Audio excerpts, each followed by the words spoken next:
reconvene. So last night we ended with the CHIP title, and this morning we'll begin with the public health title. The chair calls up the committee print subtitle J, Budget Reconciliation Legislative Recommendations Relating to Public Health, and the clerk will report the title of the bill. Committee print Budget Reconciliation Legislative Recommendations Relating to Public Health. And without objection, Madam Clerk, the first reading of the bill will be dispensed with. The bill is now considered as read. And without objection, the bill is considered as read and open for amendment at any point. I understand that we do have a amendment in the nature of a substitute from Ms. Eshu. Ms. Eshu? Good morning, Mr. Chairman. Good morning, colleagues. I know what time it is there. I apologize. It's still dark out. It's still dark out. Mr. Chairman, I have an amendment in the nature of a substitute at the desk.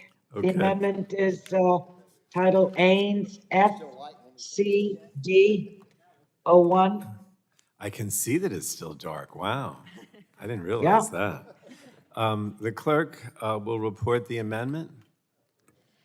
Amendment in the nature of a substitute to the committee print for subtitle J, offered by Ms. Eshu of California. Strike all and insert And without the following. objection, Madam Clerk, the reading of the Eshu Ains or amendment will be dispensed with, and the gentlewoman from California is now recognized for 5 minutes. Thank you, Mr. Chairman. This amendment, colleagues, makes historic investments in biomedical research, public health infrastructure, and pandemic preparedness that will really change the way we fight disease going forward. First, we're funding ARPA-H. This is something that is new. It is something that the president has advanced, and we will take on. It will develop transformative breakthroughs in how we detect and treat the deadliest diseases that we have yet to conquer. This legislation is a very important first step in setting up ARPA-H, but our work on this won't be completed today. I will hold hearings on how the ARPA-H will operate, how to best foster a dynamic culture within HHS. I know Chairman Pallone is going to continue to work closely with me to ensure that ARPA-H has the structure and the resources it needs. The bill also includes $15 billion for CDC and ASPR to ensure they're ready to respond to future public health emergencies. This funding will help public health departments invest in their workforce, health information systems, and disease surveillance. I'm also very pleased that this bill specifically includes my priority to invest $2 billion to secure our domestic supply chain for essential drugs and for API, active pharmaceutical ingredients. All of you know that China dominates the world market as the manufacturer of API, which we're dependent upon to make drugs. It's an essential ingredient.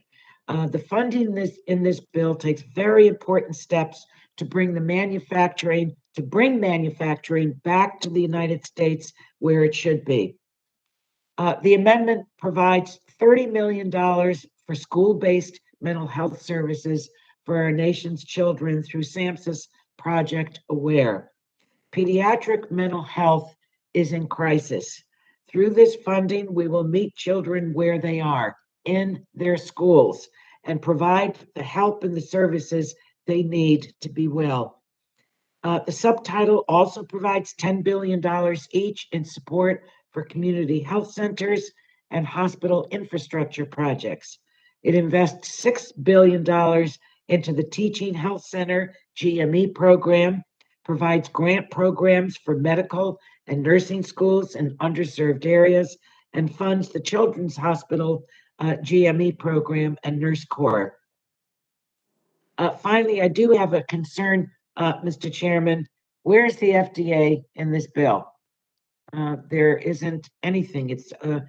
silent. The FDA's work has essentially doubled during this pandemic, only exacerbating the fact that FDA is chronically underfunded and under-resourced, in my view. So I hope, Mr. Chairman, that, well, I know that you'll work with me to correct this oversight so that the FDA has the funding it needs to continue its life-saving work. It really is the workhorse agency, together with the CDC during this pandemic. So overall, this amendment that I'm offering, colleagues, I think prepares our nation for a healthier, safer future, thanks to the historic investments in public health. I urge my colleagues, obviously, to support this subtitle and the aims, and so that we can move on and I think really fill the gaps that we have experienced during this pandemic. Both key leaders in the previous administration, as well as this one, have testified before our committee, saying that our public health agencies across the country have not received the investments that they should. That's a key part of this. ARPA-H, imagine through that kind of a limber undertaking where you test, and if something fails, you just keep moving on. We saw how it worked with DARPA, and I think that that model is a very exciting one to pursue the diseases that really still haunt us. And when someone receives the diagnosis, it's a death sentence. So I will yield back. I look forward to our debate, and I thank all of my colleagues for their input and their attention to these great needs of our country and important issues that are attached to them. Thank you, Mr. Chairman. I thank the gentlewoman. I see that it's starting to get light in the background there, just barely, but thank you. Does anyone on the Republican side want to address the Ains or the underlying bill?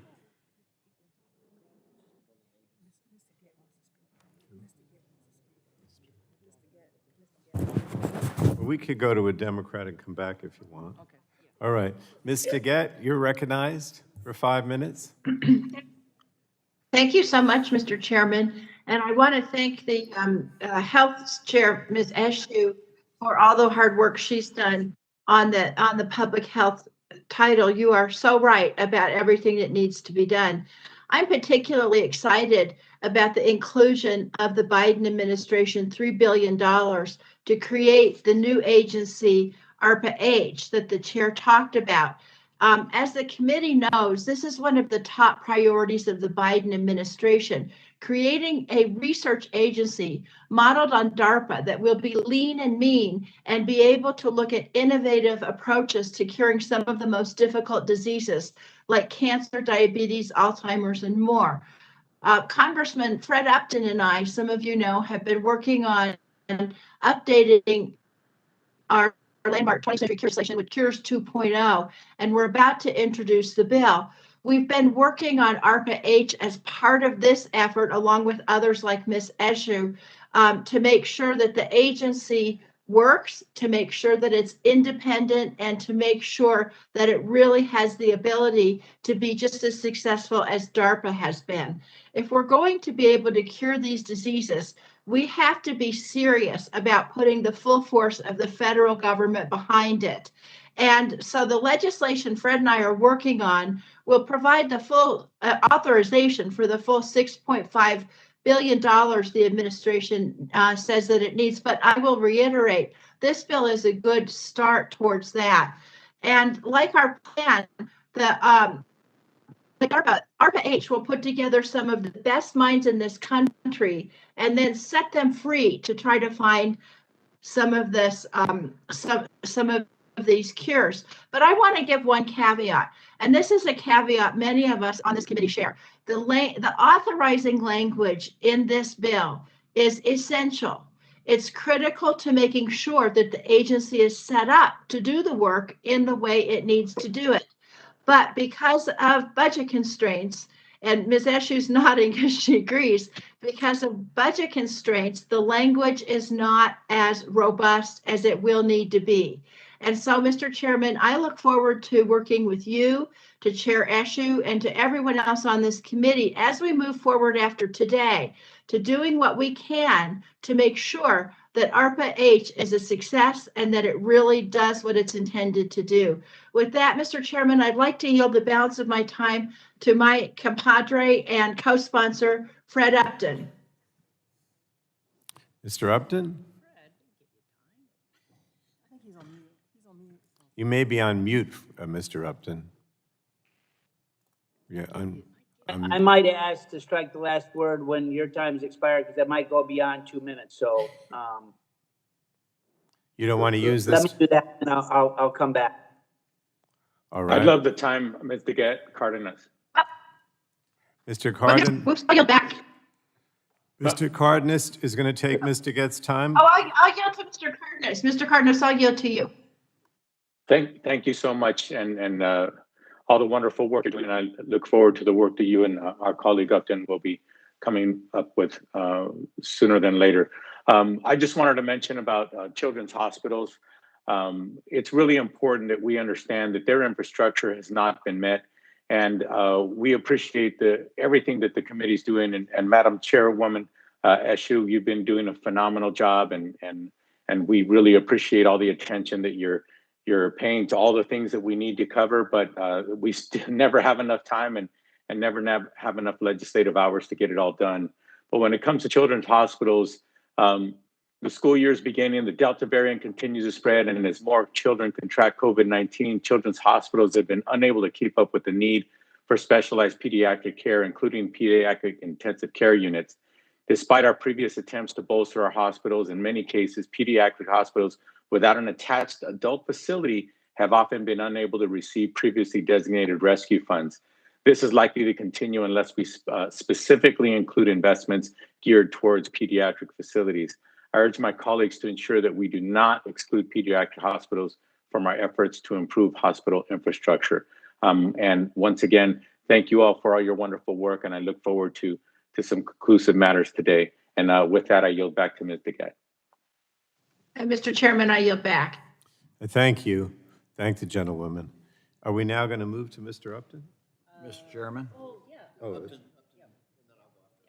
all right, Mr. Upton, you're recognized for 5 minutes. Well, thank you, Mr. Chairman, and I appreciate all the work that everyone did on this committee as we enacted 21st Century Cures. It was a 53-0 vote in this committee. It took a couple of years for Diana and I to shepherd this bill through, and every one of us had a piece on that bill. And man, what an impact we had, not only on the U.S., but the rest of the world, particularly as we expedited the approval of drugs and devices. So we've been working, Diane and I have been working for the last 2 years on a 2.0 version of 21st Century Cures. We met with the president back in March, a number of us did. We've been outreaching to the Senate. The staff has been terrific as we try to improve what we did, knowing that we literally started in about 2014 on 21st Century Cures. So it's been 7 years, and a major part of that is called ARPA-H, in essence, patterned after what happened with DARPA starting back with the 50s, back in the 50s with the defense side of things. In fact, Diane and I met on a Zoom last week with some of the former DARPA heads offering us advice as to how we can make this new entity work. How do we preserve its nimbleness? How can we really take initiative, new breakthroughs with this agency, or with this department, I'll call it, knowing that the appropriators have already approved billions of dollars for it, but we're going to do the tough part. We're going to do the authorization for it. And whereas this language is not perfect, it's in there. It's certainly more than a placeholder. There are a number of things that I think that our committee needs to do with bipartisan input that will avoid, which would improve this language. But quite frankly, if we were to do those initiatives now, today, they're likely to be birdable. In other words, they'd be struck by the parliamentarian in the Senate, so we can't do that. But what ARPA H will do, it'll be a major part of what we're going to do in 2.0. It'll be a major driver for us to get this done. We're intending to introduce this, like the overall version. I'll be coming back to all of you, Diana and I, to get everybody on board if we can. But we're planning to introduce this legislation this month and actually get it to the president's desk before the end of the year, so that it'll be part of the funding stream that, in fact, the appropriators have already done. But because it won't be into the CR, it'll be into the final version that we get later on this year. We have some time to do it right, and that's what we intend to do. So I appreciate the hard work of everyone. Anna Eshu has been on board in terms of looking at this ARPA H as well. We want to make it work. We're anxious to get everybody's input, and look forward to seeing ultimately this become a fact of law. And with that, Mr. Chairman, I'll yield back my time. I thank the gentleman. Mr. Schrader is now recognized for 5 minutes. I won't take 5 minutes, Mr. Chairman. Just want to point out to the group that we've made a lot of investments in public health over the last year and a half. The original CARES package put a lot of money into the CDC. The ARP went into making sure that our community health centers and other providers had the wherewithal to change some of their facilities, make them more pandemic prepared, shall we say. And we also put a lot of money, billions of dollars, into a workforce. That doesn't mean we couldn't put more in. I get that. Sure would be nice to have had some hearings along those lines so we could actually feel very comfortable about the amounts of money that we're putting out. Last comment I'll make is big fan of ARPA H. I know the chairwoman has put a ton of effort into that. It would also have been nice to have some hearings on that so we could make sure that we're getting that amount of, the billions of dollars we're putting in that right also. So just concerned about the process, sir. Hopefully we can do better going forward. Now I yield back.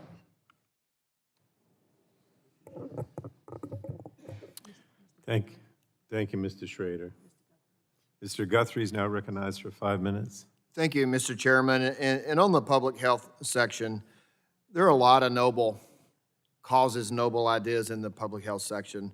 I think that we've seen all of us have been dedicated to NIH over the years, the things we've done with cures over the years. This is areas where we can work together if we want to work together to move forward, and we do want to work together. If you look at some of these programs, just one of the comments is that a lot of it is duplicative from the American Rescue Plan, and a lot of money was appropriated in the American Rescue Plan. Not all of it has been spent. Some of it has been spent. I think what it would be wise to do oversight on how the money has been spent, where it's gone, and what effect it has before we do it again so soon. And then on ARPA H, I was involved with the White House meeting that Mr. Upton talked about. I was there. We met with the president. We met with the vice president. We had the senators from the appropriate committees in there as well. And I think we all walked out of the Oval Office saying this is an area where I think we can all work together to try to move things forward. And I will have to say the White House has reached out to staff. They designated the lead White House scientist that we could work with. And there has been effort to move forward, but now we have this bill which is going through a reconciliation bill, which is necessarily a partisan process. I mean, that's why you're doing reconciliation. And I think we have the opportunity to really do things with ARPA H, but not through this process. If you think about it, my friend Mr. Upton and Ms. DeGette, they both were in the White House meeting, so they've had Zoom meetings, they've had hearings, they've worked on Cures 2. What a Herculean task for Cures 1 to keep everybody on board working together, and they've done that. But we haven't had a subcommittee hearing on ARPA H, which I think it would be one of the president's legacy. The moonshot on cancer is kind of, if people are listening in, what is ARPA H? What does it stand for? It really is moonshot on cancer, but when we're in the Oval Office, it's not just about cancer. I think all of us are concerned about Alzheimer's and degenerative diseases and things that are moving forward. So I just think that we haven't really spent the time that we needed to flesh out ARPA H. I know that it's part of it's in Cures 2, but we haven't really had a hearing and had the committee move forward. I remember we walked out of the Oval Office, they went kind of around the room, and some of them there might remember this. They said, any kind of last comments? And what I said to the president, I said this, I said, I'm tired, and I think I can speak for people in the Oval Office are tired, and I certainly think the American people are tired of everything passing out of the House. This was probably last March, as you said, 218 to 213. There needs to be things that we can work together and show the American people we can work together and move forward. And great improvements in health, the moonshot on cancer, the brain program trying to fight Alzheimer's, is something that we could show the American people we could work on together, and just disappointed that we haven't pursued it through the subcommittee, we haven't pursued it through the full committee, and the decision was to put it in a process that is designed from the inception because of the way that they've done it through the budget reconciliation to be a partisan exercise. And I think that we are better than that. I think this committee is better than that. And I wish that we had really focused on working together to make ARPA-H what it can be. And I know we're still got to follow this with authorization language, but I'm just disappointed ARPA-H is going down this path when it could be so much better, and we could have the same accomplishments. Every time we talk about Cures One, we always talk about how Energy and Commerce Committee came together to do big things that launched, essentially was the platform for the launching of Operation Warp Speed to give the emergency authorizations that were there. And that's something that we can always point to, those of us who served on the committee during that era, as really good legislating. And this could have been really good legislating on a bipartisan basis. Unfortunately, we've gone down this path, and I regret that, and hopefully we will still be able to work together to do oversight on the public health, on the American Rescue Plan, on this bill, and ARPA-H, if this bill doesn't get signed into law. Hopefully we can still work together to make that happen. And I yield time to anybody who wants. If not, Mr. Guthrie, would you yield to me? I'll yield to Dr. Burgess, yes. Thank you. And just very briefly, what you've said is exactly right. And look, this is so troubling. We've had this pattern all through the pandemic. We throw a ton of money at a problem, and we never come back and do the authorization hearings. We never go back and do the work that should go prior to the money going out. And I don't know about anybody else, but I can't get a call answered by the CDC. I can't get a call answered by the FDA. Several career scientists have left the FDA recently. We don't know why. Same thing happened to the CDC. It would be better to have them in and talk with them before we give them the money. That's the way it's supposed to work. Thank you. I'll yield back to Mr. Guthrie. Mr. Chair, I yield back. Thank you. And now we're going to go to Ms. Clark is recognized for 5 minutes. Is virtual.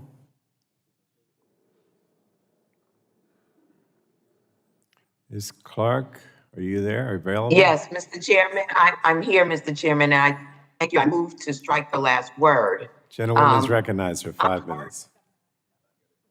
I'm heartened by the investments the Build Back Better Act includes for public health infrastructure that would rebuild and modernize public health departments.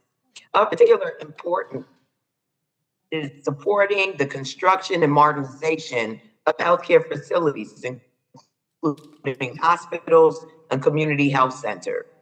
As you all know, the COVID-19 pandemic exacerbated strain on healthcare infrastructure and shed light on the important need to modernize the public health infrastructure. Hospitals and community health centers in my district of Brooklyn were hit particularly hard by the pandemic. We must make important capital support available to maintain, improve, and modernize the physical infrastructure of these providers. It mirrors a pattern of neglect in low-income communities and neighborhoods across the nation. Simply put, our current healthcare infrastructure is inequitable, inadequate, and is negatively impacting the health of our nation's most vulnerable citizens, particularly communities of color and low-income neighborhoods, and these investments are extremely crucial. That is why I support these critical investments in our public health infrastructure, so we don't continue to perpetuate a cycle of disinvestment and neglect that has persisted for decades, if not centuries. Let me thank you once again and ask if there's any of my colleagues who could use some time I see Ms. Eshu, Ms. Kelly, our vice chair. I want to give her an opportunity. I yield to you, Ms. Vice Chair. Thank you so much, Rep. Clark. I'd like to strike the last word. Thank you again, Chairman Pallone, your leadership on public health issues, and my chairwoman, Rep. Eshu. Thank you for your leadership. Today, we are taking a step toward addressing the gun violence epidemic in this country because gun violence is a public health issue. This is an issue that many families in my district face every single day. I cannot stress the importance of the $2.5 billion included to address community violence and trauma, with a special focus on communities with high rates of violence. These funds will support a range of evidence-based strategies, including trauma-informed mental health care, violence prevention, hospital-based violence intervention, and services for victims of violence. A GAO report I requested found that treating firearm-related injuries in the U.S. costs more than $1 billion annually, with public health programs like Medicaid picking up most of the tab. This community violence intervention funding will help reduce the government spending and save lives. I urge support from this committee print, and kneel back to Rep. Clark. And I now yield to the chair of the subcommittee on health, Ms. Eshu. I have 2 minutes that I can yield you. I thank the gentlewoman. This has been a very important discussion with members. First, let me say something about the subcommittee, which I'm so proud of. The Health Subcommittee has been the workhorse of Energy and Commerce. Hearings, markups, bills that have moved through. And members have worked very hard and been extraordinarily productive on so many fronts for the jurisdiction of the subcommittee. This issue of ARPA-H is something that we are all excited about. And of course, there will be hearings on it. We need to secure the dollars in order to set this up. The meeting that was held at the White House, it was an honor to be invited. It was bipartisan. It was bicameral. It was a handful of members, maybe eight members that were there with the president. He spoke about his vision and obviously why it's needed, and the potential of what this effort, and that the ARPA model is essential in this. This is not the planting the seeds the way we do with the NIH and then keep funding it, and then years and years and years it takes the time for the seeds to grow. This is a different kind of model, and I certainly want the input of all members in this so that we can realize the vision that the president has, so that we can conquer these diseases that when someone receives the diagnosis, it essentially is a death sentence. So I look forward to working with everyone, certainly with Diana and Fred, who have done superb work with the Cures Act and the ideas that members have, so that this is vetted very well, all for the top line reason that it be successful. We cannot allow to have this not succeed. So I look forward to that, colleagues, and I thank the gentlewoman for yielding to me. Gentlewoman's Mr. Chairman. time. Mr. Chairman, I yield back. Thank you. We're now going to go to Mr. Palmer, who's recognized for 5 minutes. I thank the chairman, and this is one of the things that I get somewhat excited about, but then get extremely disappointed about. In the state of Alabama, we have life-changing, world-renowned research in healthcare, and this idea of having an advanced research program focused on healthcare that really came about because of the Operation Warp Speed, but it's something that we've needed for years. We've got an institute in Huntsville, Alabama, Hudson Alpha, where the Human Genome Project, which was once at Stanford University, is now located. And they're doing whole genome sequencing that's revolutionizing research in healthcare. And in one area in particular, for newborn intensive care units, using this so that they can identify disease-causing genetic changes.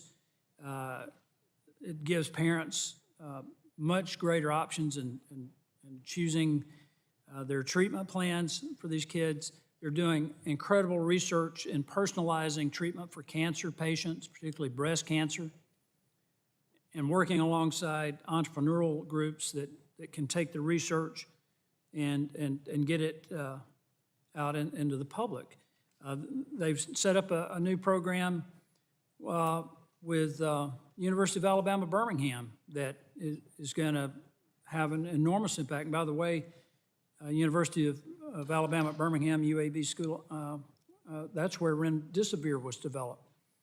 But they've got a joint project on genomic medicine to accelerate discoveries that will propel us into whole new areas of clinical practice and treatment.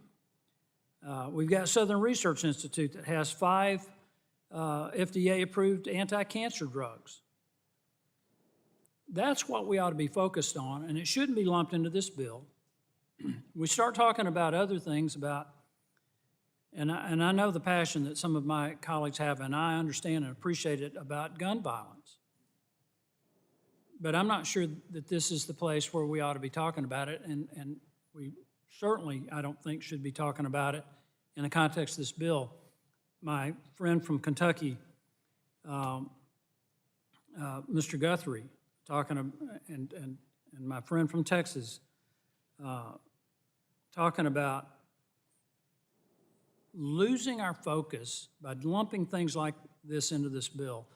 My friend from Michigan, Mr. Upton, I know how dedicated he is to programs like this. This really should have been done separately, where we could come together at least one time in the 117th Congress and do something that really matters in a bipartisan effort. Just like they did in the 115th Congress under the leadership of Mr. Upton. And it's so frustrating, Mr. Chairman, to come in here and argue these issues and put on a serious face about this stuff when, honestly, I think this is really about politics. And if there were some, I know it's not going to happen because you're not controlling what happens here. And with all due respect to you, I think if you were, this would be run differently. But I think if we really had the opportunity to do this right way, we would separate this under your leadership, under the leadership of Ranking Member Rogers and the subcommittee chairman and Ranking Member, and come up with something that we could all really be proud of. But we've politicized this. We've lumped it into this $3.5 trillion future destroying tax increase, economy killing bill that you're trying to ram through. And it's very disappointing. I yield back. Thank you, Mr. Palmer. Now we're going to go to Mr. O'Halloran, who's recognized for 5 minutes.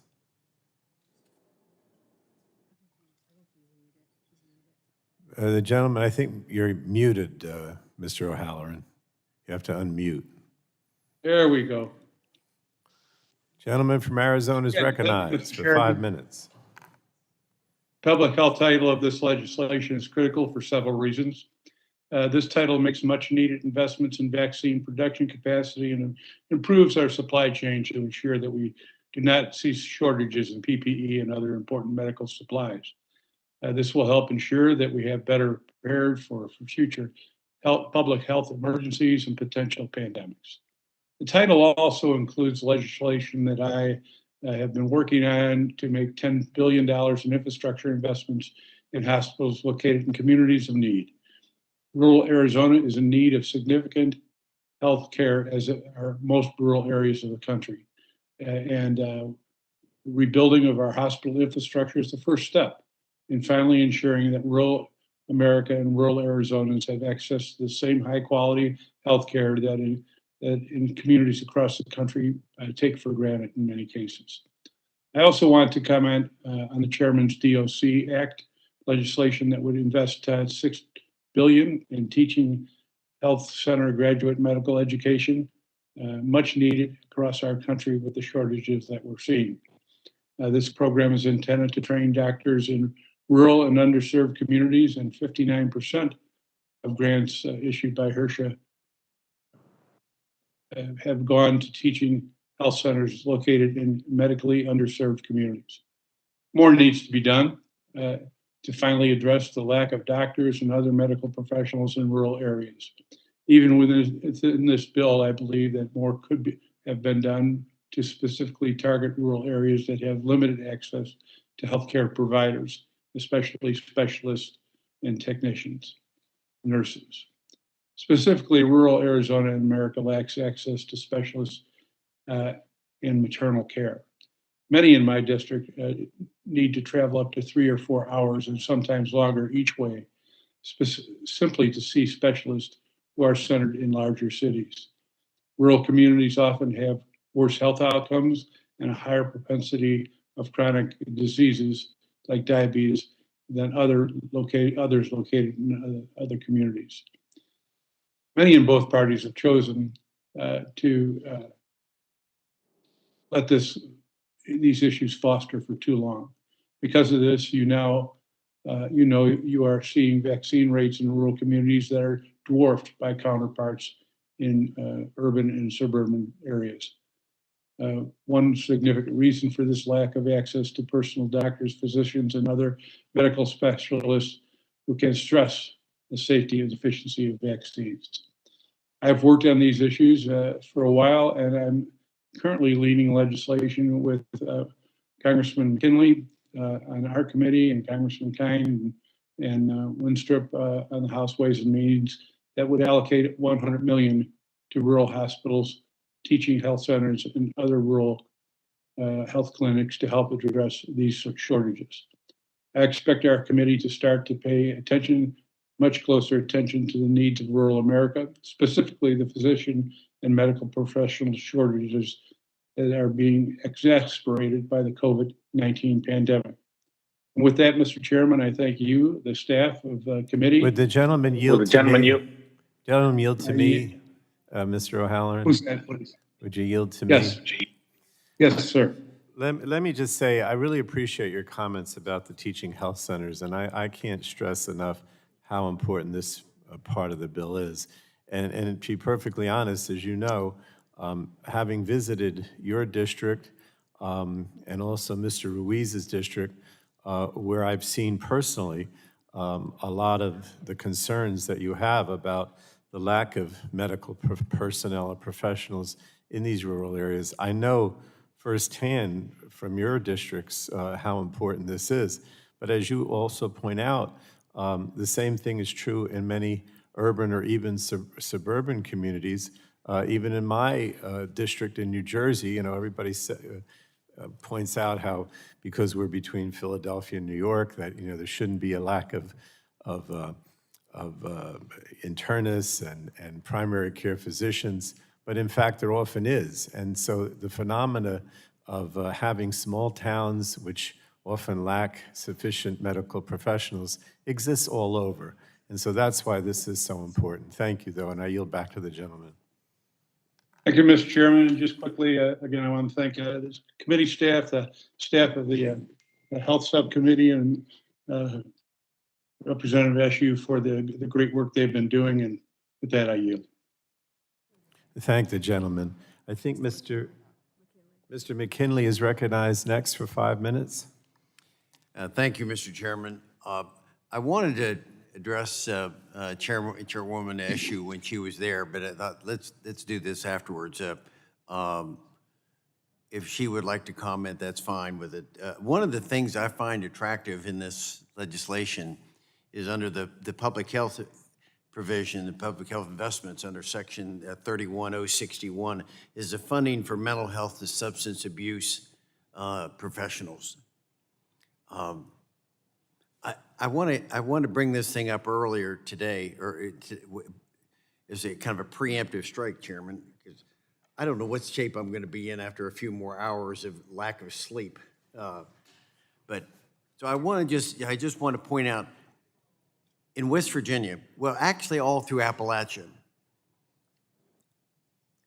our people throughout the area, all those states, have been struggling as they've tried to make a transition from fossil fuels to some other jobs. And many of them, there are no other jobs. They've had to relocate. Their towns are decreasing. Our population, we're going to lose a congressman this time. This transition has really put a struggle on our people.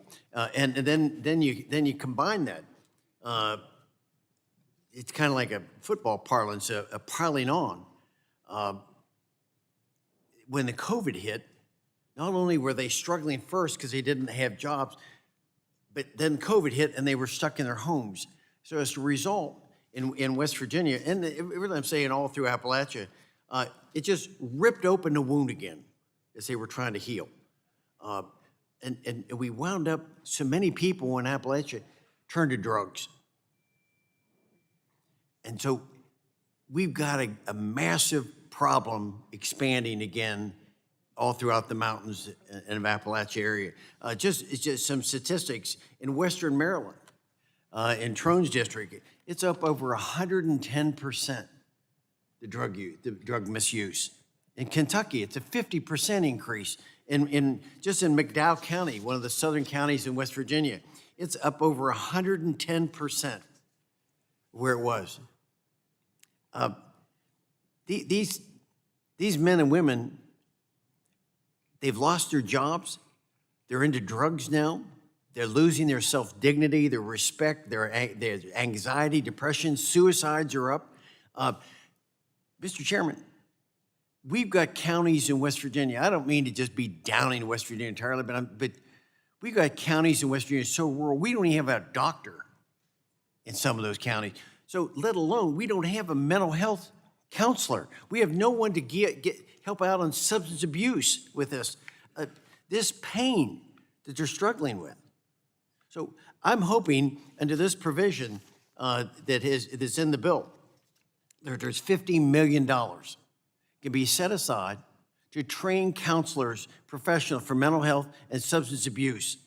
And I've had the opportunity to have Paul Tonko and Peter Welch come to me and come to West Virginia. They've been able to look in the eyes of some of these people and see their pain. I think they saw tears rolling down their cheeks because they don't know what to do. Our people didn't know what to do, how to respond to this. So if this is in the bill to provide $50 million, I'm hoping that Peter and Paul and John that they'll stand with us and try to get language in this bill that will allow those communities that have been hard hit by the drugs and the transition from fossil fuels, that you'll give them a chance to stay at the front of the line to get some of this grant money. And so I know I don't see them in the room yet on this, but I'm hoping that you will allow them, or this language can be inserted somehow, can be worked in to give these communities a chance to get some help. We're going to put $50 million in. Give us a chance. So with that, Mr. Chairman, let me yield back to my friend from Virginia, Morgan Griffith. That guy from Virginia. Yeah, whatever his name is. Thank you. I just want to let everybody know that, particularly for those that have been to your district, that in Central Appalachia, your district is actually a little bit above the water line, so to speak. That when you look at West Virginia 3, Kentucky 5, Virginia 9, some of the others, they have even less money and more distraught than West Virginia 1. And we can use your help any way we can. We appreciate whatever you're doing to put us in that area to get that assistance. Thank you. I yield back. Thank you, Mr. Chairman. But you represent such beautiful areas, though, I must say. Is there another Democrat? If not, we'll move to Mr. Bouchon, who's recognized for 5 minutes. Thank you, Mr. Chairman. And I just want to make a few comments about public health. I mean, we found out through the pandemic that our public health system has some substantial deficits. We found those out kind of on the fly.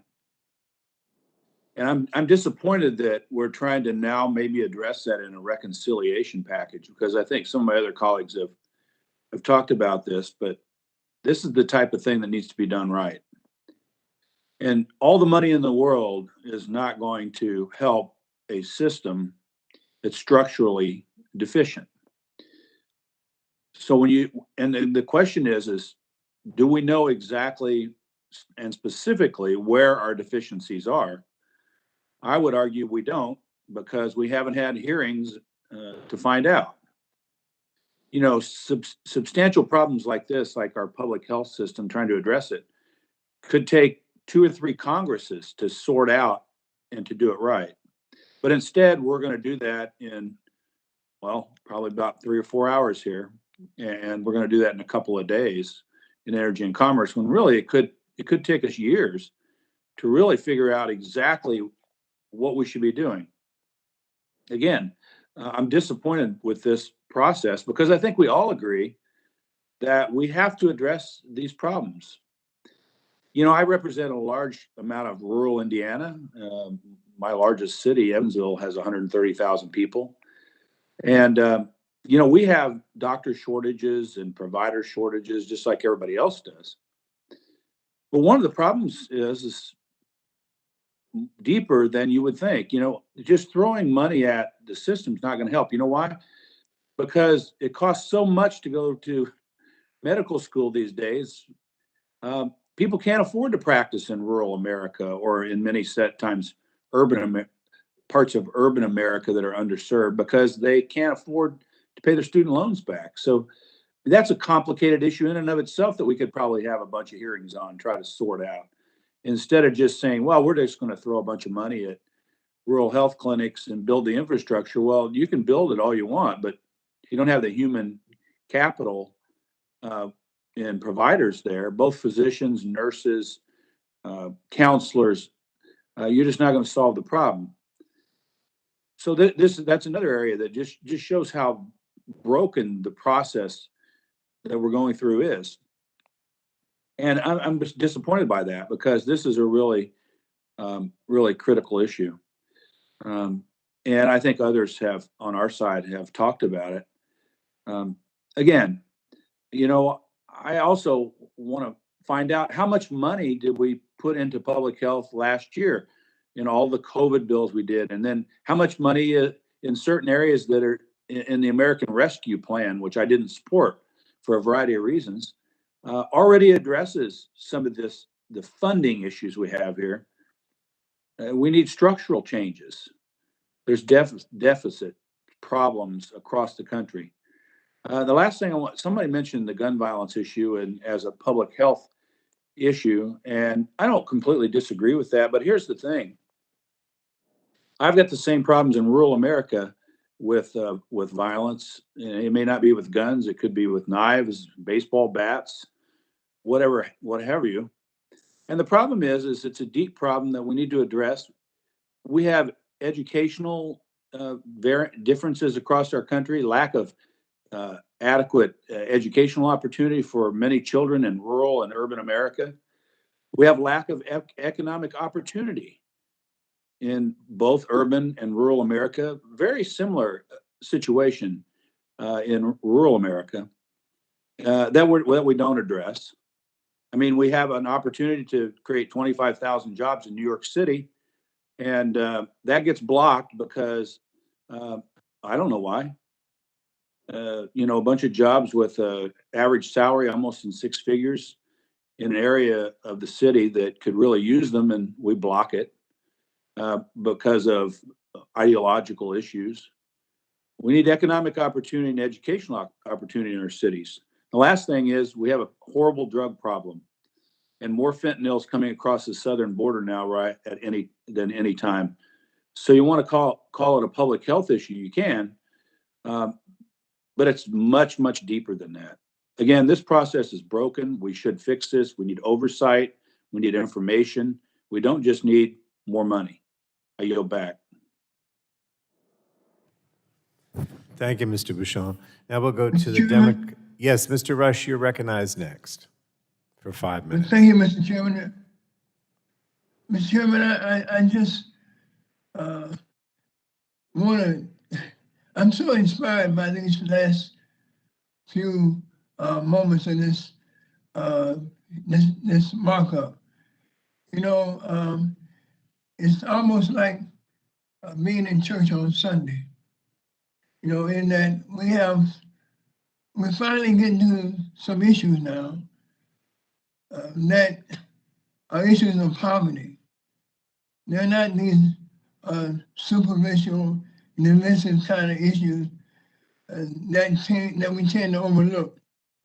You know, I've had many conversations with my friend from West Virginia about the poverty that exists in Appalachia.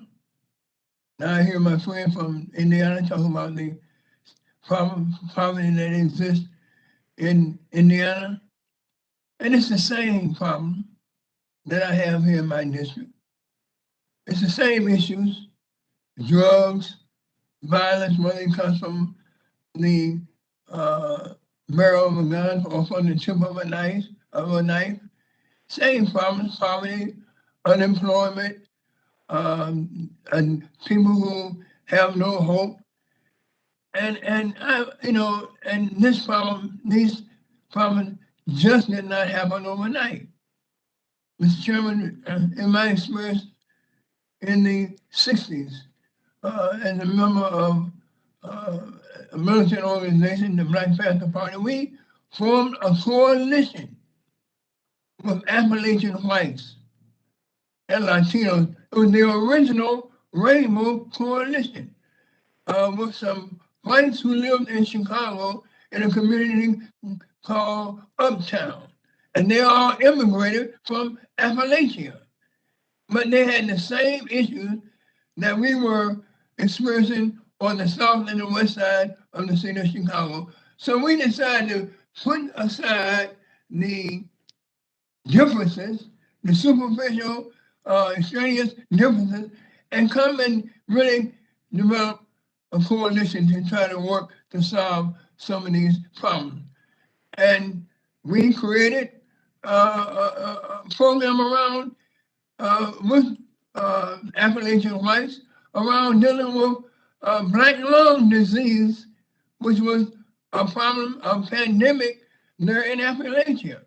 And so we put our resources, our time, and our energies together. So this is a long-standing problem. I am just I'm inspired and overwhelmed by the truth that at this 11th hour of our hearing, this truth that emanates from the pain and suffering of poor people around the country, in Appalachia, in South Indiana, in LA, all over this nation. And I think that it's important, it's very important, particularly around public health. It's essential that those of us who are sick and tired of being sick and tired of seeing our people suffering, let's put aside some of these stupid, insane arguments. And let us work on the economic viability of our community. Let us do the things that we need to do to invest in a real sense in programs that will elevate our citizens, those who depend on us, and those who will need the help. Mr. Chairman, let's cease these divisive arguments about critical race theory and all. That is nothing but a weapon of the power of those who are in economic, the super rich, That is a ideology and a weapon that they use to keep poor people divided. Coal miners in the 20th, in the early 20s, they united with blacks and whites, poor people united to fight the coal mining companies. And they were killed because some of them were killed, blacks and whites together were killed because of the police assault on the demonstrators, both black and white demonstrators in West Virginia and in Appalachia, fighting for the health of coal miners. It's that kind of spirit that we need in order to have the kind of renaissance of the American spirit in our nation. Mr. Chairman, I yield back the balance of my time. I thank the gentleman. I think we don't, Mr. Hudson is recognized for 5 minutes. Thank you, Mr. Chairman. Move to strike the last word. Listen, we've passed 6 supplemental bills in response to COVID. We're spending trillions of dollars over the last year and a half. And after spending nearly $1.9 trillion on the American Rescue Plan in March, we're set to spend another $1.2 trillion, I believe it is, just in this committee's part of the $3.5 trillion reconciliation package. The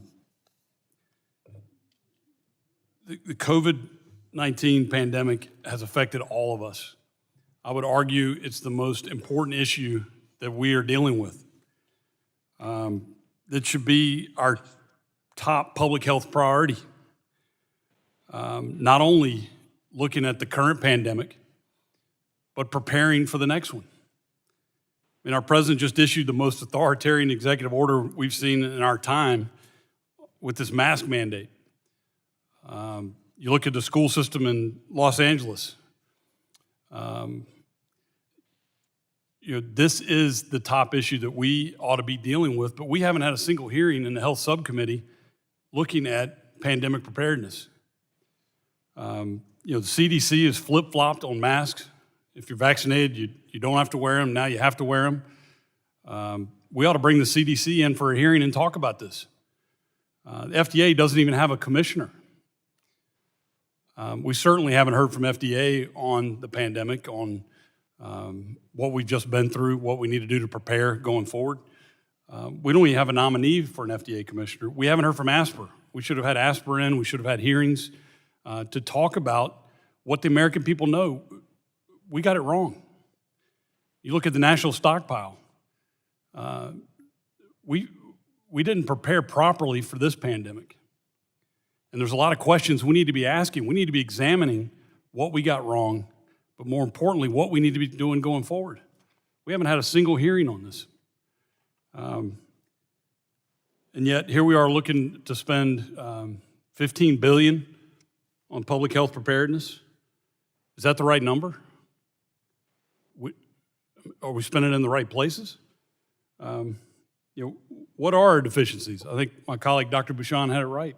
We should be looking at what our deficiencies are with the national stockpile, with PPE, with our supply chain, with our broken testing system,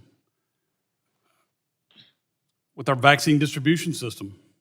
But we also ought to be having hearings. We ought to be examining what did we get right? What were the emergency measures we took in the last year and a half that we ought to look at making permanent? You look at Operation Warp Speed, what a tremendous victory that was. I mean, it's been described by my colleagues as the Manhattan Project of our generation. I think that's right. I think it'll be one of the great legacies of President Donald Trump. And I think there's a lot of lessons we can learn from that, particularly the public-private partnership piece, and that I believe we as a government ought to be investing more in that. These are all the questions we ought to be asking, but instead we're throwing trillions of dollars.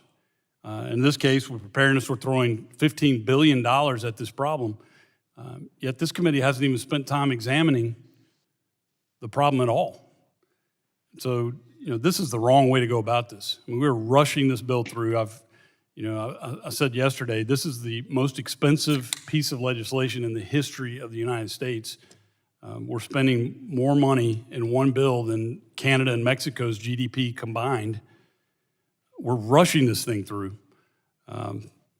I thank my colleagues for being here until after 2 a.m. the first night and almost 2 a.m. last night. Here we are again, spending the time to try to understand what's in this legislation, but this is not the right process. And this committee's better than that. I mean, we've got a long history of working together, of asking tough questions, and working together on behalf of the American people, and we need to get back to that. This is the wrong way to do this. I wish the majority would reconsider the path we're on. We can do this in regular order, and I think we'll have better policy. I think the American people will be better served, and I think we'll save the taxpayers money. And with that, Mr. Chairman, I yield back. I thank the gentleman. Now I'm going to yield to Ms. Schakowsky. I doubt you had any sleep at all, but thank you for all that you've done. I yield you 5 minutes. Thank you. Yes, I appreciate that. I got back to Chicago in time on a 6 o'clock plane, so I'm happy to be with you. Here's what I want. Colleagues, I understand Republicans are frustrated with this process. We've heard it over and over again, but I want to commend Congresswoman Eshoo, and I'm going to yield to her in a minute, and Diana DeGette, and Fred Upton, who have worked and worked and worked, debated, we've discussed, we've gone through all the on the legislation that they are talking about, where we have an opportunity to put this into action right now in this bill. I mean, Fred, who was chairman of the Energy and Commerce Committee for a number of years, knows what he's talking about and has worked in a bipartisan way to get the Cures bill, but also to work further on the legislation that's before us right now. And so don't pass up this opportunity. I get it. We all get it. You don't like the process, but the outcome, what we can actually accomplish, is so great. And on this particular AINS. And let me yield now to the chair of the Health Subcommittee, Anna Eshoo. I thank the gentlewoman for yielding to me. This is uncomfortable, and I think that we need to look at why we're doing reconciliation. If in fact, and it's the choice of parties, but I think it's important to state this. If the Republican leadership was willing to work on Build Back Better, we would have gone through a regular order. We're going through reconciliation because it is the only process by which we can move the vision and the implementation of that vision to the President of the United States. So that's number one.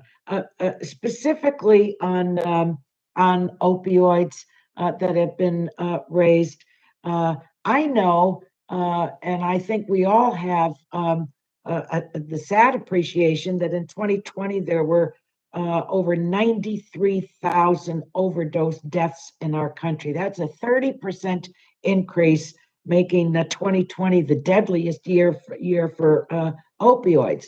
Our health subcommittee considered and passed bills that are going to continue the resources that our local communities, which was described sadly and eloquently by Mr. McKinley. We held a legislative hearing in March on the issue. That work led to bipartisan markup that unanimously passed 5 bills to address the crisis, including the State Opioid Response Grant Authorization Act. Those bills have to be scheduled to go to the floor. It's a little above my pay grade, but I have not ignored the issue, colleagues. These are painful, dreadful things that are taking place in our community. I wish that I wish that every single day of the week I could hold hearings and markups. That's not in the cards. And Mr. Pallone and his staff know that I have damaged the door, banging on it, saying, I want more, I want more, I want more. So we're not ignoring these issues. So I just wanted to get that on the record. I thank the gentlewoman for yielding to me, and I yield back to her. All right. Does anyone else want to comment? If not, we're going to start with the amendment process. All right. Do we have an amendment to the Ains? We're on the issue Ains now. Mr. Palmer is recognized. What do you have a label for that amendment? Or do you have it at the desk, Madam Clerk? Or you need a number? I'll need a number. Okay.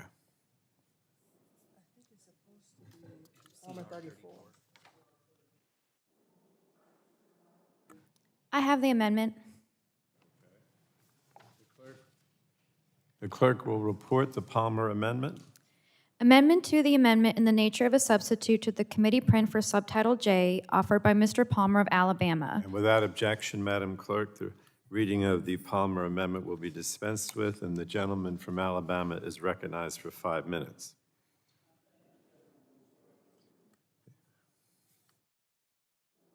Move to strike the last word. I thank the chairman. This amendment would appropriate $10 million to remain available to award grants and cooperative agreements or contracts to deal with the provide counseling, bereavement services, and other supports to families of individuals who've died from fentanyl or fentanyl-related substance abuse. This is an enormous problem. As my colleague from California, Ms. Eshu, just mentioned, there were over 93,000 people died last year from drug overdoses.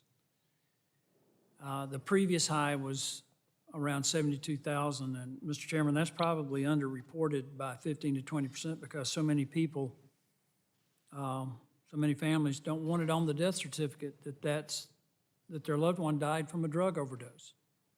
So we could be talking well over 100,000 people. And the surge in this overdose, among these overdoses, is, I think, largely because of fentanyl.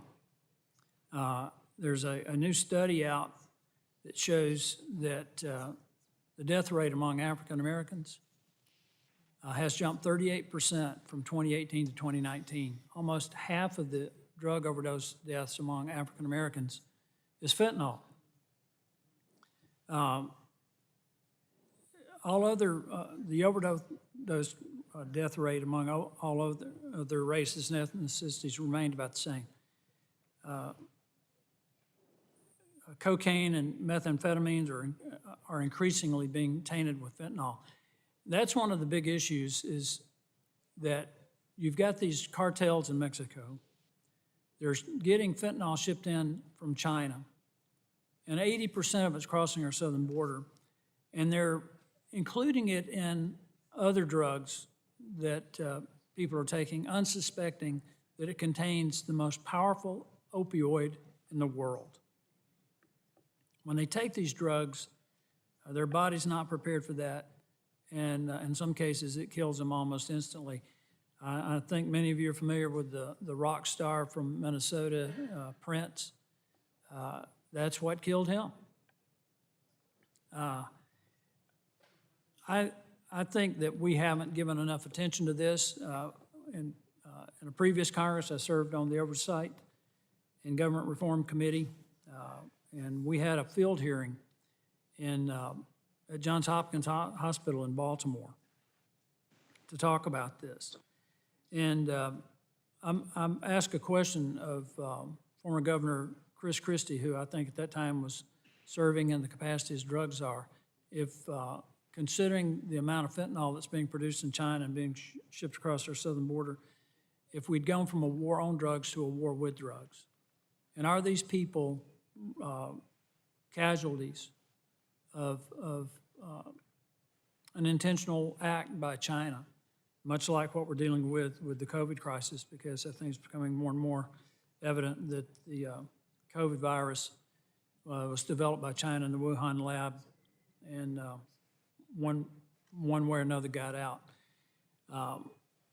I've heard my colleague, Mr. McKinley, speak with great passion, great compassion about what's going on in Appalachia.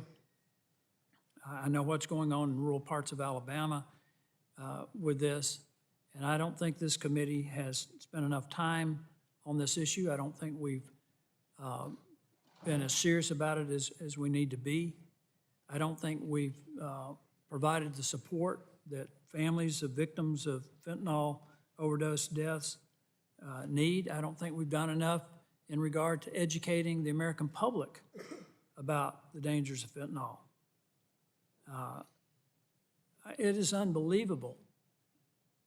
We want to talk about gun violence and the number of people who are dying as a result of gun violence. It pales in comparison to the number of people who are dying in this country from drug overdoses. The number of people who are killed in car wrecks pales in comparison to the number of people who are dying from drug overdoses. I literally sat at the kitchen table with my pastor, with a mom and dad, with the mom trying to look past me and me trying to block her view, trying to look past me as the county coroner brought their son's body down from the upstairs bedroom. I will never forget that as long as I draw breath. And I think it's an issue that this committee needs to separate from this. This amendment needs to be part of this bill. And we need to show that we care about these people, that we're serious about this, and we need to make this a priority, Mr. Chairman. My time has expired. I appreciate your indulgence, and I yield back. I thank the gentleman.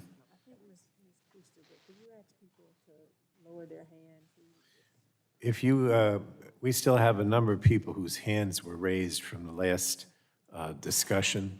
So if you don't want to speak on Mr. Palmer's amendment on fentanyl, please lower your virtual hand so we don't get confused about who wants to speak.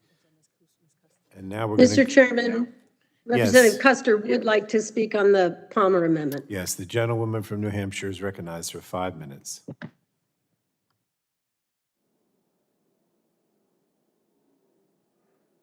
Mr. Chairman, I move to strike the last word to address the gentleman from Alabama's amendment. We all know that Americans... Pardon? Yes, sir. Recognized. Can you hear me? Sir, you can mute. The gentlewoman can continue. I didn't want to confuse you. We can hear you. Okay. Have I been recognized? I'd like to strike the last word. Yes, the gentlewoman is recognized for 5 minutes, and we can hear you. Thank you so much, Mr. Chairman. We all know that Americans across this country are struggling with opioids and substance use disorder, and this has only increased during the COVID-19 pandemic. I appreciate my colleague from Alabama and his shared desire to address this problem. And as the founder and co-chair of the bipartisan Mental Health and Addiction Task Force, I've always focused on advancing bipartisan solutions to this issue. According to the CDC, 40% of adults reported struggling with mental health or substance abuse last year. And as the chairwoman of our subcommittee pointed out, drug overdose deaths hit a record high of 93,331 just last year. In May, the Biden administration announced the distribution of $3 billion in American Rescue Plan funding from SAMHSA's Community Mental Health Services Block Grant Program and the Substance Abuse Prevention and Treatment Block Grant Program. This is the largest investment in these programs to date. This funding will allow states and territories to provide comprehensive community mental health services, including the individuals that Representative Palmer's amendment addresses and will address outstanding needs and gaps in this space, allowing states and territories to plan, implement, and evaluate activities to help more people recover from substance use disorder.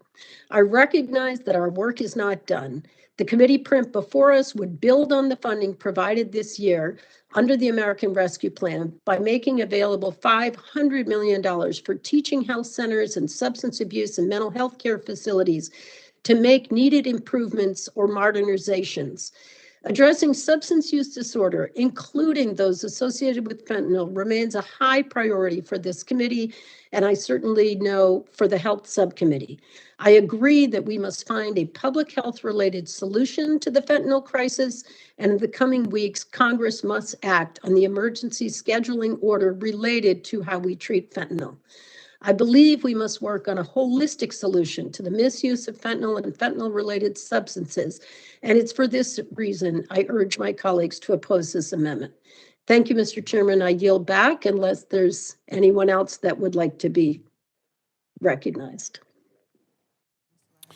I yield back, Mr. Chairman. Thank the gentlewoman. Now we're going to go to Mr. Latta is recognized for 5 minutes.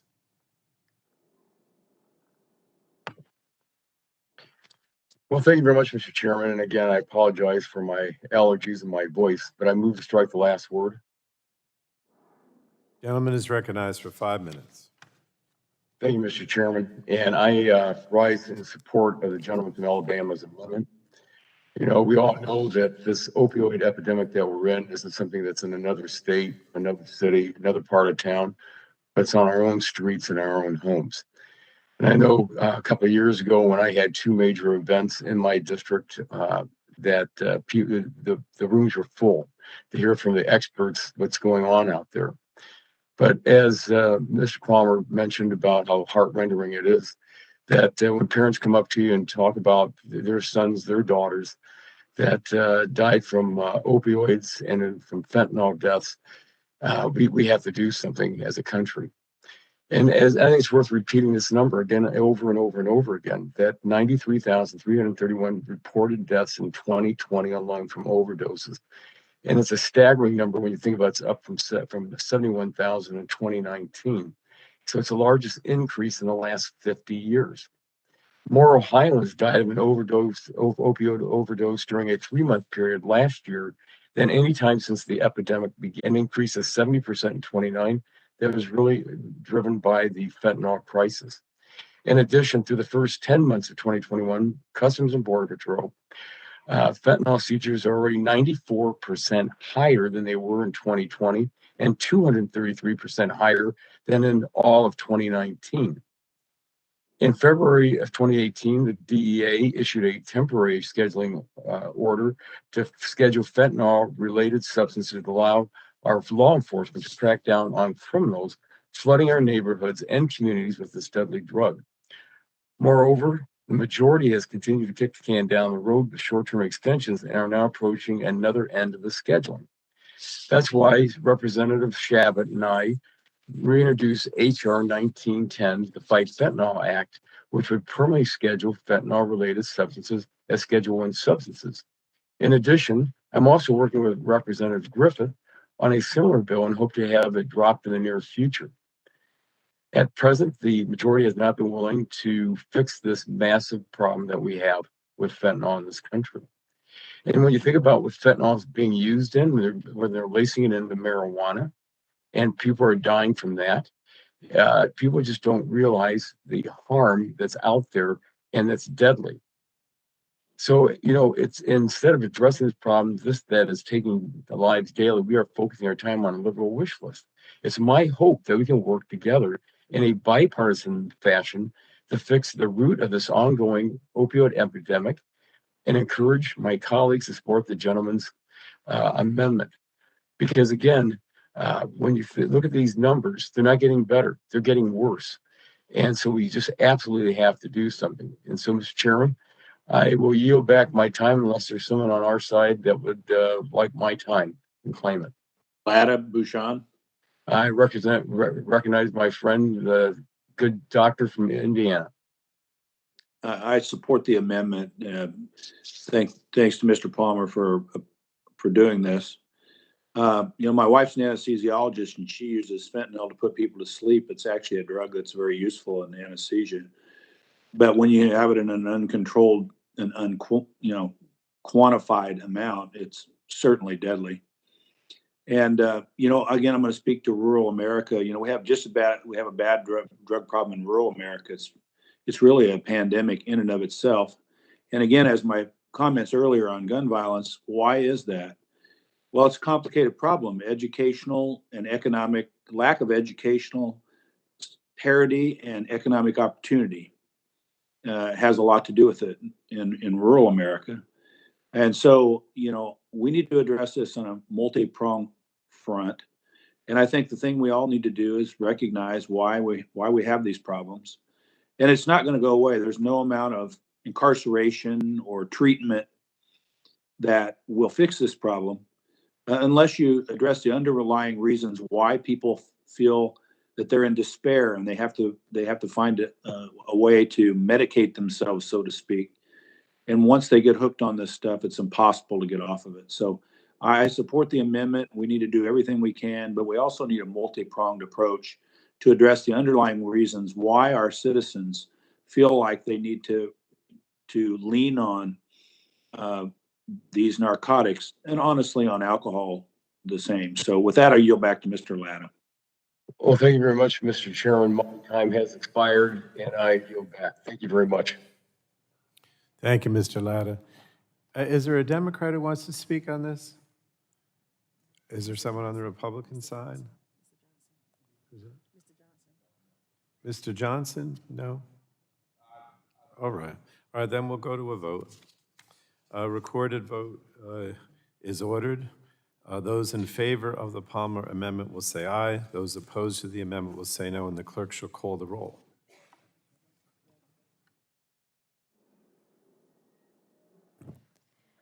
Mr. Rush. Rush votes no. Mr. Rush votes no. Ms. Eshoo. Eshoo votes no. Ms. Eshoo votes no. Ms. DeGette. DeGette votes no. Ms. DeGette votes no. Mr. Doyle. Doyle votes no. Mr. Doyle votes no. Ms. Schakowsky.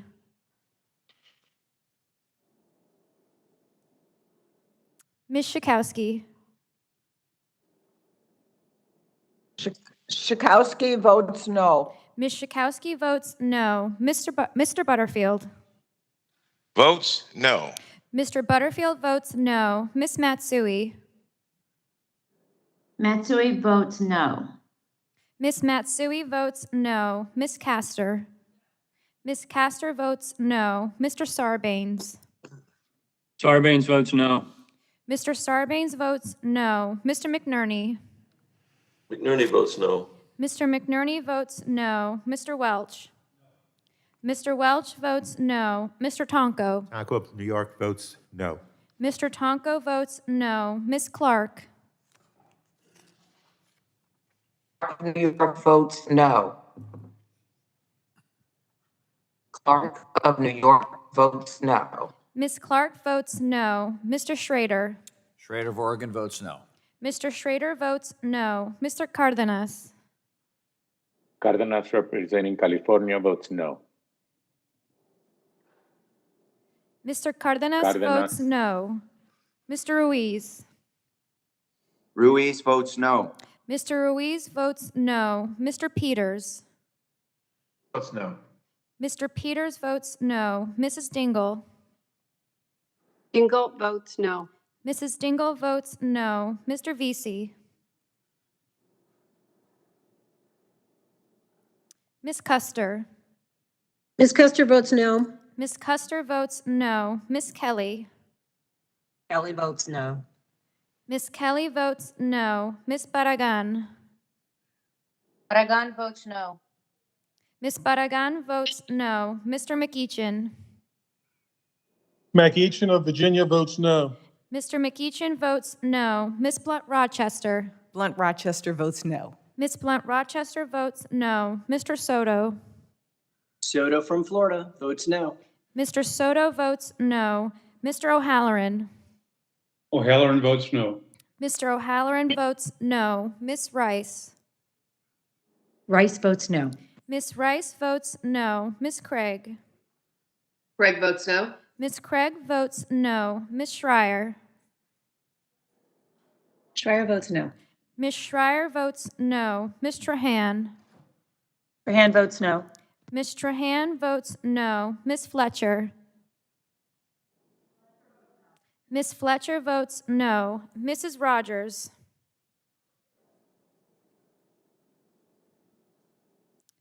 Mrs. Rogers?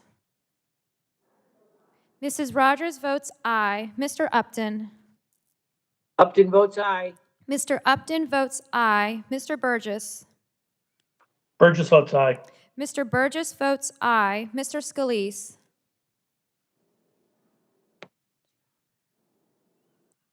Mr. Latta? Latta votes aye. Mr. Latta votes aye. Mr. Guthrie? Mr. Guthrie votes aye. Mr. McKinley? Mr. McKinley votes aye. Mr. Kinzinger? Kinzinger votes aye. Mr. Kinzinger votes aye. Mr. Griffith? Mr. Bilirakis? Mr. Bilirakis votes aye. Mr. Johnson? Mr. Johnson votes aye. Mr. Long? Mr. Bouchon? Bouchon from Indiana votes aye. Mr. Bouchon votes aye. Mr. Mullen? Is Long recorded? Mr. Long is not recorded. Get the camera turned on here. Long votes aye.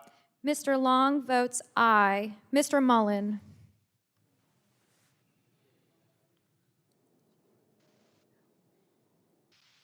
Mr. Hudson? Hudson of North Carolina votes aye. Mr. Hudson votes aye. Mr. Wahlberg? Mr. Wahlberg votes aye. Mr. Wahlberg votes aye. Mr. Carter? Mr. Carter votes aye. Mr. Duncan? Mr. Duncan votes aye. Mr. Palmer? Mr. Palmer votes aye. Mr. Dunn? Dunn votes aye. Mr. Dunn votes aye. Mr. Curtis? Curtis votes aye. Mr. Curtis I'll votes vote right now. aye. Miss Lesko? Right. Yeah, I'll vote. Yeah. Cisco votes aye. Miss Lesko votes aye. Mr. Pence? Pence from Indiana votes aye. Mr. Pence votes aye. Mr. Crenshaw?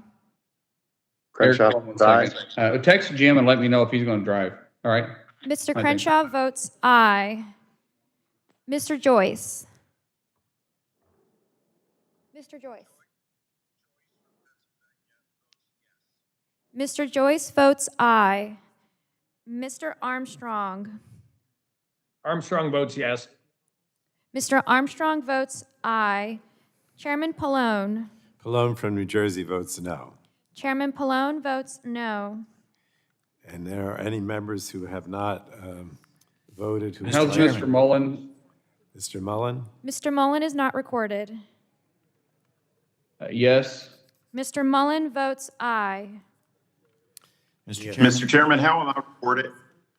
Mr. Griffith is not recorded. Mr. Griffith votes aye. Mr. VC is not recorded. Mr. Chairman, I'd like to vote no. Mr. VC votes no.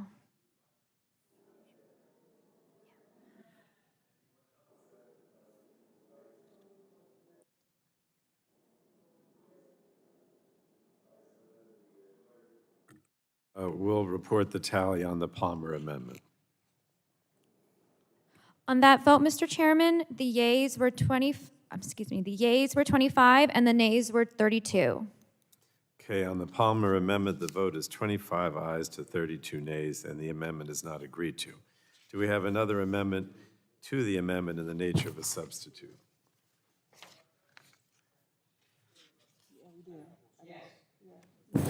Mr. Carter is recognized for 5 minutes. Have an Mr. amendment, Carter's yes, Mr. Chairman, amendment number 21. Does the clerk have that amendment? Yes, sir. The clerk will report the Carter amendment.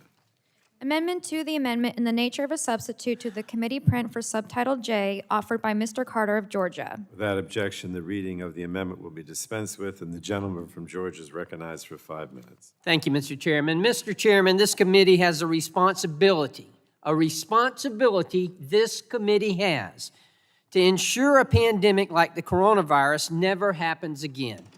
But to this day, we still don't know how the coronavirus originated. It could have originated naturally. We don't think it did.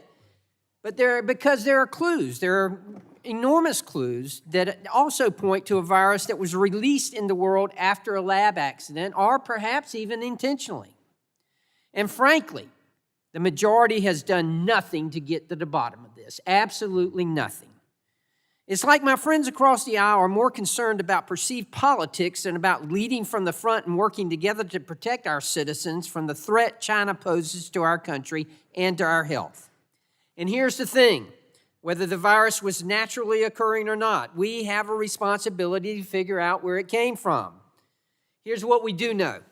The Chinese government engaged in a massive cover-up by ordering the destruction of samples, taking all genomic sequences, databases offline to shield them from public access, disappearing journalists and scientists, lying about their observations of asymptomatic spread from person to person, activating their global united work front to ship personal protective equipment to the China motherland before others even knew of the outbreak.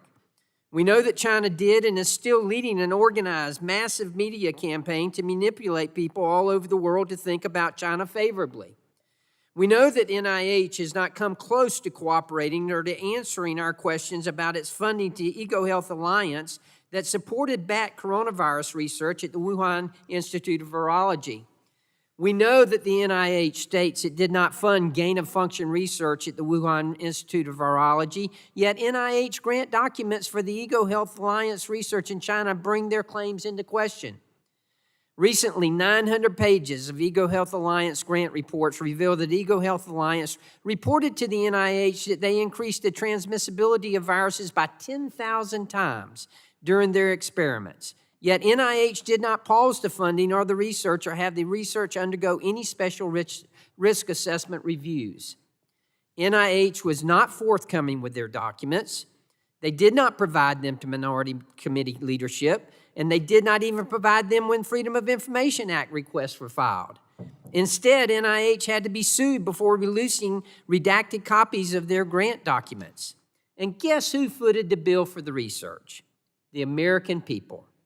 Our constituents' money went to China to conduct risky, dangerous, gain-of-function research. Albert Einstein said years ago, the only thing more dangerous than ignorance is arrogance. Ladies and gentlemen, gain-of-function is research arrogance. And this is just one of several illustrations of conflicting information that surfaced when the grant research documents were published last week. Political partisanship, academic groupthink, and big tech shut down any and all mention of the possibility that COVID-19 emerged from a lab accident at the Wuhan Institute of Virology. Facebook and Twitter literally deleted posts that suggested this, and in some cases, banned those users. Mark Zuckerberg and Jack Dorsey are not scientists, and they should be condemned for pursuing China's lies out to the world. So what do we do now? Congress must get to the bottom of this. And while we may never get the answers we want from the Chinese Communist Party, as the NIH authorizing committee and the committee with jurisdiction over public health, we have the responsibility to investigate how the outbreak occurred, if for no other reason than to figure out what steps we must take to prevent another pandemic.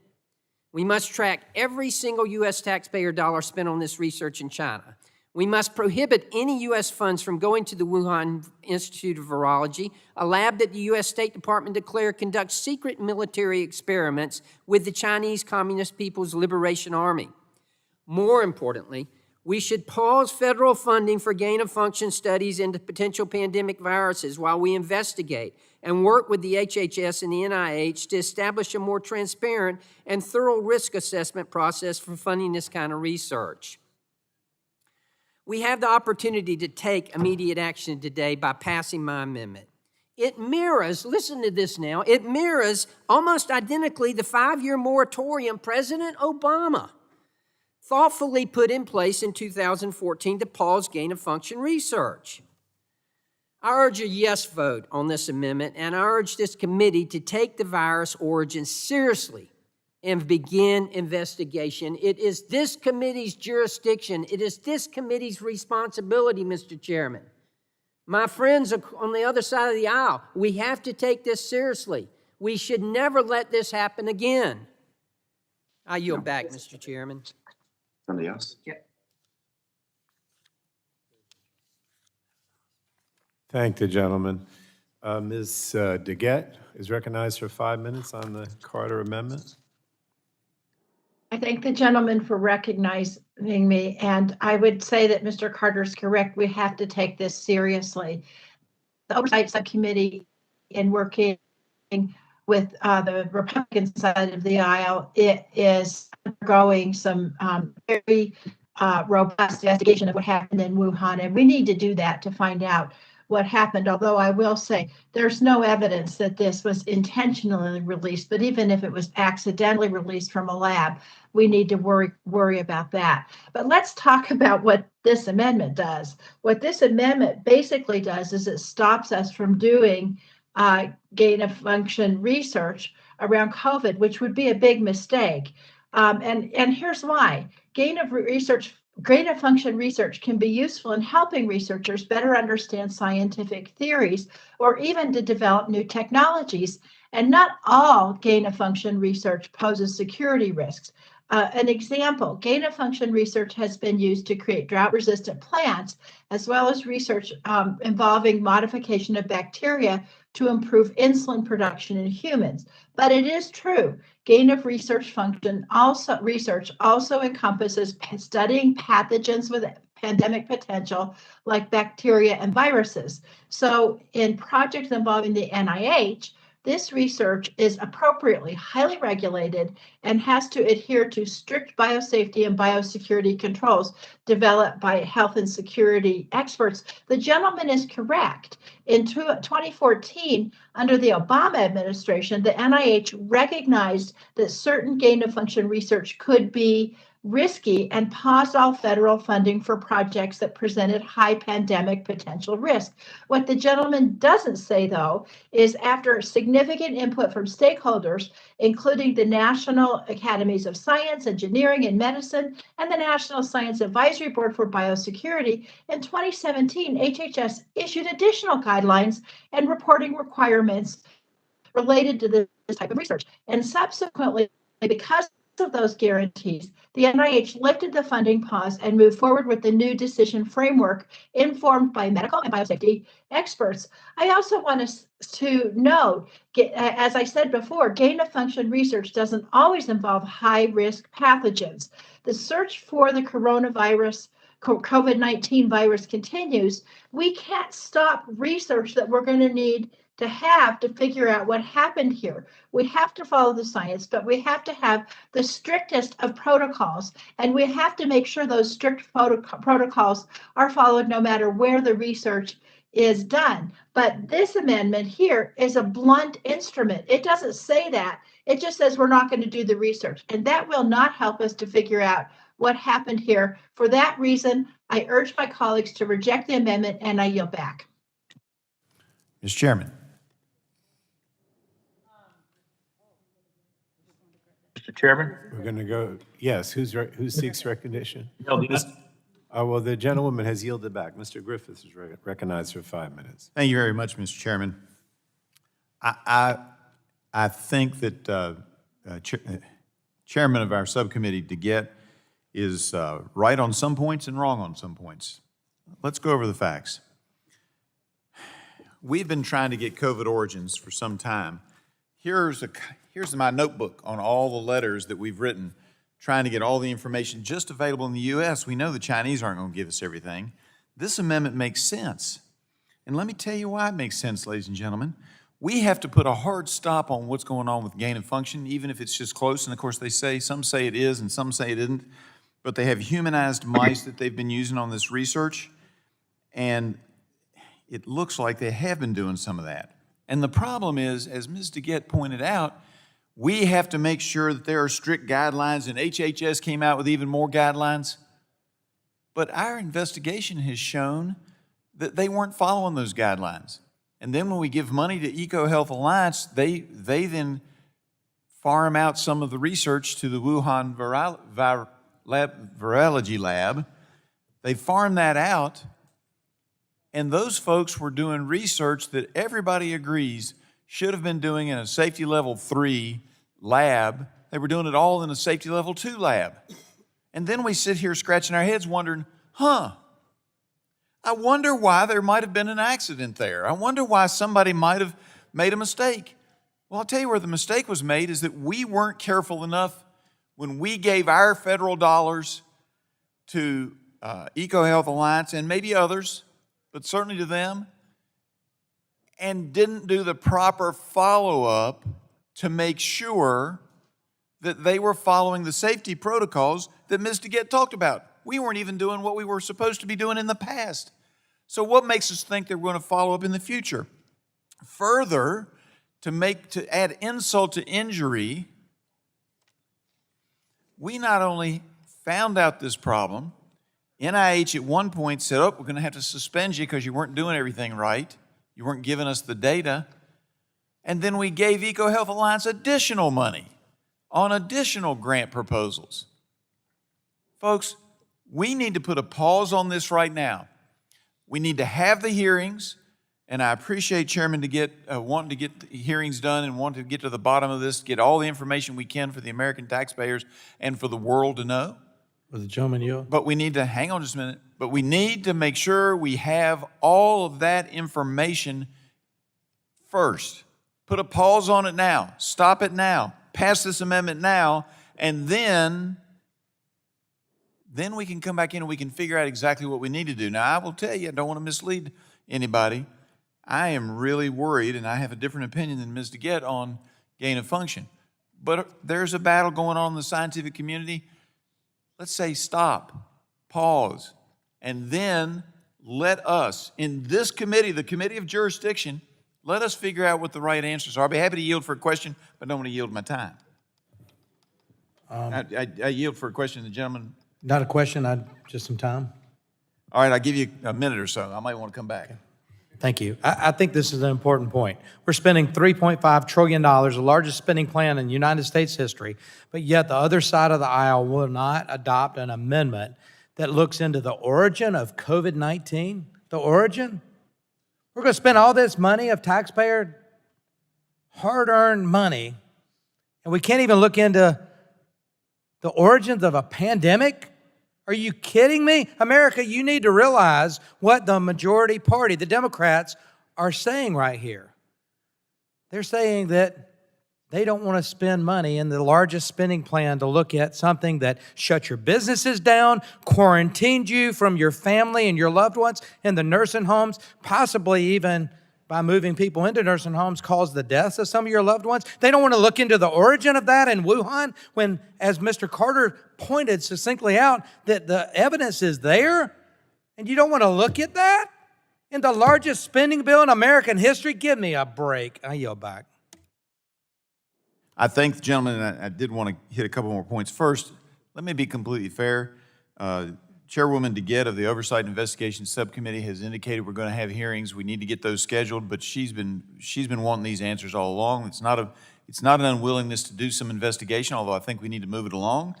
But it is a concern that I think we need to say, hit the brakes. You know, sometimes you just have to stop and catch your breath and say, wait a minute, let's stop right now. I'm not saying we couldn't move forward if we get everything right. This amendment, though, puts the brakes on those pathogens that have a pandemic potential.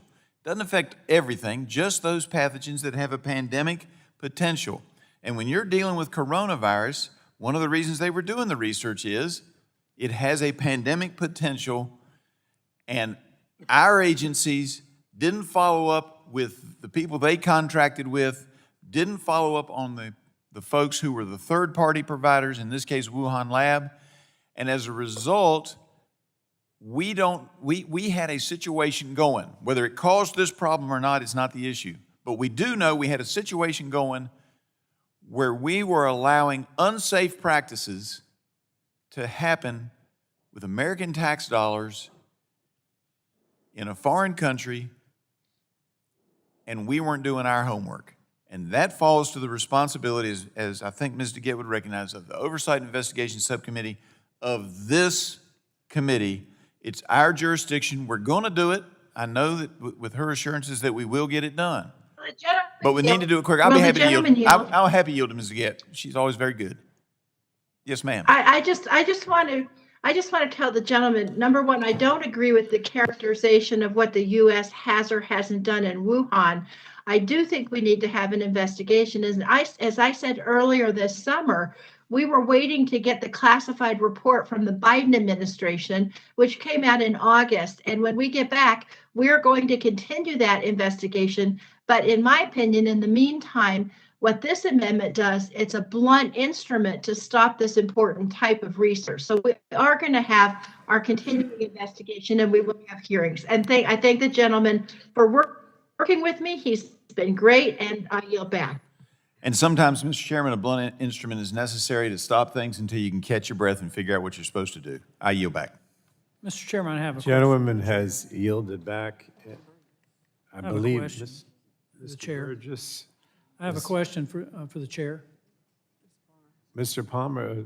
I have a question. Yes. And I want to make sure I understood what Ms. DeGette just said. Does the committee have information about the gain of function funding that, does the chair have it, or does the subcommittee chair have information about funding for gain of function that the committee doesn't have? Do you want time to address? No, I'm just asking a question. Mr. Chairman, I know, but you have to have, did you have your 5 minutes yet? Not on this, no, sir. Well, you can be recognized for 5 minutes. It's striking the last word. I just have a question. I just want to know if the leadership of the committee has information about gain of function funding that hasn't been shared with the committee. No, we have nothing like that. I yield back. Thank you. And next I have Dr. Burgess, based on seniority. Did you want to be recognized? Yes, Mr. Chairman. I move to strike the last word to be recognized on the. Dr. Burgess is recognized for 5 minutes. Thank you, Mr. Chairman. And this is a good amendment by the gentleman from Georgia and should be supported by everyone on this committee. It is, after all, the responsibility of this subcommittee, of this committee, this full committee, to be the one in charge here in issues of public health that are so dire. Look, I had a similar amendment, which I am not going to offer in the interest of time, but the amendment that I had proposed would require the federal agencies to release all information requested under Freedom of Information Act by the Energy and Commerce Committee within 45 business days after the receipt of that request. And the reason for that is this past week, and many of us were sort of blindsided by reporters, there was a publication called The Intercept that published 900 pages of documents related to the US-funded coronavirus research in China through Eco Health Alliance. So we, as a committee, have sent several letters to the National Institute of Health requesting further information on the Wuhan Labs biosafety procedures and documents relating to any grant dollars provided to Eco Health Alliance. But instead of providing members of Congress with a briefing on these requested materials, members of Congress are left to find out that 900 pages of materials were published by a news hub. So the NIH really must be transparent about all of the details relating to the origins of the COVID-19 virus. It's beyond critical that we understand exactly what went wrong to prevent this from ever happening again. And I so appreciate Ranking Member Griffith's comments about making certain that viruses with pandemic potential. And yet, could we also be sure that viruses with pandemic potential are not funded for research in countries that are adversarial to the United States? I mean, would this be too much to ask? Look, previous administrations have made good faith efforts to provide access to information when requested by congressional committees. I don't understand why this administration has chosen to be so non-transparent in this issue. There are 40 million COVID cases in the United States. The pandemic has demonstrated how serious a biologic threat can be, and this has affected everyone. Members in this room, members of my family have been affected by this virus. We should all be equally concerned about the origins, and we certainly should be willing to listen to the arguments of the gentleman from Georgia that we not be funding this research. Viruses and bacteria with a pandemic potential in an adversarial country. So I want to thank the gentleman from Georgia for offering the amendment. I regret that there was not time to offer the companion amendment about the origins of the coronavirus outbreak. Look, I've been on this committee for a long time. We have dealt with the People's Republic of China in a number of activities that were certainly questionable.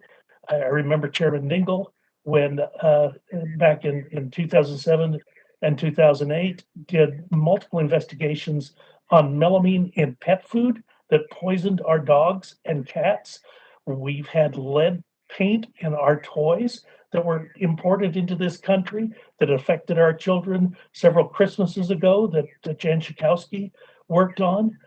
The fentanyl that was brought up earlier by in an earlier amendment. I mean, this stuff, at some point you begin to ask yourself, is all this accidental? Oh, and I forgot about the heparin in 2008 that poisoned our patients in dialysis centers. Is all of this stuff just coincidental? Or is there a pattern of practice here by an adversarial country where at the very least we would never again fund pathogenic research in a lab in an adversarial country that has such a track record? Again, I thank the gentleman from Georgia for bringing up the amendment. It deserves an aye vote, and I'll yield back. I thank the gentleman. Who seeks time? Dunn of Florida. Mr. Dunn is recognized for 5 minutes. Thank you, Mr. Chairman. I move to strike the last word, speak in support of the amendment.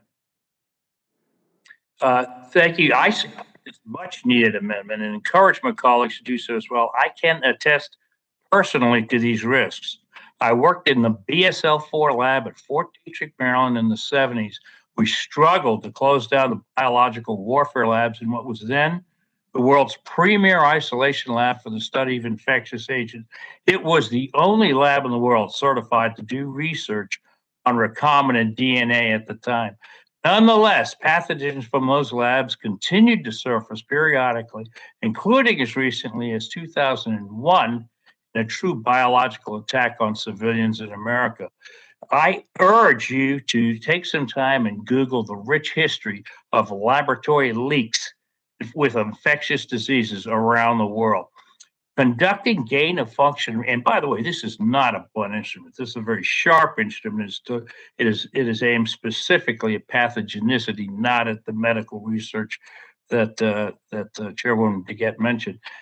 Conducting gain of function research in a lab in an adversarial nation is quite simply not a good idea. To do so in a nation is widely acknowledged to have the world's largest and most advanced biological warfare program is recklessly foolish.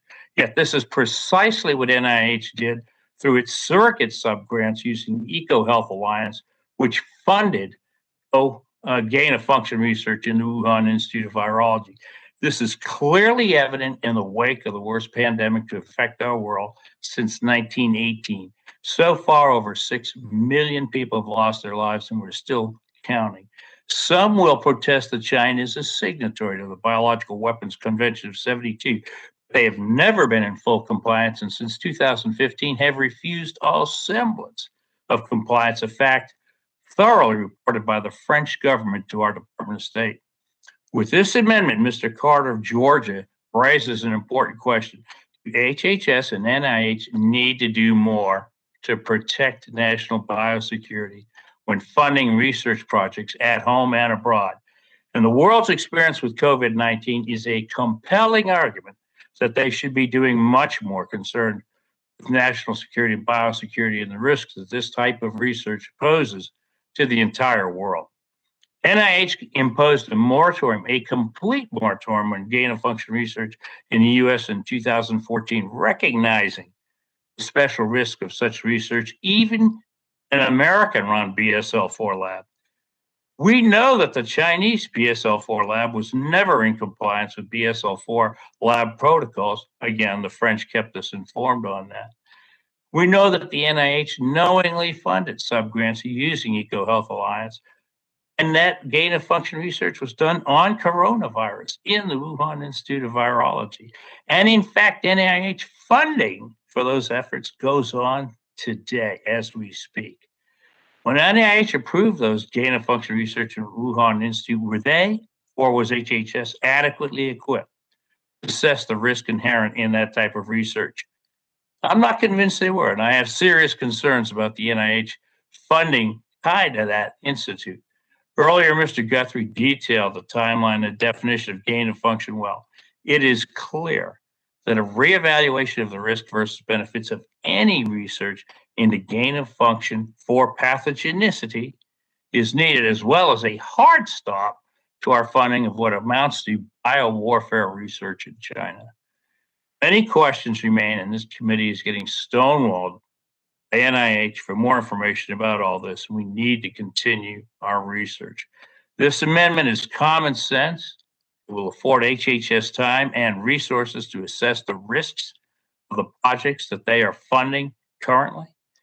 $3 billion is going out the door to the ARPA-H title to supplement existing NIH grant monies, and it would be prudent to take a moment to consider the national security risk of all research conducted in China. And this amendment is one way to do so. I strongly encourage my colleagues to vote yes on this as you value your life and as you place a value on the lives of all of the Americans and those around the world who have died from this pandemic caused by this research. Would the gentleman With yield? that, Would the gentleman Madam Chair, I yield? yield back. Would the gentleman yield? Only have 13 seconds. Okay. You can have it. I just want to thank the gentleman for pointing out something that was very important. This is not a blunt instrument. This is a sharp instrument. And I resent the chairperson of the O&I committee of this committee of jurisdiction insinuating that it was a blunt instrument that included everything. It does not. It causes a pause only on pathogens and coronavirus, not on plants or anything else. That was intentionally misleading on her part, and I resent that, and I yield back. I guess I shouldn't have allowed you to go over. Too late now. Pull it back. Thank you. Does anyone else wish time on the Carter Amendment? All right, if not, we're going to move to a vote. A recorded vote is ordered, and those in favor of the amendment will say aye. Those opposed to the Carter Amendment will say no, and the clerk shall call the roll. Mr. Rush. Rush votes no. Mr. Rush votes no. Ms. Eshoo. Eshoo votes no. Ms. Eshoo votes no. Ms. DeGette. It votes no. Ms. DeGette votes no. Mr. Doyle. Doyle votes no. Mr. Doyle votes no. Ms. Schakowsky. Schakowsky votes no. Ms. Schakowsky votes no. Mr. Butterfield. Butterfield votes no. Mr. Butterfield votes no. Ms. Matsui. Matsui votes no. Ms. Matsui votes no. Ms. Castor. Ms. Castor votes no. Mr. Sarbanes.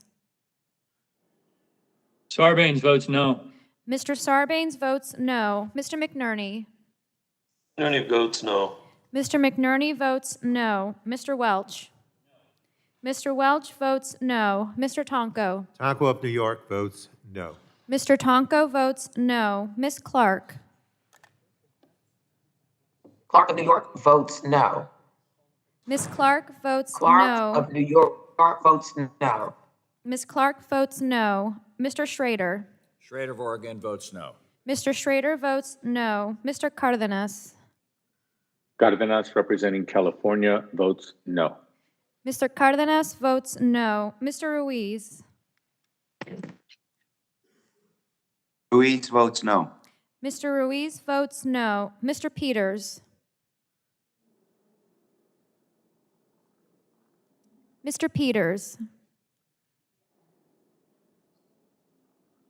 Peters votes no. Mr. Peters votes no. Mrs. Dingell. Dingell votes no. Mrs. Dingell votes no. Mr. Vesey. DC votes no. Mr. Vesey votes no. Miss Custer. Custer votes no.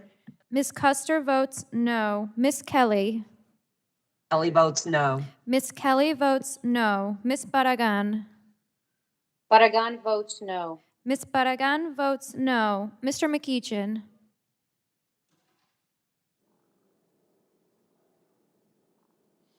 Miss Blunt Rochester. Blunt Rochester votes no. Miss Blunt Rochester votes no. Mr. Soto.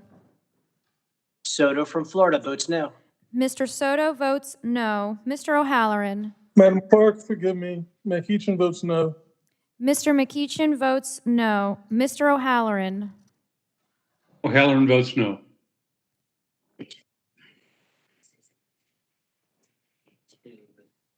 Mr. O'Halloran, can you please repeat your vote? I couldn't see you on camera.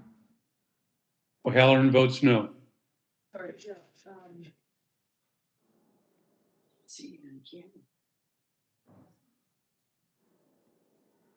Mr. O'Halloran, can you please turn your video on? It's on. All right. Mr. O'Halloran votes no. Miss Rice. Rice votes no. Miss Rice votes no. Miss Craig. Craig votes no. Miss Craig votes no. Miss Schreier. Schreier votes no. Miss Schreier votes no. Miss Trahan. Trahan votes no. Miss Trahan votes no. Miss Fletcher. Fletcher votes no. Miss Fletcher votes no. Mrs. Rogers. Mrs. Rogers votes aye. Mr. Upton. Upton votes aye. Mr. Upton votes aye. Mr. Burgess. Burgess votes aye. Mr. Burgess votes aye. Mr. Scalise. Scalise votes aye. Mr. Scalise votes aye. Mr. Latta. Latta votes aye. Mr. Latta votes aye. Mr. Guthrie. Mr. Guthrie votes aye. Mr. McKinley. Mr. McKinley votes aye. Mr. Kinzinger. Kinzinger votes aye. Mr. Kinzinger votes aye. Mr. Griffith. Mr. Griffith votes aye. Mr. Bilirakis. Mr. Bilirakis votes aye. Mr. Johnson. Mr. Johnson votes aye. Mr. Long. Aye. Mr. Long votes aye. Mr. Bouchon. Bouchon from Indiana votes aye. Mr. Bouchon votes aye. Mr. Mullen. Aye. Mr. Mullen votes aye. Mr. Hudson. Hudson, North Carolina votes aye. Mr. Hudson votes aye. Mr. Wahlberg. Wahlberg votes aye. Mr. Wahlberg votes aye. Mr. Carter. Mr. Carter votes aye. Mr. Duncan. Mr. Duncan votes aye. Mr. Palmer. Mr. Palmer votes aye. Mr. Dunn. Votes aye. Mr. Dunn votes aye. Mr. Curtis. Curtis votes aye.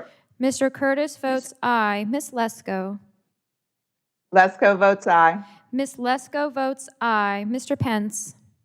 Pence votes aye. Mr. Pence votes aye. Mr. Crenshaw. Crenshaw votes aye. Mr. Crenshaw votes Crenshaw votes aye. aye. Mr. Joyce.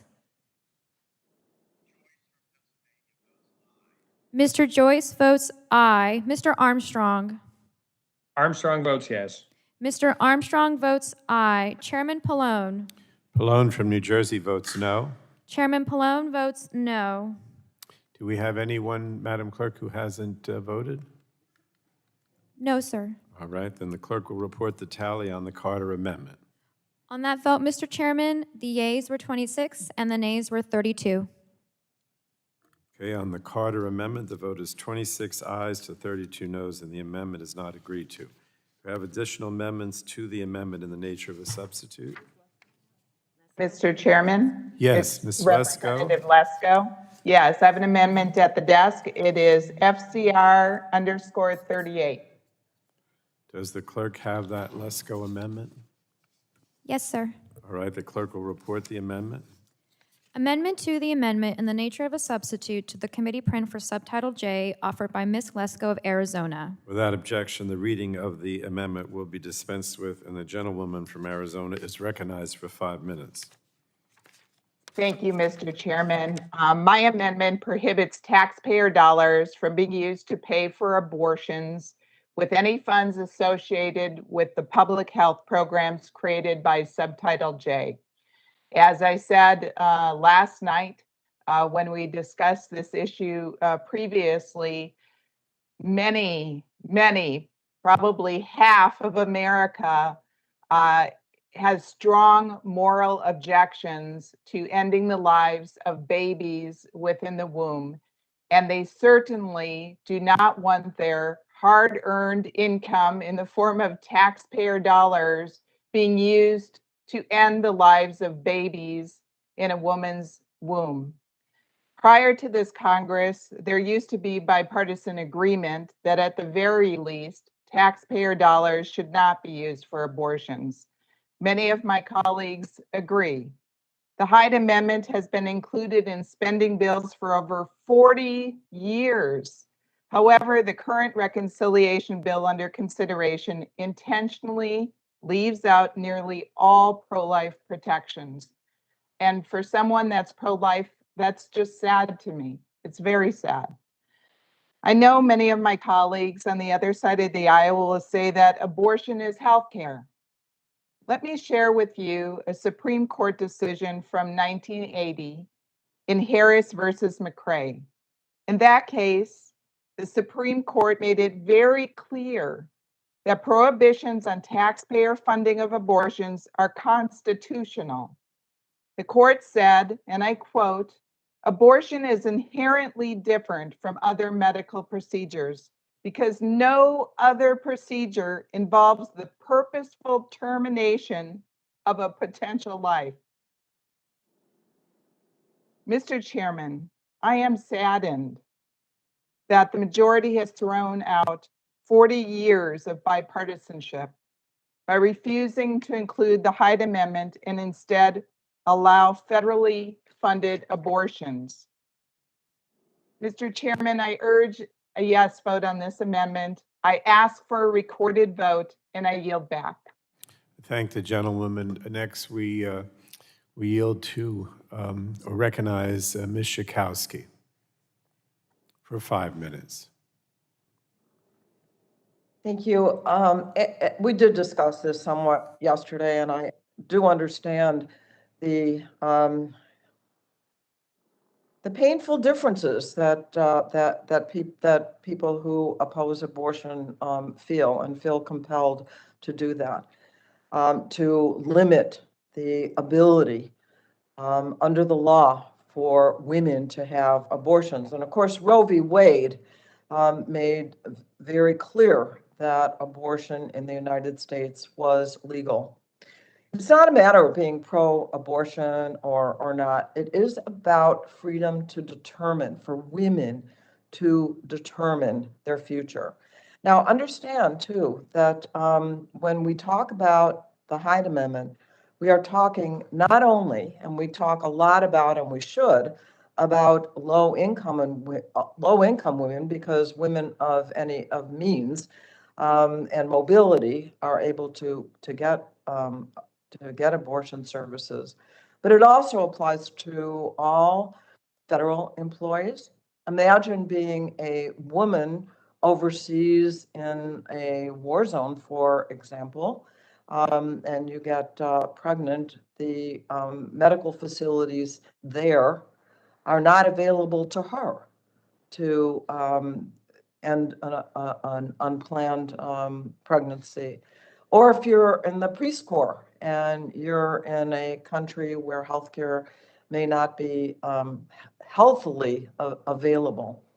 Because actually, in terms of danger to women physically, abortion done in a timely way is less dangerous a physical state than pregnancy. But we have also seen, particularly in this pandemic, that women of color, low-income women, face maternal and infant mortality much more, tremendously more than white women. And there's a sea change now in this country going on where women are saying, this is the ultimate freedom, that it determines the rest of my life. And if I can avoid it with birth control, great. But if I haven't, and now we've got laws that are saying even after 6 weeks, when most women are not even aware that it's illegal. Now you're getting at the point of whether or not we should all say that it should be covered, that abortion services are health care, and that, but you say no, and it shouldn't be paid for. There's a lot of things like war, for example. There are people who don't want to pay money that goes to war. There's people that don't want to pay taxes for all kinds of reasons. That's not how we operate in this country. We make decisions about what our priorities are. And I would suggest that the ability of women and their families, their God, their doctor, should be free to make that decision and able to do it, and not prohibited because they don't have the money. There is now a majority in this country who think that women should be able to make that decision on their own, have the freedom to make that decision on their own, regardless of their income, of any other, their zip code, their, that it's their decision. And so I think it makes perfect sense now to say that no one has to have an abortion. Of course not. And no one is prohibited from believing that it is the wrong thing to do. I get that. And that's a privilege that we have in this country, but it is not a privilege to impose that on women. And in the case of low-income people or women overseas that work for the government, to have it forced on them to carry a pregnancy to term. And I yield back. I thank the gentlewoman. Mr. Dunn had his hand up previously, but I don't know if he wants to speak on this. Is there any Republican who does? All right, then we'll go to Ms. DeGette, is recognized for 5 minutes. I thank the gentleman. I just want to point out, I said this last night and I'll say it again. Not only have the opinions in Congress shifted about who pays for women being able to get the freedom to have the full range of their health care, but also the public opinion has changed on this. Last night I referred to a poll that was done in July 2021, just 2 months ago, and basically by a huge majority, by a 38-point margin, Americans in battleground congressional districts think that public funding should be used for abortions because it's a part of women's health care. And in fact, that same poll showed that voters think that if a candidate for Congress believes that a woman should be able to have the full range of her health care options, paid for by however she has her health care, it will make them more likely to vote for that candidate. Public opinions have changed in this country because people realize all women should have access to the full range of health care. And if it's okay, Mr. Chairman, I would be happy to yield the balance of my time to Ms. Schreier. Yes, Ms. Schreier is recognized. Thank you, Mr. Chairman.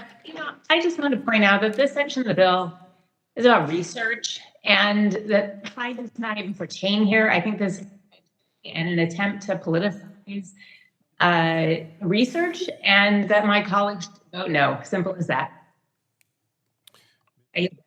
Ms. Taguette has the time. I do. Does anyone else want her time or going to yield move? back, thank you. All right. you Someone yield- needs to mute. Yield back, all right.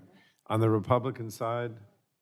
Yes, I'd like to speak. The ranking member is recognized for 5 minutes. Thank you, Chairman. I suppose we all have our polls that we can point to. I've also seen the polls that suggest that public opinion, especially among young people, is changing on this issue. Because of technology today, amazing technology again, we can look into the womb and we can watch the development of a baby day by day, week by week. It's changing public opinion because it's hard to turn your back and not recognize that when you look at technology and look into the womb, what actually is happening. Also, we hear a lot on this committee about science and following the science. Science does evolve. We continue to learn. We continue to explore the limits of science. We were having the conversation about gain of function research. We have a couple of scientists in this country, Dr. Fauci and Dr. Collins, that are all about exploring the limits of science. There's no limit. But as we explore the limits of science, I think we all need to open our hearts and our minds to what we are learning. And that applies to all of us, Republicans and Democrats. And on this issue, the science is pretty clear as to when life begins. So I would just submit to open your hearts to the science, to what research what we're discovering, and to what technology has allowed us to see when it comes to life. And let's be defenders of life at the beginning, of when it starts, at conception. This is the United States of America. Life, liberty, and the pursuit of happiness for all. I yield back. Gentlewoman yields back. Do we have another Democrat? Ms. Castro is recognized for 5 minutes. Well, thank you, Mr. Chairman. Colleagues, every American deserves to live a safe and healthy life, and that means ensuring that everyone has access to health care, and that includes contraceptives, checkups, abortion care, cancer screenings, prenatal visits, the full range of health care. But too often in America, access to high-quality, affordable health care has been limited due to racial disparities or economic disparities or where someone lives. Now, I'm really proud of what this committee has done over the decades to improve the lives of American families and improve their health care. Medicare, Medicaid, the Affordable Care Act, Children's Health Insurance. But we're in a moment in time where there's a radical fringe trying to take over these decisions. Remember that the decision about when, whether, how to become a parent is a deeply personal life decision. It's a decision for a woman and her family, and sometimes in gut-wrenching medical cases of distress for doctors and medical professionals. It is not a decision for politicians.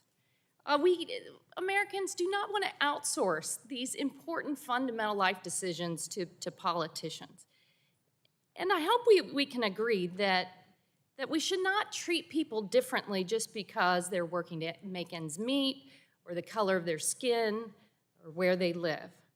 Because fundamental human dignity means being able to make the decisions about your pathway in life, being able to determine your pathway in life.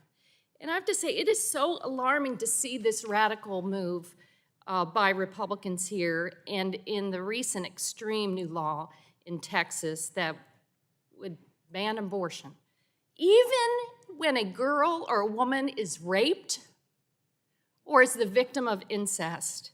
I mean, that's reprehensible for politicians to inject themselves and say that the girl or the woman has to carry that pregnancy to term.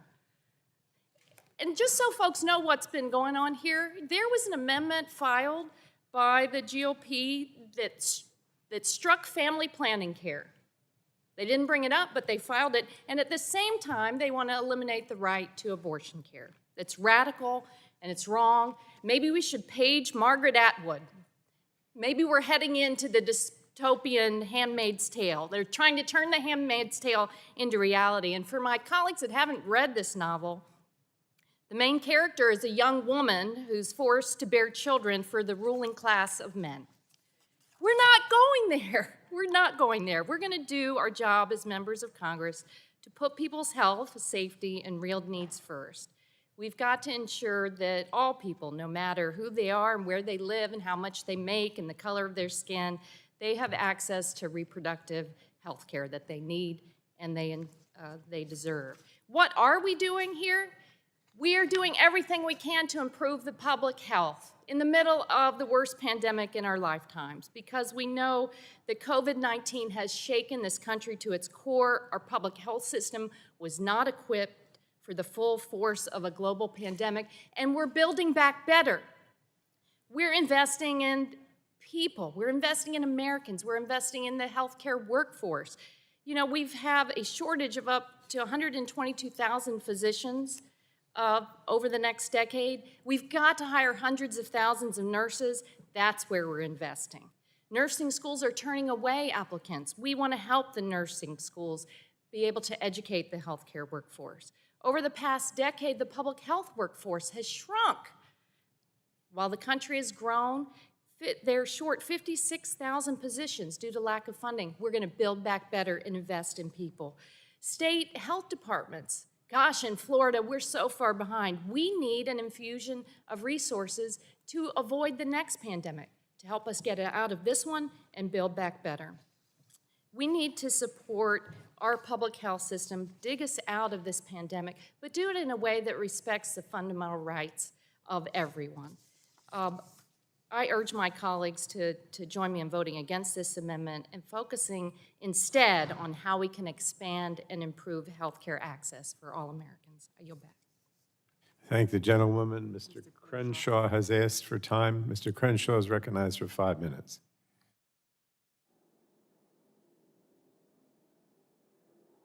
Hand went back down, so you don't want to be recognized. Is there anyone else on either side who seeks recognition? If not, we'll go to a vote. All right, we'll do a recorded vote as now ordered on the Lesko amendment. Those in favor of the amendment will say aye. Those opposed to the Lesko amendment will say no, and the clerk shall call the roll. Mr. Rush. Rush votes no. Mr. Rush votes no. Ms. Eshoo. Eshoo votes no. Ms. Eshoo votes no. Ms. DeGette. DeGette votes no. Ms. DeGette votes no. Mr. Doyle. Doyle votes no.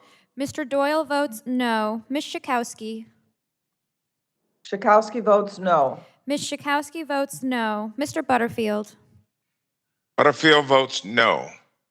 Mr. Butterfield votes no. Ms. Matsui. Matsui votes no. Ms. Matsui votes no. Ms. Castor. Ms. Castor votes no. Mr. Sarbanes. Sarbanes votes no. Mr. Sarbanes votes no. Mr. McNerney. McNerney votes no. Mr. McNerney votes no. Mr. Welch. Mr. Welch votes no. Mr. Tonko. Tonko of New York votes no. Mr. Tonko votes no. Ms. Clark. Clark of New York votes no. Ms. Clark votes no. Mr. Schrader. Mr. Schrader from Oregon votes no. Mr. Schrader votes no. Mr. Cardenas. Cardenas representing California votes no. Mr. Cardenas votes no. Mr. Ruiz. Ruiz votes no. Mr. Ruiz votes no. Mr. Peters. Votes no. Mr. Peters votes no. Mrs. Dingell. Dingell votes no. Mrs. Dingell votes no. Mr. Vesey.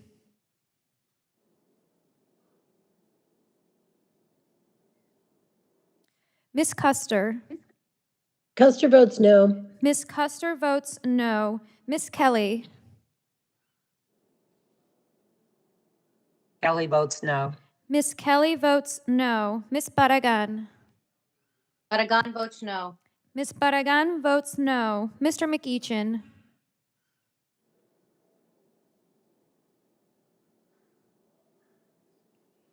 Miss Blunt Rochester. Blunt Rochester of Delaware votes no. Miss Blunt Rochester votes no. Mr. Soto. Soto from Florida votes no. Mr. Soto votes no. Mr. O'Halloran.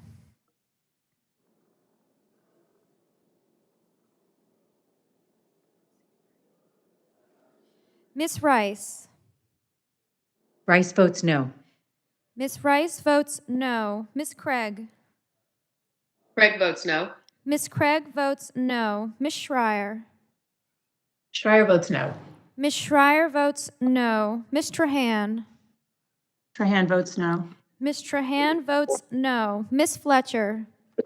Fletcher of Texas votes no. Miss Fletcher votes no. Mrs. Rogers. Mrs. Rogers votes aye. Mr. Upton. Upton votes aye. Mr. Upton votes aye. Mr. Burgess. Votes aye. Mr. Burgess votes aye. Mr. Scalise. Mr. Scalise votes aye. Mr. Scalise votes aye. Mr. Latta. Latta votes aye. Mr. Latta votes aye. Mr. Guthrie. Mr. Guthrie votes aye. Mr. McKinley. Mr. McKinley votes aye. Mr. Kinzinger. Kinzinger votes aye. Mr. Kinzinger votes aye. Mr. Griffith. Mr. Griffith votes aye. Mr. Bilirakis. Mr. Bilirakis votes aye. Mr. Johnson. Mr. Johnson votes aye. Mr. Long. Aye. Mr. Long votes aye. Mr. Bouchon. Bouchon from Indiana votes aye. Mr. Bouchon votes aye. Mr. Mullen. Aye. Mr. Mullen votes aye. Mr. Hudson. Mr. Hudson votes aye. Mr. Wahlberg. Wahlberg votes aye. Mr. Wahlberg votes aye. Mr. Carter. Mr. Carter votes aye. Mr. Duncan. Mr. Duncan votes aye. Mr. Palmer. Mr. Palmer votes aye. Mr. Dunn. Mr. Dunn votes aye. Mr. Dunn votes aye. Mr. Curtis. Curtis votes aye. Mr. Curtis votes aye. Miss Lesko. Lesko of Arizona votes aye. Miss Lesko votes aye. Mr. Pence. Pence from Indiana votes aye. Mr. Pence votes aye. Mr. Crenshaw.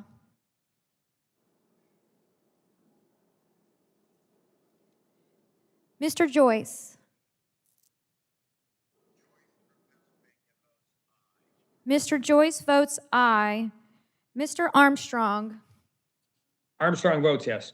Mr. Armstrong votes aye. Chairman Pallone. Pallone from New Jersey votes no. Chairman Pallone votes no. And Madam Clerk, who do we not have recorded that would like to be? Mr. Vesey is not recorded. Mr. Vesey available? Yes. Mr. Chairman, how does the clerk have me recorded? Does not. Mr. Chairman, would you please instruct the clerk to vote me as a no? Thank you. Mr. Vesey votes no. Is there anyone else who, Madam Clerk, who's not recorded? Mr. McEachin. Mr. McEachin. McEachin votes no. Mr. McEachin votes no. Mr. O'Halloran. Mr. O'Halloran. O'Halloran votes no. Mr. O'Halloran votes no. He's not recorded, Crenshaw. Mr. Crenshaw is not recorded. Wait a minute, let's see. Having technical issues is not pictured. Here he comes. Mr. Crenshaw? Crenshaw votes aye. Sorry about that, Mr. Chairman. Mr. Crenshaw votes aye. That includes everyone, Madam Clerk?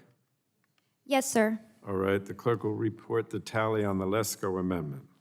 On that vote, Mr. Chairman, the yeas were 26 and the nays were 32. Okay, the vote on the Lesko amendment is 26 ayes to 32 noes. The amendment is not agreed to. Are there further amendments to the amendment in the nature of a substitute? No? All right. Then we're going to go back to the Ains. The Ains was offered by Ms. Eshu, and we'll voice vote the Ains and then have a recorded vote on final passage. So the Ains, if there's no further debate or amendments, we will proceed to a vote on the amendment in the nature of a substitute to the committee print Subtitle J, Budget Reconciliation, Legislative Recommendations Relating to Public Health. All those in favor of the amendment in the nature of a substitute to the committee print Subtitle J, Budget Reconciliation, Legislative Recommendations Relating to Public Health will signify by saying aye. Aye. That was weak. All those. Aye. Aye. All right. All those opposed will signify by saying no. No. No. In the opinion of the chair, the ayes have it. Okay. Now, the amendment in the nature of a substitute to the committee print Subtitle J, Budget Reconciliation, Legislative Recommendations Relating to Public Health is agreed to. So now we go to final passage, recorded vote. And this is final passage on the public health title. The question now occurs on approval and transmitting to the Committee on Budget, the committee print Subtitle J, Budget Reconciliation, Legislative Recommendations Relating to Public Health as amended. I move the committee do now approve and transmit the recommendations of this committee and all appropriate accompanying material, including additional supplemental minority or dissenting views, to the House Committee on the Budget in order to comply with the reconciliation directive included in Section 2002 of the concurrent resolution on the budget for fiscal year 2022, S-Con Res 14, and consistent with Section 310 of the Congressional Budget and Impoundment Control Act of 1974. A recorded vote is ordered. All those in favor of this public, what is it called? Public health title should say aye. Those opposed will say no, and the clerk shall call the roll. Mr. Rush. Rush of Illinois votes aye. Mr. Rush votes aye. Ms. Eshu. Eshu votes aye. Ms. Eshu votes aye. Ms. DeGette. DeGette votes aye. Ms. DeGette votes aye. Mr. Doyle. Doyle votes yes. Mr. Doyle votes aye. Ms. Schakowsky. Schakowsky votes aye. Ms. Schakowsky votes aye. Mr. Butterfield. Butterfield votes yes. Mr. Butterfield votes aye. Ms. Matsui. Matsui votes aye. Ms. Matsui votes aye. Ms. Castor. Aye. Ms. Castor votes aye. Mr. Sarbanes. Sarbanes votes aye. Mr. Sarbanes votes aye. Mr. McNerney. McNerney votes aye. Mr. McNerney votes aye. Mr. Welch. Yeah. Mr. Welch good. How you votes doing? aye. Mr. Tonko. Tonko of New York votes aye. Mr. Tonko votes aye. Ms. Clark. Clark of New York votes aye. Ms. Clark votes aye. Mr. Schrader. Schrader of Oregon votes no. Mr. Schrader votes no. Mr. Cardenas. Cardenas representing California votes aye. Mr. Cardenas votes aye. Mr. Ruiz. Ruiz votes aye. Mr. Ruiz votes aye. Mr. Peters. Votes aye.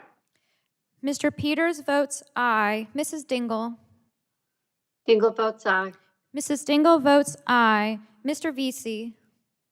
VC votes aye. Mr. Vesey votes aye. Ms. Custer. Custer votes aye. Ms. Custer votes aye. Ms. Kelly. Kelly of Illinois votes aye. Ms. Kelly votes aye. Ms. Barragan.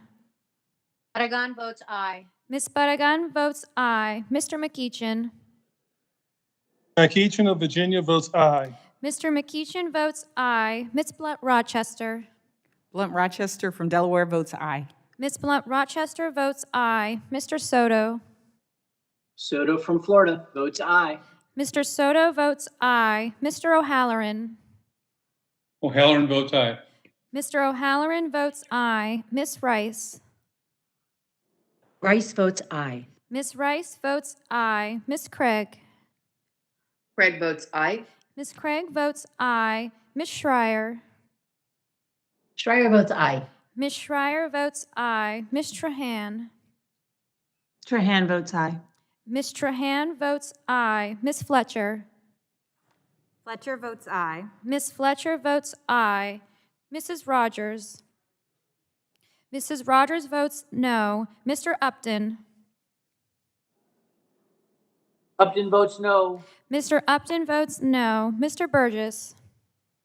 Votes no. Mr. Burgess votes no. Mr. Scalise.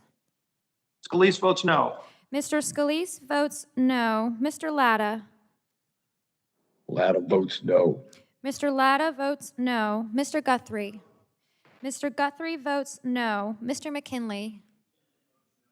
Mr. McKinley votes no. Mr. Kinzinger. Kinzinger no. Mr. Kinzinger votes no. Mr. Griffith. Mr. Griffith votes no. Mr. Bilirakis. Mr. Bilirakis votes no. Mr. Johnson. Mr. Johnson votes no. Mr. Long. No. Mr. Long votes no. Mr. Bouchon. Bouchon from Indiana votes no. Mr. Bouchon votes no. Mr. Mullen. No. Mr. Mullen votes no. Mr. Hudson. Mr. Hudson votes no. Mr. Wahlberg.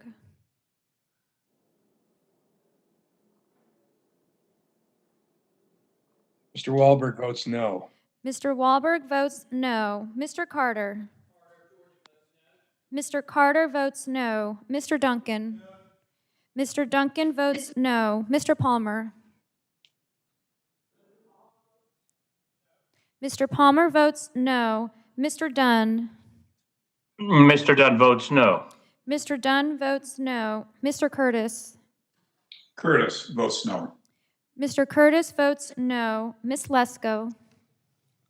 Lesko votes no. Miss Lesko votes no. Mr. Pence Pence. from Indiana votes no. Mr. Pence votes no. Mr. Crenshaw. Crenshaw votes no. Mr. Crenshaw votes no. Mr. Joyce. Mr. Joyce votes no. Mr. Armstrong. Armstrong votes no. Mr. Armstrong votes no. Chairman Pallone.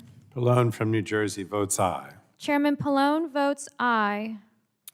Madam Clerk, is there anyone who has not been recorded who wants to be? Or you have everyone? I have everyone recorded. All right, then the clerk will report the tally on the public health title. On that vote, Mr. Chairman, the yeas were 31 and the nays were 27. Okay.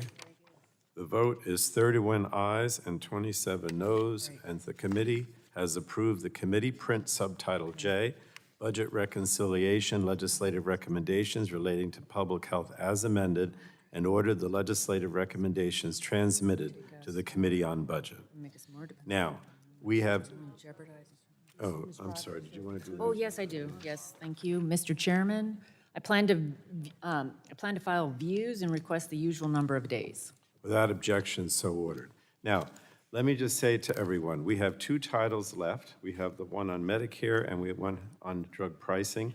We said last night that in order to be respectful to the Jewish holidays, that we would try to conclude at a reasonable time this afternoon. I would ask everyone to please stay and participate in these last two titles, which are important. And we're going to go to the drug pricing title first. The chair calls up the committee print subtitle E, Budget Reconciliation Legislative Recommendations Relating to Drug Pricing. The clerk will report the title of the bill. Committee print to budget reconciliation legislative recommendations relating to drug pricing. Madam Clerk, without objection, the first reading of the bill will be dispensed with. The bill is now considered as read. And without objection, the bill is considered as read and open for amendment at any point. I understand we have an Ains from Mr. Welch.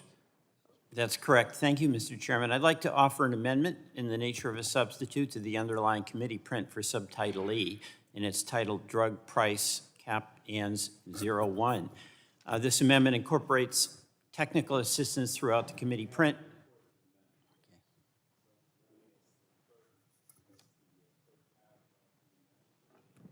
I have the amendment. Okay, the clerk will report the Welch. First off, no worries about reading the book. I hope it was informative.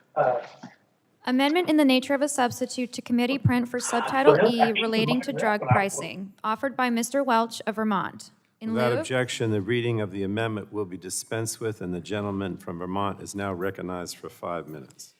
The amendment incorporates technical assistance throughout the committee print for a fair price negotiation program, the inflation rebates, as well as the Part D redesign. I would remind my colleagues that the majority of this committee has already considered and voted on this bill previously, as well as in the House. This ANS will effectively lower drug prices for the American people, deliver needed relief from the crushing burden of high prescription drug costs, so that many of the people we represent can get access to the medication they need. It's going to save taxpayers and workers money through the lower premiums and higher wages. Mr. Chairman and my colleagues on the committee, one of the concerns that we share is access to health care. And the cost of health care has exploded and is beyond reach. It's putting an enormous burden on individuals, an enormous burden on employers who are providing employer-sponsored health care. It's putting an enormous burden on taxpayers. And the biggest and fastest rising cost in health care has been prescription drugs. As we know, the United States pays the highest prices for prescription medication of any country in the world. According to a RAND study, it's about 344% higher for brand name drugs than countries in Europe and other industrialized countries pay. The burden on taxpayers is immense, the burden on employers is immense, and the pain inflicted on individuals who are trying to get access to the medication they need is immense. Let me give a few examples. Humira, which is used to treat rheumatoid arthritis, is over 500% more expensive in the US when compared to the median price in other countries. Insulin, that so many of the people we represent need, that's about $10.58 a dose in other countries. Here it's nearly $35 a dose. From 2014 to 2019, the average retail price of insulin rose by 47%. And that is because of the pricing power of pharma, not because anything was done to change insulin in a way that provided additional benefits to diabetics. Essentially, what we have in this country is a situation where pharma has immense pricing power, which it abuses. Now, let me preface my remark by making an acknowledgement. Pharma does some tremendous things. It creates, in many cases, life-extending and pain-relieving drugs. That is a good thing. But what it also does is it kills us with the price. Pharma asserts that if we have price negotiation and become the only country that does not continue to buy wholesale and pay retail, and that's what we do without any kind of price negotiation, that this will adversely affect them and interfere with the market and be price setting. That's an argument that they make. They don't want the government to be involved on behalf of the people we represent to lower prescription drug prices to something that's affordable and fair. But let's acknowledge something. Pharma gets the enormous advantage of governmental involvement. First of all, with the patent protection. I believe in the patent protection. It gives a period of exclusivity for pricing by the inventor of a life-saving or life-extending drug. I don't believe in abusing that power, which pharma has consistently done. Second, pharma consistently abuses the patent system by gaming it. And we all know what those games are, changing the color of the pill or the dosage or some minor thing that they claim justifies an extended period of exclusivity. Next, pharma benefits enormously by governmental action because the government provides a guaranteed market for their medications through the Medicare program, through the Medicaid program, and really also through employer-sponsored health care, which is deductible. And our employers work really, really hard to provide good coverage to the employees who are so valued in those companies. Next, pharma takes enormous advantage of the Wall Street practices of merger and acquisition. And in many cases when pharma is claiming that they need the money for the research, it's not so much that they're getting the money for the research. What they're doing is getting the money to buy a company that may have invented a product, then the next day raising the price of that product that they purchased. Let me give a couple of examples. Revlimid was a cancer drug that was introduced, created by Celgene, bought by Bristol-Myers Squibb. The price went from $215 in 2005 to $800 per pill, nearly at 400%. Mr. Welch, you're over your time, if you could wrap up. Okay.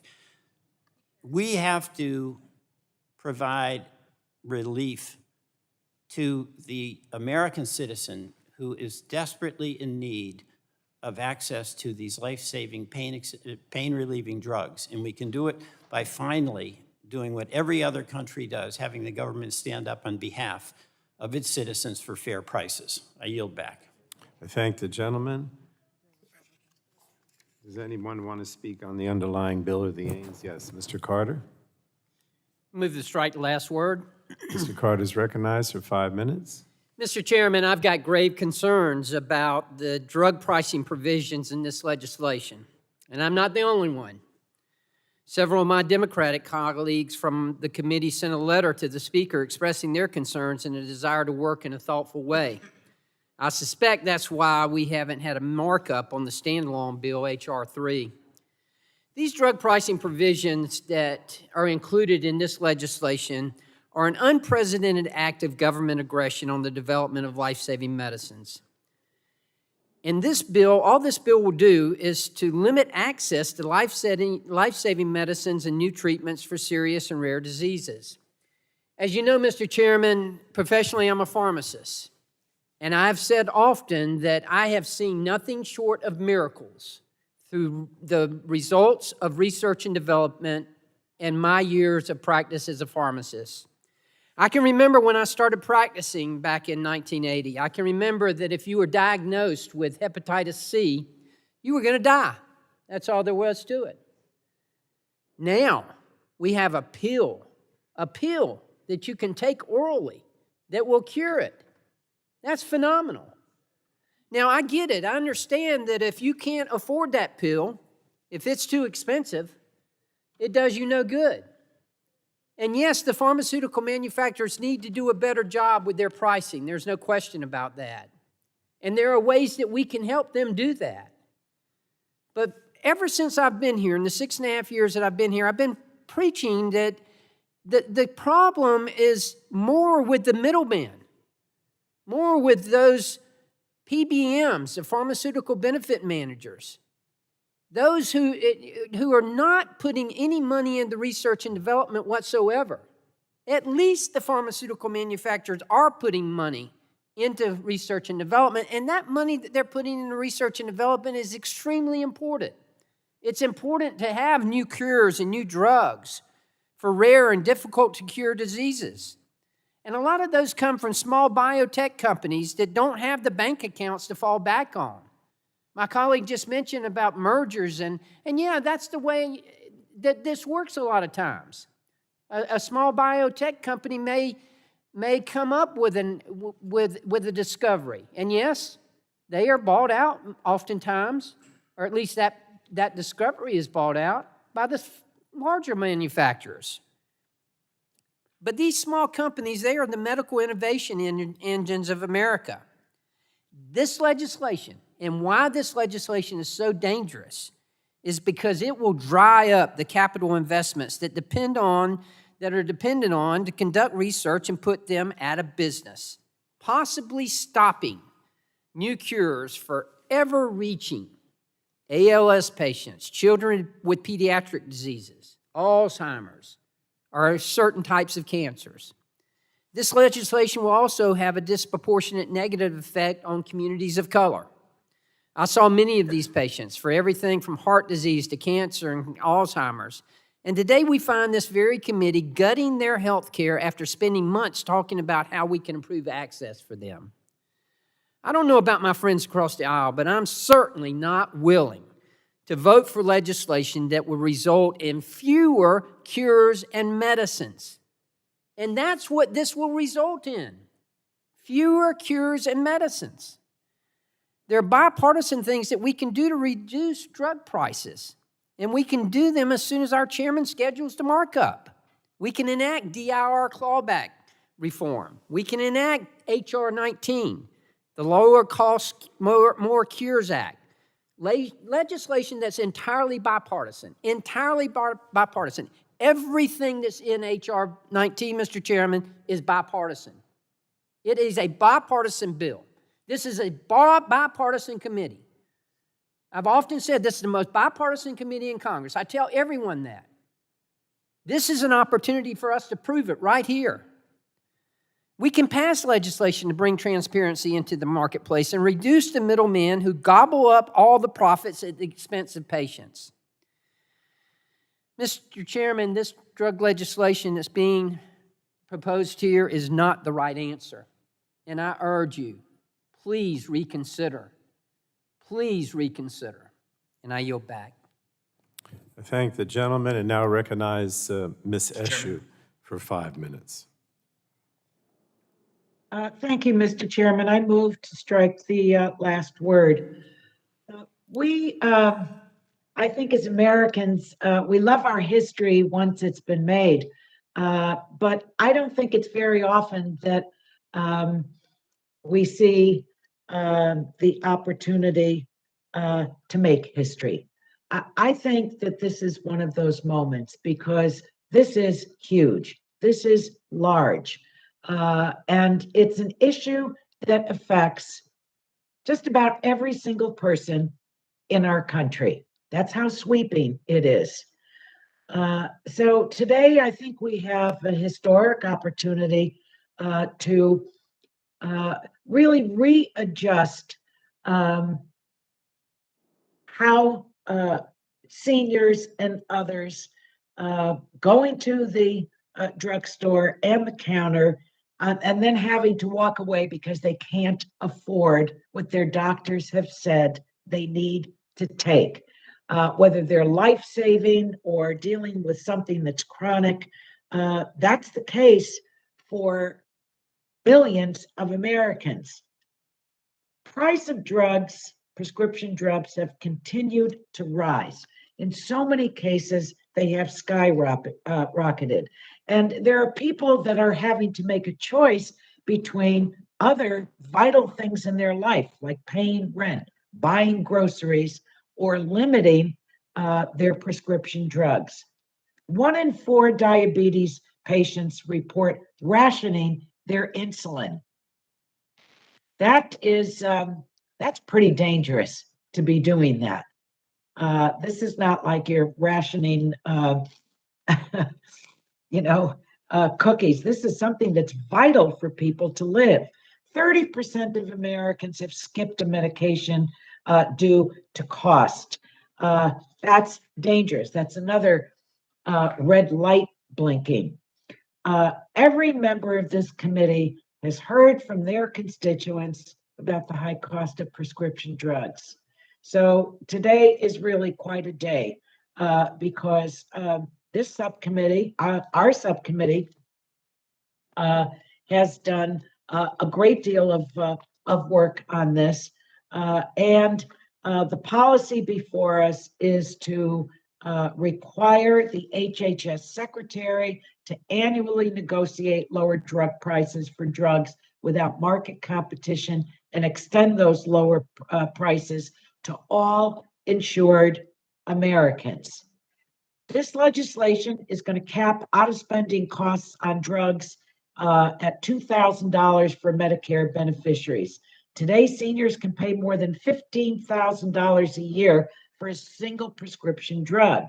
The bill before us includes a provision I championed to cap how much seniors with high out-of-pocket costs pay per month to $250.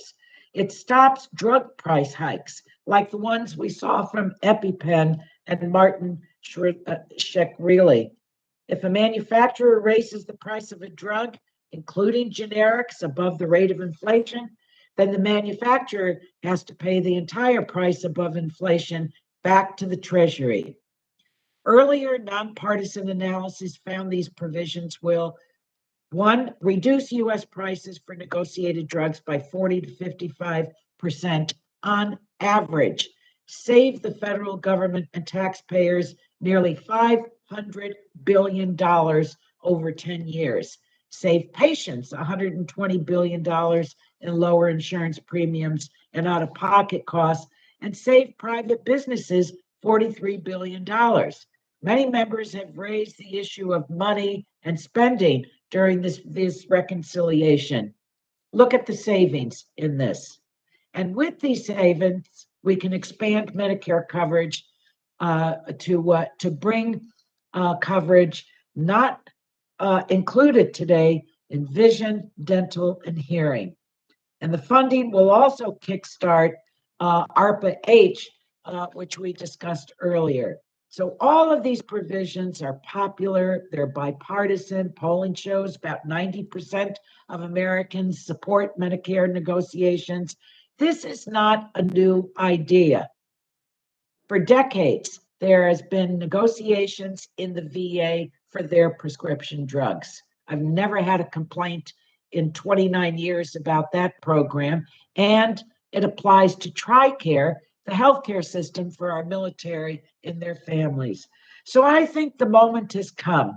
I think Americans have waited a long time. I think it's time to live up to our promises, to lower the cost of prescription drugs for all of our constituents. And with that, Mr. Chairman, I yield back the balance of my time. Mr. Chairman. I thank the gentlewoman. Dr. Burgess' hand is up virtually. He's more senior, right? So we'll go to Dr. Burgess. He's recognized for 5 minutes. Thank you, Mr. Chairman. And this is an important topic. Our committee has a pretty significant history on the issue of drug pricing. We, of course, were the committee back in 2003 that passed the Medicare Part D benefit. And many will remember that one of the follow-ons from the Part D benefit was the fact that generic medications at our country's pharmacies suddenly put 90 different generic compounds at $4 and under. I think Walmart, Walgreens, a number of pharmacies across the country, after we had passed the prescription drug benefit, and it no longer was valuable to simply raise the prices on commonly used medications because it could be ordered from other sources, the retail pharmacies actually came along and said, look, this is good. We want the traffic through our pharmacies. We want the traffic through our stores, and we're going to offer these generic drugs at a significantly lower cost. And that was this committee that did that, the Medicare Part D benefit. So we do know how to lower costs. Mr. Carter mentioned Sovaldi, the hepatitis C drug, and that's obviously always a favorite of mine, and many people have heard me talk about it before. Mr. Shkreli had cornered the market on Daraprim, and many people on his committee have heard me say over the years that if you don't understand the difference between Sovaldi and Daraprim, you're going to get the answer to this question wrong, because Sovaldi was a gift. Sovaldi was a way of curing a disease that was relatively recent in its emergence, hepatitis C. Now, Daraprim was a medicine that had been around for a while, and Mr. Shkreli decided if he cornered the market, he could jack the price up, and he's in jail today. I don't know whether it's because of those efforts or something else, but that's probably the right place for him. But in the meantime, what has happened with medicines for hepatitis C? Well, more have come on the market. They weren't exactly generics, but they were similar in the pharmacologic pathways that were targeted. And there are now several that are available for a cure for hepatitis C for substantially under $10,000. People say, well, that's still a lot of money, but he's right. I mean, that's such a dreadful diagnosis with such a dreadful consequence, liver transplant, death, multiple hospitalizations, that the fact that those medicines are available at really remarkably lower prices, that's something we should celebrate. That's not something we should seek to end. Look, we can cap prices, and maybe there's times that's you'd get me arguing alongside with you. But on the other hand, we know the history of federal price controls in this country, and that's the sort of thing that leads to long lines. No one wants to see someone denied their insulin because it costs too much, but no one wants to see someone denied their insulin because there simply is no insulin for sale on the shelf, because people have simply gotten out of the business because it is too tough to be there. Look, when we marked up HR 3 a couple of years ago, I offered you an amendment. I offered you an amendment for insulin that would give the rebate, regardless of whether someone's insured, uninsured, Medicare, Medicaid, regardless, private insurance. If there's a rebate available, that it just be rebated to the customer, to the patient, to the consumer at the time of purchase. You rejected that along party lines. And for the life of me, I don't understand why you rejected that, but that seems like a pretty plausible way to go about finding a solution for some of these problems. I also need to just talk briefly about the issue of NIH funding. Look, it's private market investment that's largely responsible for the creation and approval of new therapies. A study was done looking at over 23,000 NIH grants in the year 2000, and they were able to follow those along for 20 years, and 18 approved FDA medicines were there by 2020. But none of these medicines reached approval without significant private investment, and the total private investment for these 18 approved medicines was $44.2 billion compared to $670 million in NIH funding. The return on investment, if we keep the private sector involved, is phenomenal. Look, it's not to say that we don't have problems. Many of the issues that are, many of the policies in HR 19 from last Congress were actually signed into law, so things actually got done. We could take that same approach to this Congress and actually deliver for the American people. I thank the chairman. I yield back. Thank you, Dr. Burgess. I was just looking at those books on your shelf and wondering if those were like the hearings from the ACA. I know in rules, oftentimes you would reference the official transcript of the hearings. Is that what I'm looking at, or those are medical journals? Yeah, those are the federal regulations pertaining to the ACA. I figured as much. I figured as much. All right. I guessed right. Actually, it's a virtual bookshelf, Chairman. I don't mean to disappoint you. I'm not that smart. Okay. All right. Mr. Doyle is recognized next for 5 minutes. I move to strike the last word. Thank you, Mr. Chairman. Without objection, I'd like to enter into the record the comprehensive plan for addressing high drug prices that was put together by HHS and sent to the White House Competition Council. This plan lays out some of the misaligned incentives in the prescription drug market and industry that has led to shockingly high drug prices for many Americans. The report builds upon 3 guiding principles: lowering the cost of prescription drugs for all Americans, improving competition throughout the industry, and fostering innovation. The report specifically mentions one high-need area where current market incentives are not aligned to encourage innovation, and that is the antibiotic and antimicrobial market. In fact, in recent years, many of the small innovative companies working to develop new antimicrobials have filed for bankruptcy after bringing novel and effective drugs to market. And many of the major pharmaceutical companies have shuttered their antibiotic divisions altogether. The truth is, the way the market incentivizes R&D right now, sell as many drugs as you can at the highest price you can, simply doesn't work for antimicrobials. Unfortunately, our current health system rewards quantity over quality in almost every aspect. We're working on moving towards a more value-based model, but we just aren't there yet. When it comes to the pharmaceutical industry, our system is set up to reward drugs that treat symptoms, not find cures. Effective antibiotics, however, usually provide a cure for the most infections in just 5 to 7 days. The problem is that we're losing our effective antibiotics and antimicrobials to resistance, and there isn't a robust R&D pipeline coming to replace them. Antimicrobial resistant infections are a huge public health concern. A lot of public health experts agree that antimicrobial resistance could be the next public health crisis that we face. This isn't a hypothetical problem. It's already here. In the United States alone, more than 2.8 million antibiotic-resistant infections occur each year, and more than 35,000 people die as a result.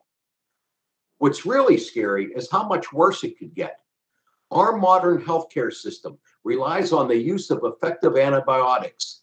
Surgery, the care of premature infants, chemotherapy, and organ transplants are all dependent upon effective antibiotics and other antimicrobials. We don't want to get to a point where none of our antibiotics work, but that's where we're headed without action and innovation.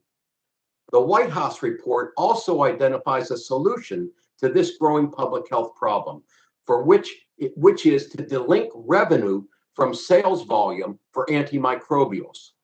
A bill that I've been working on with Mr. Ferguson and Senators Bennett and Young would do just that, the Pasteur Act, which would set up a new, truly value-based payment model for antimicrobials.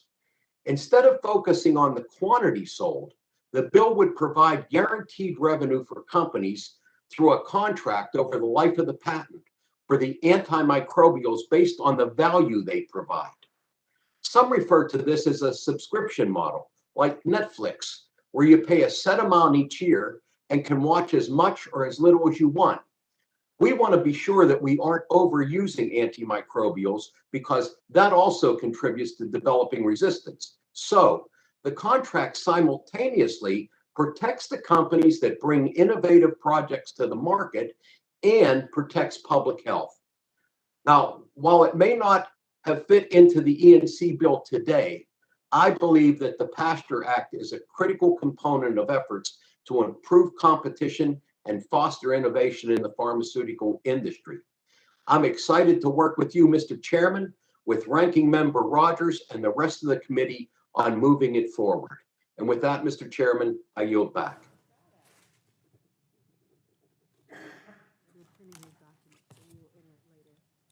Thank you, Mr. Doyle.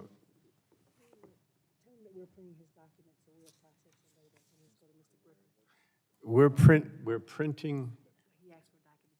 Oh, you asked the document be entered. We're printing it and we're going to look at it and then we'll come back to it, Mr. Doyle, for the one that you asked to be entered into the record. So I'm going to go now to Mr. Griffith, who's recognized for 5 minutes. Thank you very much, Mr. Chairman. First, before I get into this bill, I would suggest to my colleague and Mr. Doyle that he take a look at Stephanie Strathy and Tom Patterson's book on the perfect predator. It is talking about phage therapy. It's a real life story, a medical mystery story.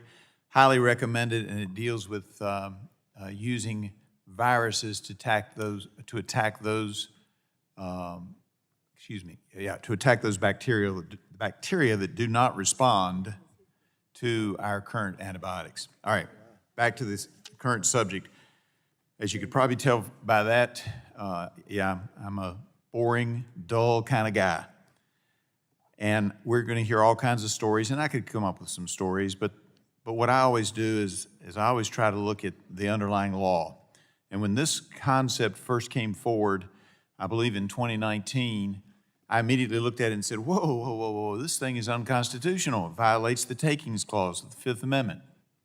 I raised that in subcommittee. I've been raising it ever since. I'm absolutely convinced that it is a violation. And lo and behold, some months later, the Congressional Research Service, in their document dated October 21st, 2019, not only said was it likely to be a takings clause violation of the United States Constitution, it may also violate the Eighth Amendment excessive fines provisions in the Constitution. Folks, I know that I'm, a wet blanket and a killjoy. This bill is unconstitutional. And, sometimes we have to get past all the stories and all the good politics and all the things that everybody, wants to talk about in the political world and take a look at what we can do and what we should do under the United States Constitution. This bill is clearly unconstitutional. I'm absolutely convinced of that. And another problem that this bill has, and I'm trying to keep it short, but, and let me tell you why it's excessive fines so that folks back home understand. This bill has a punishment of 95%. If you don't accept the government price and don't agree to do what they tell you to do, they will take 95% of your gross revenues, not your net revenues, 95% of your gross revenues on the medicine. It's not right, and it's not constitutional. And then another issue is raised by the CRS report. I encourage everybody to look at it. It's not that long. There it is.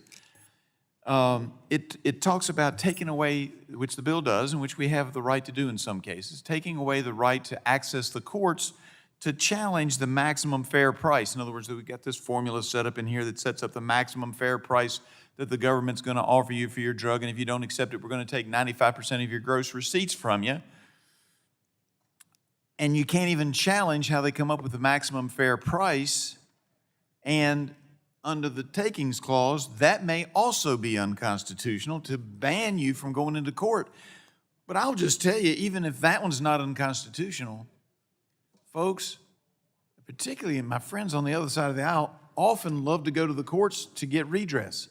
The American people, whether somebody on Main Street in Salem, Virginia, or whether some big corporation, has a right to go to an independent arbiter, and that would be our court system, and say, this isn't right, take a look at it, it doesn't follow the law, it's not fair, do something about it. This bill says you can't do that. It's just wrong, folks. It's unconstitutional. It's wrong. It's bad policy. We have other ways we can deal with this, some of which, and some of my Republicans don't agree with me. I think we can look at a strategy for negotiating, but not when you come to it with a club so big that drugs won't be developed because they won't ever be able to get their money back. And that's a problem. And I will tell you, I don't know whether, I know that the drug I take for the blood clots I got as a result of COVID is probably going to be on that list. I can't tell you whether the research would have been done or not done, but I suspect we wouldn't have two drugs that have been miracle drugs for people who suffer from deep vein thrombosis if this law had been in effect 15 years ago when all of that was happening. Today, I've got some blood clots. I take a pill every morning, no big deal. 20 years ago, that was a big deal. I wouldn't be able to travel and do my job for the people of the 9th Congressional District. This bill's wrong and unconstitutional. I yield back. Thank the gentleman. Next, we go to Ms. Schakowsky, is recognized for 5 minutes.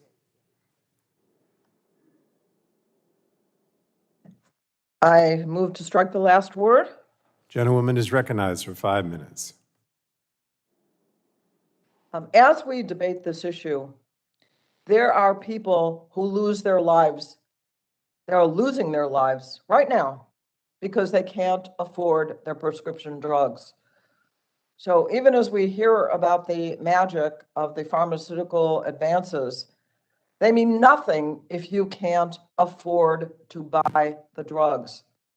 And all of you colleagues would be hard pressed to find any issue that has more unanimous support than the idea of lowering the cost of prescription drugs. All the recent data tells us that 90% of Americans, 90%, that means certainly Republicans and Democrats and independents and everybody else agree that the cost of prescription drugs is too high and needs to be reduced. The fact that Americans pay 2 to 3 times, maybe even more than 3 times, the cost of other countries for the very same drugs around the world is deeply offensive to Americans. And we can do something about this right now. You know, we hear from the pharmaceutical industry all the time that the cost of their research and development, number one, then tell us, show us the data. I have legislation, others have legislation that would require disclosure of how much are you really spending and how much is really taxpayer dollars that are doing much of the basic research. You know, most of these prescription drugs, these miracle drugs, begin with taxpayer investments into research and development. It is time, it is beyond time for us to say no one has to die. I remember when insulin was hitting the roof, and I think Mr. Welch pointed out that without any significant change to that drug, that the pharmaceutical companies were raising the price. That insulin, which had been, you know, available almost to everyone, suddenly became so expensive. We have the names of people who died. We know a young man who decided when the cost went up, he was going to try and take care of himself, a student, and he shortchanged his own dosages, and he lost his life. No one should have to do that. I have been behind people at the pharmacy who present their prescription, look at the cost of that, and end up walking away. And often it is the people who are the poorest because they don't have the kind of insurance or a Medicare Advantage plan and have to walk away. We're talking about billions and billions of drugs that could save lives that are inaccessible, period. And I was there, many of you were there, I think, probably when we saw the Medicare Part D and watched how the pharmaceutical industry made sure that the language saying Medicare may not negotiate for lower prices goes into that legislation, and it's still there. Now, the VA, of course, does negotiate, and fortunately, our benefits, our veterans have lower costs. It's an outrage. It is a scandal. And now we have an opportunity not only to lower the price, but to then be able to use that money that we are handing over to the pharmaceutical industry to help expand Medicare, to help improve the healthcare of people in this country. We cannot let this opportunity pass us by. We deserve, like people all over the world, for the very same drugs, to pay a reasonable price and to be able to keep our country healthy. And with that, I urge a yes vote, and I yield back. Thank the gentlewoman. Mr. Doyle had asked that we enter into the record a report from ASPE, report to the White House Competition Council on Comprehensive Plan for Addressing High Drug Prices. Without objection, so ordered. Mr. Upton is next. Mr. Upton is recognized for 5 minutes. Well, thank you, Mr. Chairman. It's a debate that a lot of us have been looking for a long time, and certainly every single one of us here on both sides of the aisle wants to do something about higher drug costs as it impacts all of our constituents, as we know folks that are in desperate need. So I don't question the motives of any of the members, but you know what? We've been on this drill, on this same page for the last couple of years. And despite your majority you don't have the votes probably today to move this partisan bill. And like many of us said on this committee on the Republican side in the last Congress, let's actually do something about this. Rather than move a partisan bill, let's move something that's bipartisan that actually does some of these things. And I would credit former Chairman Walden, who actually put a bill together. It was called H.R. 19, and we've introduced it again in this Congress as we did the last one. And it literally took every bipartisan approach on lowering drug prices, every bill that had bipartisan support, and it packaged it together as one. And we haven't been able to get that moving the last couple of years. And many of us said, why are we going through the same drill again when in fact we could do something and do it with a bipartisan approach? You know, listening to my good friends on your side, Anna Eshoo said, the moment is here. That's right. The moment is here. The moment is now to do something that's bipartisan. Mr. Welch talked about the price of insulin and the escalating costs. That's in H.R. 19. We can deal with this. As Dr. Burgess just talked about one of his amendments that was unsuccessful in the last Congress. Mr. Doyle talks about the Pasteur Act. He's right. That is a really good bill. And guess what? DeGette and I are going to have that as part of our Cures 2.0 legislation when we introduce it a little bit later this month. Those are some of the things that we can do on a bipartisan basis. And it's not just us, the Republicans, that are saying that we shouldn't go on this partisan approach. I take what the CBO said in the last Congress, that in fact, drugs are not going to be developed here, or they're going to be developed overseas. They confirmed that report. You know, when we began to develop 21st century cures, we all came together on this committee. It was a bill that passed 53-0. All of us, every one of us, listened to people across the country, whether we did town halls, whether we did roundtable discussions. We met with as many experts as we could find, from MD Anderson to the Mayo Clinic to the University of Michigan and Colorado. I mean, so many different folks weighed in to what could we do to expedite the FDA approval of drugs and devices. You and I, Mr. Chairman, sat down with DeGette and others, and rightly so, we included a $45 billion increase above the baseline over the next 10 years for the NIH research. We sat down with the FDA and we said, look, we want you to have we want the same safeguards for these approvals. What is it that you need to make sure that you have the resources to do it? And they told us, and we included it in that bill. We heard from the venture capitalists. I mean, this again is back in 2014, 2015. We learned that 50% of the venture capital that was going for new drugs for these discoveries was going overseas because of the approval process here. So we look to change that. We want these new drugs developed, and we can do that. But for God's sakes, why aren't we doing it on bills that have bipartisan support that could actually get to the president versus going again on a dead-end circuit on a bill that's not going to get there? And for our constituents who are so frustrated with Washington anyway, here is just another example of not getting things done. That's not what any of us want to see happen.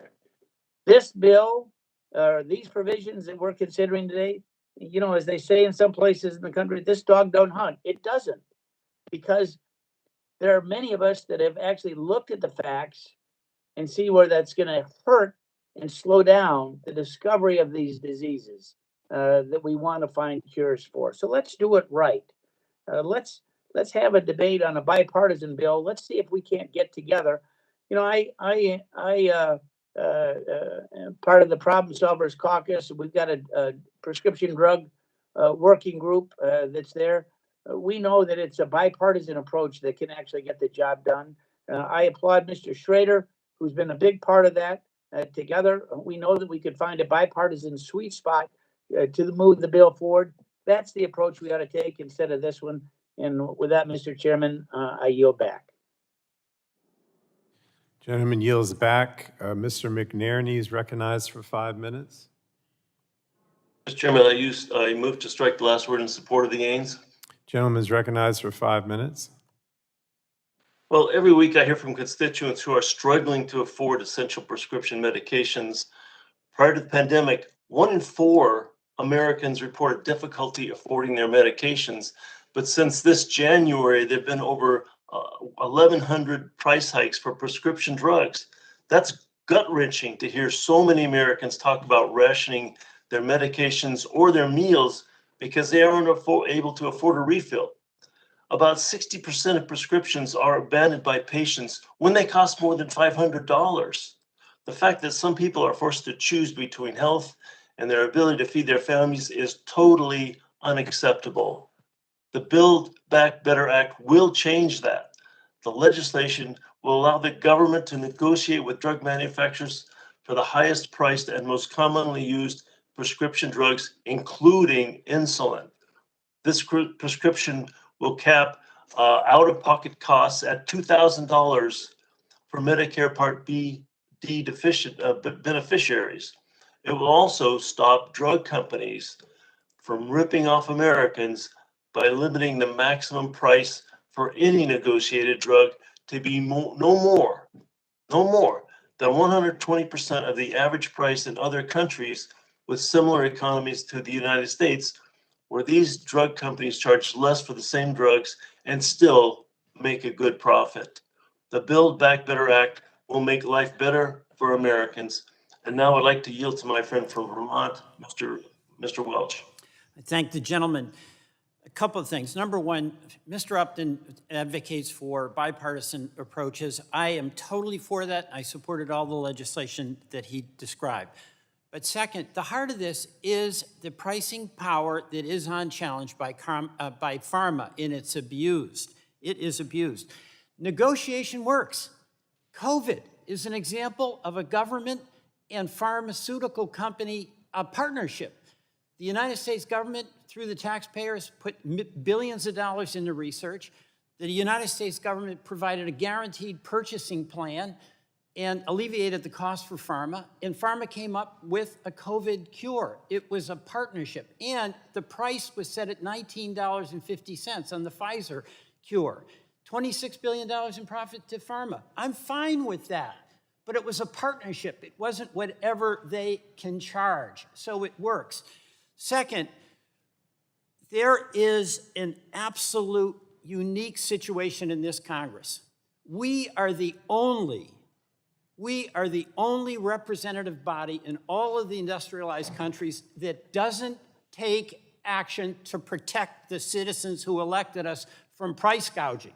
We're unique, and we have to take that responsibility and not just blame it on pharma. They're doing what they can do because it's more profit for the shareholders and the CEOs, but that's what they do. We have a responsibility to the people we represent, and every single one of us has gotten a call from people who are in enormous pain about what is happening to a person they love.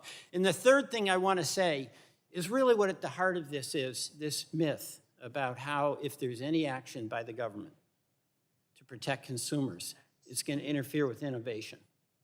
That's a reasonable concern, and we've got to deal with it. But it's being exploited by the pharmaceutical industry to purchase, to set whatever price they want. And think about what is happening. The love that Americans have for people in their family, for a child who's ill, for a partner who's ill, is such that whatever it takes, that person, that family, is going to try to do it. And if there's a potential for a cure, and it means they have to get a second job, let's get one. If it means they have to get a mortgage, they'll do it. If they have to get a second mortgage, if they do it. If they have to liquidate the retirement fund, they'll do it because they love that person in their life, that child or that partner. And this is true in your district and in mine. It's not a partisan thing. It's not whether you voted for Trump or you voted for Biden. It's about this love that people have for those who are close in their lives. Pharma exploits that. They exploit it. There's so many good people in pharma that are doing such wonderful things to come up with these cures, but when they put the heel of their pricing power and crush those hopes of access to so many Americans. We are the people who have the authority, and we're the people who have the responsibility to make certain that it's fair and accessible. I yield back. Gentleman's time has expired. Who's that? I got to make sure that I don't call Carter before the more senior members. So Mr. Johnson is next. He's Thank you. recognized for 5 minutes. Thank you, Mr. Chairman. I move to strike the last word. Gentleman's recognized for 5 minutes. Thank you, Mr. Chairman. I associate myself with the comments of my colleague, Mr. Upton. I think we all want to make sure we have affordable drug prices here in America. And I also associate myself with the comments that were just made by my colleague on the other side of the aisle that, you know, families are children, parents, spouses, partners, families worry about the health care of their loved ones, and they want to be able to provide them the best that they can. And having access to the drugs that can cure them is so vitally important. But what good does it do you to manage cost for a drug that doesn't exist? Because that's exactly what we're going to be doing here today if this were to pass. Frankly, I'm astonished that after all our country has gone through in the past year and a half, that this misguided socialistic style legislation would rear its ugly head again in front of this committee. We've already debated H.R. 3, albeit unknowingly, just as a once-in-a-century global pandemic was about to make its way to our shores. After what good old-fashioned American private sector exceptionalism and innovation have pulled off, that is the miraculous rapid development of the safe, effective, mass-produced vaccines that'll save hundreds of millions of lives worldwide, my Democrat colleagues are now expressing their gratitude by giving American medical innovators a legislative kick in the teeth. Talk about poor timing. Honestly, Mr. Chairman, I'm surprised that the majority still want to go through with this. Let me be clear. Killing American medical innovation will have deadly consequences. I fear the day that American medical entrepreneurs and scientists, the best in the world, are deprived of the tools they need to get us all out of the next jam. And trust me, it will come. As we've examined on this committee, America is increasingly becoming dangerously reliant on foreign countries for so many things.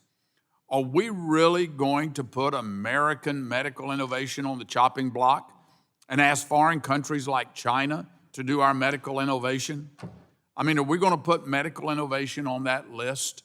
Would we all rather get a dose of Vladimir Putin's Sputnik 5 vaccine? I don't think I would. Put simply, this legislation is going to put barriers up to future cures. You don't have to take my word for it. We had the CBO look at this, specifically on how this bill would affect new cures becoming available. The CBO's analysis shows that this legislation would result in at least 38 less new drugs over the next 20 years. What if you are sick or a loved one in your family is dying? I pray that the ailment that you or your family member has is not one of those 38 that'll lack a potential cure. But even in light of all of this knowledge and these facts, my colleagues will keep going back to their sales pitch for a European-style healthcare system. They want to do what other advanced economies do.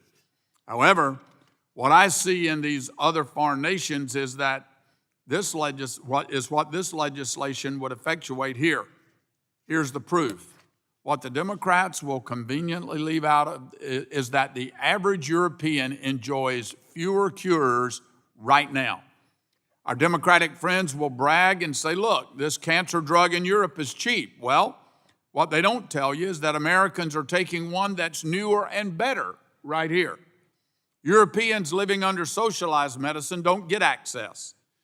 I just want to cite a few examples quickly. Some of the best data we have shows that the average French citizen has access to only 67% of the new cancer medicines that we have here. Germans only get 50% of the diabetes medicines. And finally, British citizens only get 67% of all new medicines compared to what we get here in America. So in summary, to my Democrat colleagues, Mr. Chairman, this is what you're voting for. Less cures for fewer people. Remember that. It could be one of your family. Mr. Chairman, I yield back. I thank the gentleman. Mr. Peters is now recognized for 5 minutes. Mr. Chairman, move to strike the last word. Gentleman is recognized for 5 minutes. Thank you, Mr. Chairman. American Life Science is a partnership between the public sector, which funds basic research, and the private sector, which develops drugs. On the public side, I'm proud to have worked with many of my colleagues here to increase the annual budget for basic research funding at the National Institutes of Health from around $29 billion when I joined Congress in 2013 to $43 billion today. But as important as that research is, we rely on the private sector to use private capital to create applications for that science. And that makes sense for taxpayers because drug development is full of risk, and most drug candidates that receive investment never come to market. The median investment required to bring a new drug to market is about $1 billion, and according to CBO, accounting for failures, cost to bring just one drug or treatment to market could be as high as $2 billion.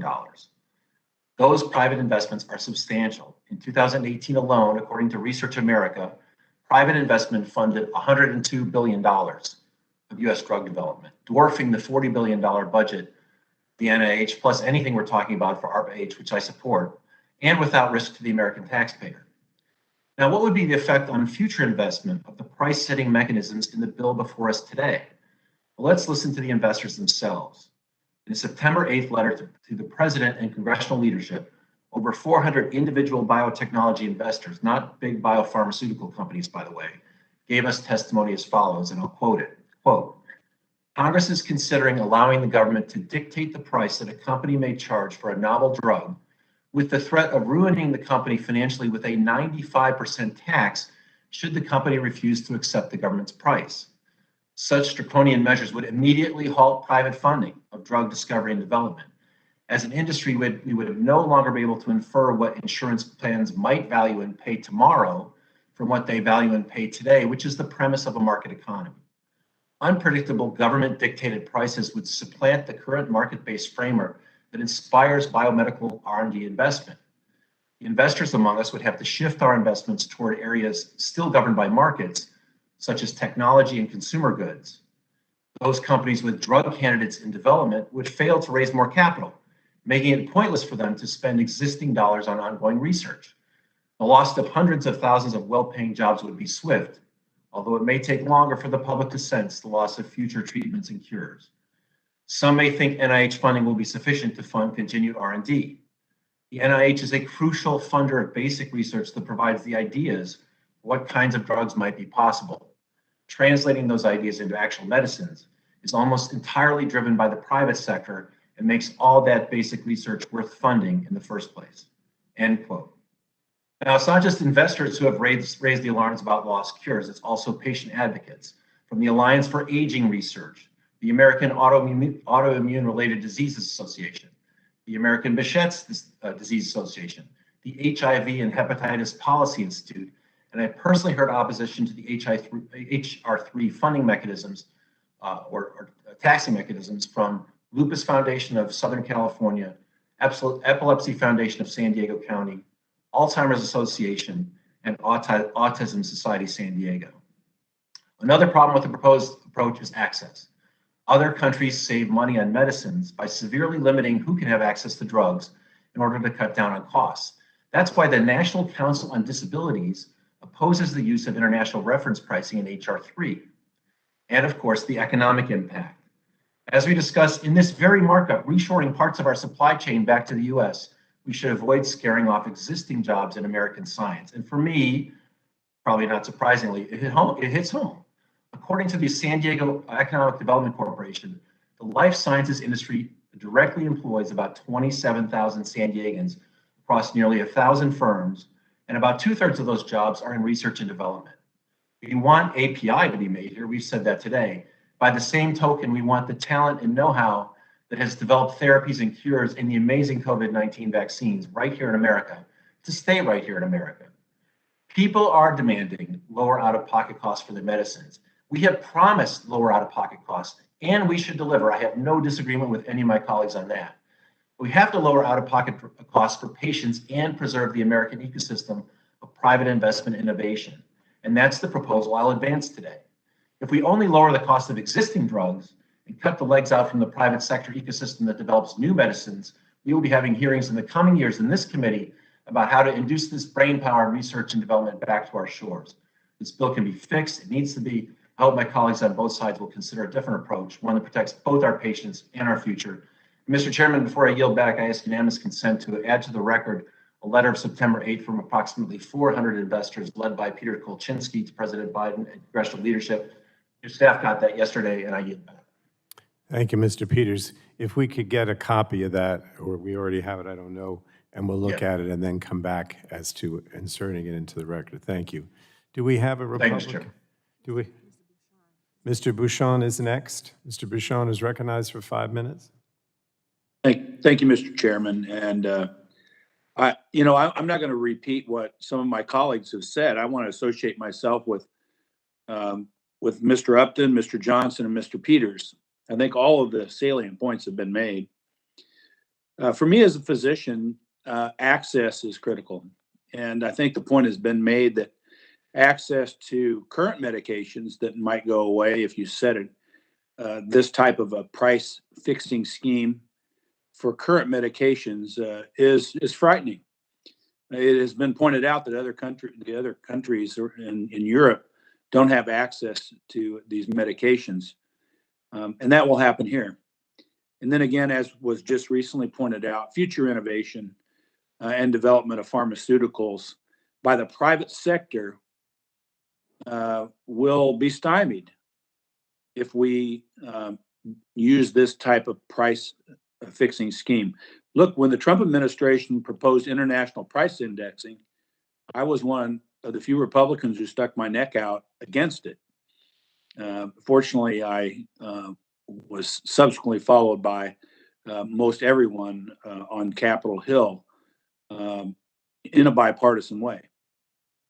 So I'm against this proposal, and I think it's unfortunate because I want to remind everyone we passed unanimously out of our committee 3 pieces of legislation unanimously by voice vote a number of years ago, and when that stuff was brought to the floor, when those bills were brought to the floor, they were attached to a bunch of Obamacare-related laws that the majority knew that Republicans couldn't support.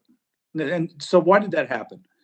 That happened so that, like, the next day we could have ads run against some of my colleagues on our side saying that we don't support lowering drug prices for Americans, which couldn't be further from the truth.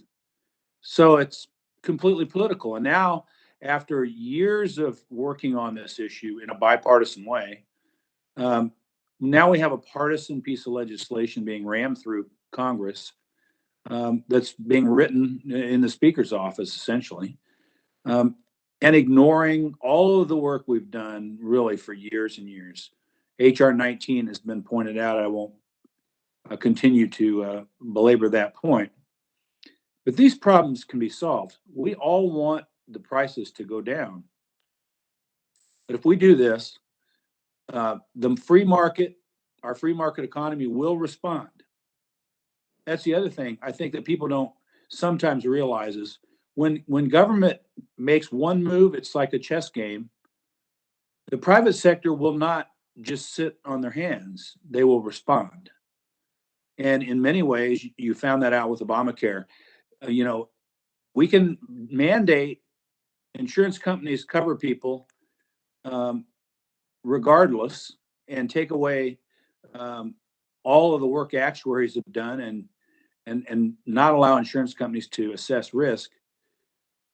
But they're not just going to sit on their hands. And that's exactly what happened. The premiums went up. And more importantly, for my constituents, the deductibles went through the roof because it's a free market economy. And the free market will react. So, you know, if you put together a price fixing scheme for pharmaceuticals in the United States without trying to address actual issues that will really legitimately lower drug prices without limiting access, don't be surprised what type of result that you get. Again, I think Congressman Johnson pointed out, that's not my opinion. That's the CBO has clearly stated that we're not going to develop life-saving cures for diseases if we do this. And imagine, for example, if we didn't have statin agents today for cardiovascular disease, or some of the newer drugs being used for arthritis today, the biologics that are being developed, or the cure for hepatitis C. Well, here's the thing.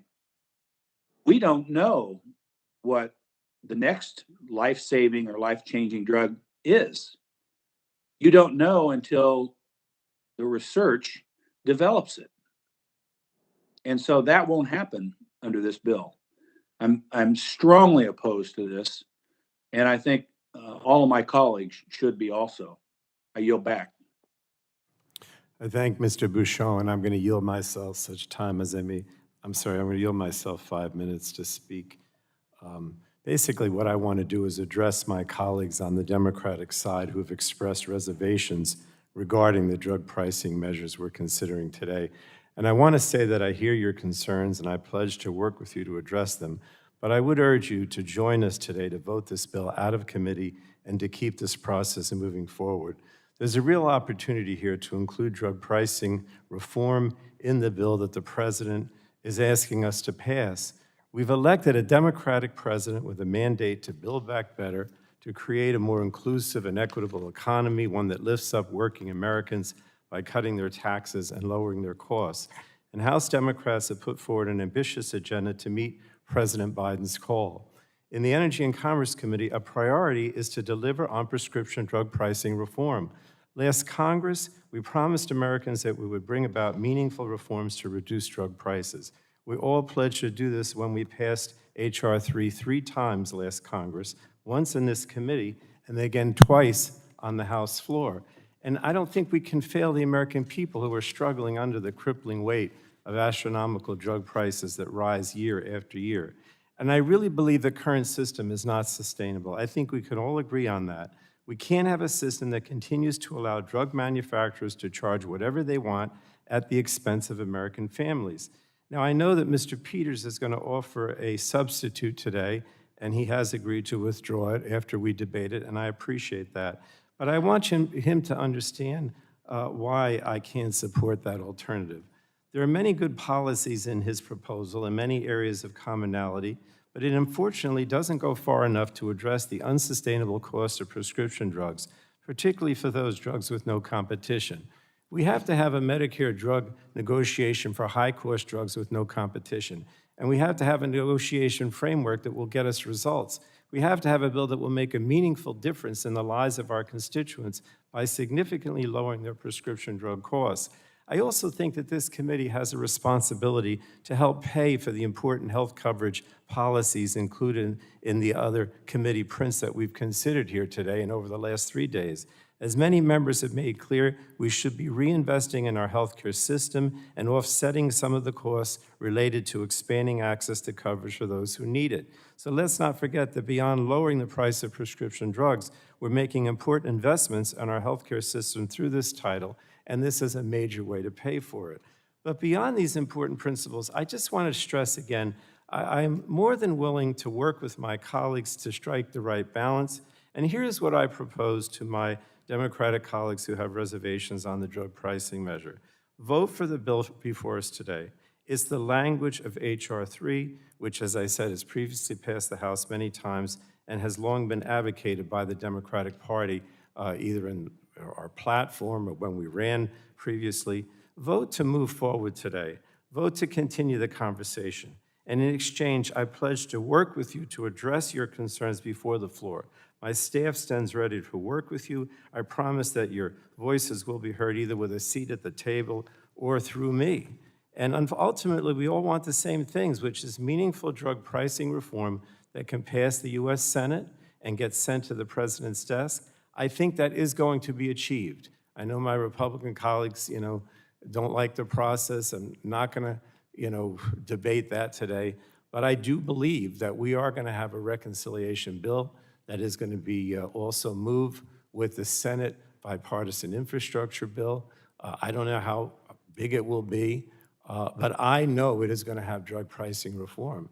And I want that to be achieved. I don't want to lose the opportunity, and I think we can work together to deliver on this. And I want those of you who have reservations to be involved in this. So please consider voting for this committee print today. And with that, I yield back.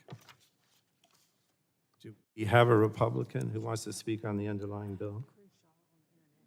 Mr. Crenshaw wants to strike the last word. Thank you, Chairman. I have to strike the last word. My question is for council.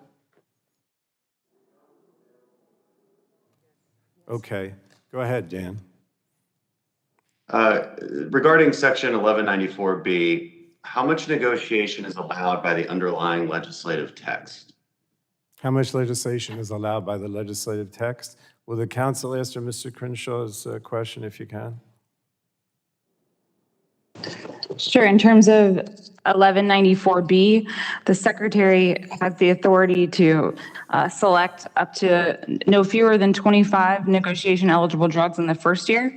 And that increases to no fewer than 50 in the second price applicability year in 2026. Now, but my question is regarding negotiation, because the legislative text does define the variables the secretary shall consider in picking a number between the ceiling and the floor as far as price is concerned. It also defines how much weight those variables should have, and all the variables are defined quantitatively. Now, this isn't surprising because according to the Administrative Procedures Act, you have to have a very consistent procedure and process by which you deal with companies, by which you deal with outsiders. If you didn't, everybody would sue based on some kind of unjust or unfair claim. So this, of course, makes sense. But I'm trying to figure out where the definition of negotiation comes into play there. I mean, we're calling it a negotiation, but how is this a negotiation? And given that the definition of a negotiation is both parties trying to persuade one another. So my next question to you is, given that it's typical in a negotiation for a party to reject the first offer, I'm assuming a company will choose the highest possible option, a government will choose the lowest offer. So what options does the legislative text provide for the company to persuade the government to go for a higher price?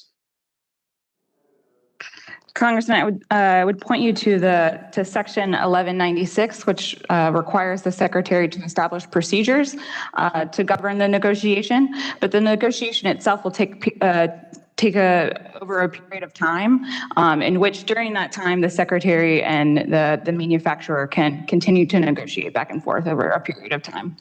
Right, but is there anything in the legislative text that gives these companies an option? Again, because like you said, established procedures and a process, according to the Administrative Procedures Act, you have to do that.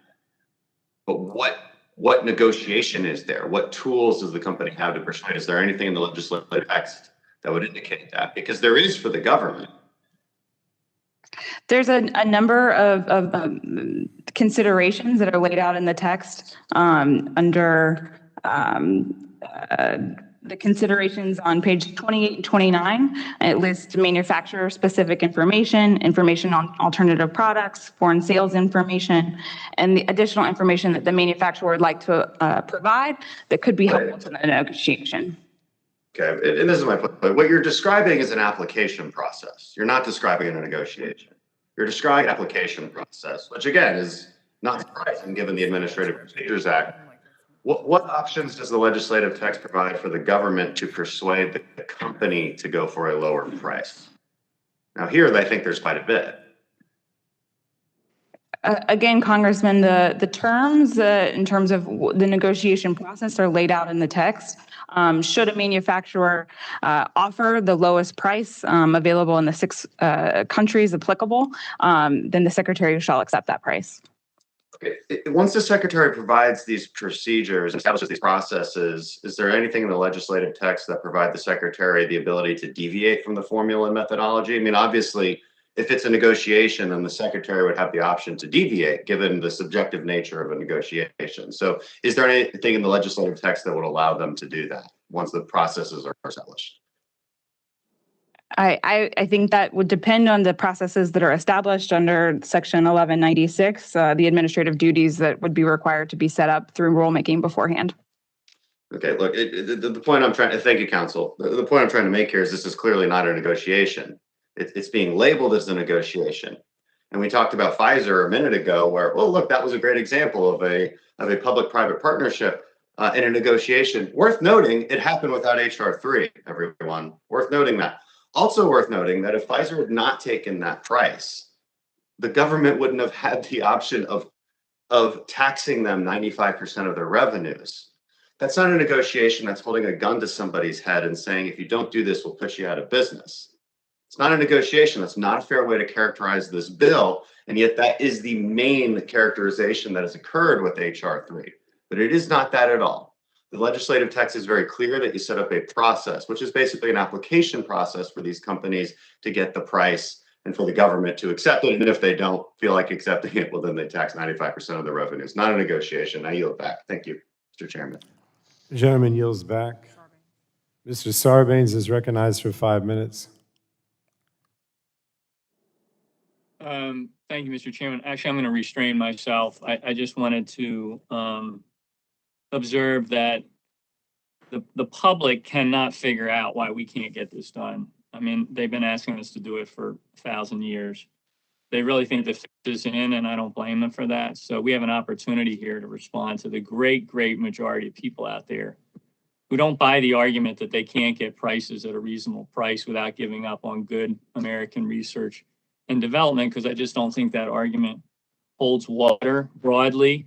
On the margins, I understand some of the concerns expressed, but structurally, I think that the industry can find a way to keep delivering on good products, even as we take steps to make sure that they're not gouging the consumer. And I know we cite these statistics from overseas, but you know, a lot of that can be misleading. I mean, I heard about Germany, France, the UK not having the same access. They all have life expectancies higher than the United States does. And there's other statistics that you can bring to bear. With that, I yield back. Thank you, Mr. Sarbanes. Let me just say, we have a number of people that had their hands up, but I think, virtually, but I think it's from the past. So please lower your hand if virtually, if you do not want to speak. Now, what we're doing now is we're speaking on the aims and the underlying bill. I don't want to cut anybody off because, like myself and everyone else, we all want to say something. But I'll just remind you that we have to get to the amendments, we got to move quickly. Otherwise, we're not going to be respectful of the Jewish holiday, which begins this evening. So next, I have. Who's that? No, there's no Republican. No? Okay, then we go to. Then I guess I was addressing that to Democrats. Mr. Soto. You're recognized for 5 minutes. Mr. Chairman, move to strike the last word. The gentleman's recognized for 5 minutes. We Americans, by and large, pay more for prescription drugs than any other developed country in the world, even as we make most of these drugs here in the United States. I've been to town halls and pharmacy tours throughout my district in Orlando, St. Cloud, Kissimmee, Haines City, Winter Haven. And seniors across the spectrum, Democrats, Republicans, Independents, all have agreed on 2 points over and over and over. They overwhelmingly are unable to afford their medications, and they support Medicare negotiating lower drug prices. We know they can't afford their insulin, heart medications, cancer medications, stroke medications. They're cutting their pills in half and quarters, waiting till the end of the month till they get their Social Security checks. I've heard story after story of tragedy and many are dying as a result. What good is having these prescription drugs if millions of American seniors can't afford them? The VA and Medicaid both negotiate drug prices. So it's good enough for our veterans, for our needy families to negotiate drug prices, but not for our seniors. It's actually an aberration that Medicare still can't negotiate. And these lower drug prices, we'd have private plans be able to take advantage of them. And so this would apply not just to our seniors, but all private plans, to all Americans, and caps out-of-pocket expenses to $2,000 a year. Critically, and the best part, it raises nearly $500 billion to help pay for a long-time injustice to finally expand Medicare to cover hearing, vision, dental, promises we've been making to the American people for many, many years, everybody on both sides of the aisle. So it's time to get this done, to lower drug prices for seniors and all Americans, and I yield back. Thank the gentleman. Do we have anyone else on either side of the aisle? No. All right. We'll then go to amendments, and I believe the ranking member has an amendment. Yes, Mr. Chairman, I move to call up Amendment 30. Does the clerk have the Rogers amendment? Yes, sir. Okay, the clerk will report the amendment. Amendment to the amendment in the nature of a substitute to committee print for Subtitle E relating to drug pricing. Madam Clerk, without objection, the reading of the amendment will be dispensed with, and the ranking member is recognized for 5 minutes. Thank you, Mr. Chairman. Thank you, Mr. Chairman. Speaker Pelosi's government price control scheme takes yet another massive step toward government-run health care. It allows for the federal government to use foreign price controls to determine the cost of prescription drugs. It would make us more dependent upon China and willingly jeopardize and surrender Americans' leadership in biotechnology investment. Investment that will allow foreign citizens increasingly more first access to drugs than Americans. It will also devastate innovation here at home. Perhaps worst of all, it also devalues the lives of people with disabilities and chronic illnesses through the importation of the quality-adjusted life years, or QALYs. QALYs, undervalued treatments for patients who have a shorter lifespan than others. In short, if a therapeutic treats a condition for patients who are sicker, older, or have disabilities, the treatment is assessed as being less valuable. In countries with QALYs, the most vulnerable get pushed to the back of the line for treatment. People like those with cystic fibrosis, ALS, and people like my son with Down syndrome. The government says that their lives are not as valuable. They're not equal. I want to begin by doing something that hasn't happened often in a markup. I want to agree with the Democratic National Committee and the Biden administration. As you may know, the DNC's platform is against QALYs. Just last week, the President's Department of Health and Human Services came out with its comprehensive plan for addressing high drug prices. I think we just maybe entered that into the record, in response to the President's executive order on competition.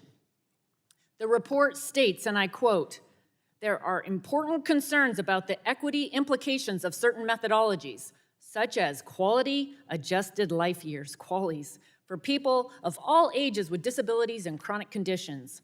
Drug pricing reforms should avoid utilization of methodologies that adversely impact access to needed medications for vulnerable populations." I'm grateful that the Biden administration has taken this position, a position that has long been emphasized by the Citizens Council on Disabilities, who wrote Chairman Pallone in 2019 on this legislation to say, quote, "Many of the nations used to create the average international market price rely on QALYs to determine their coverage and prices. CCD is very concerned that these provisions effectively import a quality-based and discriminatory system from abroad. These systems are discriminatory against people with disabilities and do not have a place in the United States healthcare system." Just this past April, Chairman Pallone got a letter from the National Council on Disability, and I'd like to enter it into the record. I have it here somewhere. I'll give it to you. The National, okay. You can give it to me later, we'll put it in. Okay. The National Council on Disability is an independent executive branch agency dedicated to disability policy leadership. They write, quote, "I write on behalf of the National Council on Disability as your federal disability policy advisor to urge policymakers not to rely on foreign drug prices set in reliance on the quality adjusted life year, quality. I urge support of my amendment to stop discrimination of people with disabilities and pre-existing conditions." I have some questions for council. Council, can you affirm that on page 6 of the AINS, Australia is an applicable country, used to determine the average international market price to be used by the Health and Human Services Secretary to set prices for U.S. drug prices? That's right, Ranking Member Rogers. Australia is one of the 6 countries. Thank you. Can you affirm whether or not the country of Australia uses quality adjusted life years in its determination of prices for coverage of prescription drugs? For the laws and regulations of a foreign country, I cannot confirm. I would refer you to the Congressional Research Service for their laws with respect to pricing. Thank you. Thank you. Can you confirm that the countries of Canada, France, Germany, Japan, and the United Kingdom are the remaining reference countries on page 7, lines 1 through 5? That is right, Congresswoman. Can you confirm whether or not any of these countries use QALYs to determine prescription drug pricing or coverage in their countries? I cannot confirm that. I would refer you to the Congressional Research Service for foreign laws and regulations pertaining to drug prices. So now it's my understanding that all 6 of these countries use metrics. Oh, my time has expired. All right, the gentlewoman yields back. I yield back. Do we have anyone else who wants to speak on the Rogers Amendment? I should have said. Apparently not. On either, oh, yes, Mr. Palmer? Yes, Mr. Recognized for 5 minutes. I move to strike the last word. Gentleman's recognized. I yield additional time to the ranking member. I thank the gentleman for yielding. So it's my understanding that all 6 of these countries, Australia, Canada, France, Germany, Japan, and the United Kingdom, use metrics which restrict access to treatments, and this legislation imports those very discriminatory drug pricing policies right here into the United States. It's remarkable to me that despite the consistent opposition from patient advocates, promises from the Democrats' own political arm, and the Biden administration's recent study on this issue, that my colleagues on this committee continue to pursue a policy that Speaker Pelosi, that fundamentally bakes quality adjusted life years, QALY, into the United States drug pricing system. I offer this amendment to provide us all an opportunity to safeguard the dignity and the lives of countless Americans with disabilities and other diseases. And I yield back. Thank the gentlewoman. I'm sorry, Mr. Palmer? Oh, I yield back to I thank the gentlelady. I would like to add to this that in my own research and what's going on, particularly in the Canadian and British healthcare systems, as I articulated yesterday, there are certain classes of patients that are denied coverage. It depends on their age, their disabilities, their abilities. I mean, they're literally rationing cataract surgeries because of the age of the patients in the United Kingdom. We have examples here in the United States. There was a lady named Barbara Wagner in Oregon who had cancer. She was able to get the drug she needed. The cancer went into remission. It came back. And when it came back, the Oregon healthcare system, the plan that she was on, would not cover the drug that she needed to prolong her life, but it would cover the drug for physician-assisted suicide. There was another example in California, a young lady, I think her name was Stephanie Packer, young mother in her early 30s, mother of 3 kids, I think age ranged from 7 to 13. Cancer, had a drug that would have prolonged her life. The California healthcare plan that she was in would not cover the cancer drug, but it would cover the physician-assisted suicide drug, and our copay would have only been about $1.60. So to the ranking member, you don't have to look at Europe, United Kingdom, or Canada. You can look right here to see examples of what you're talking about. I yield back. Mr. Palmer, this is Bouchon. Can you yield? I'll be glad to yield to the gentleman from Indiana. Thank you for yielding. I will be brief. I just want to say, as a physician, I have a strong moral objection for government bureaucrats to make a decision how valuable your life is or is not, and putting a dollar sign on everyone and deciding who gets care and who doesn't. This is what happens when you have government-run healthcare to control costs. This is rationing in the worst possible way. I strongly support this amendment. And again, I have a strong moral objection to government bureaucrats deciding whose life is or is not valuable and making coverage decisions based on it. I yield back to Mr. Palmer. I thank the gentleman. Do any of my other colleagues desire time? Hearing none, I yield back. Thank you. I'd like to move on because we may have, I know we have additional amendments, and again, as the day wears on, we may start losing people because of the holiday. And I'd like everybody to be here and voting on everything. We still have the Medicare title as well. So in any case, the ranking member asked unanimous consent to include in the record a letter from the National Council on Disability to the House committees. Without objection, so ordered. Now, can we move? Mr. Chairman? Who's that? Burgess here. I was wondering if I could ask a question or two of council. Who's asking the question? Which member? Burgess. Dr. Burgess, would you mind? I mean, we're going to run out of time here, and some of the members who are of the Jewish faith are just going to not be able to vote. I hate to put it that way, but, we still have the Medicare, so could we just move on if that's all right? Well, Mr. Chairman, these are important topics, and I know.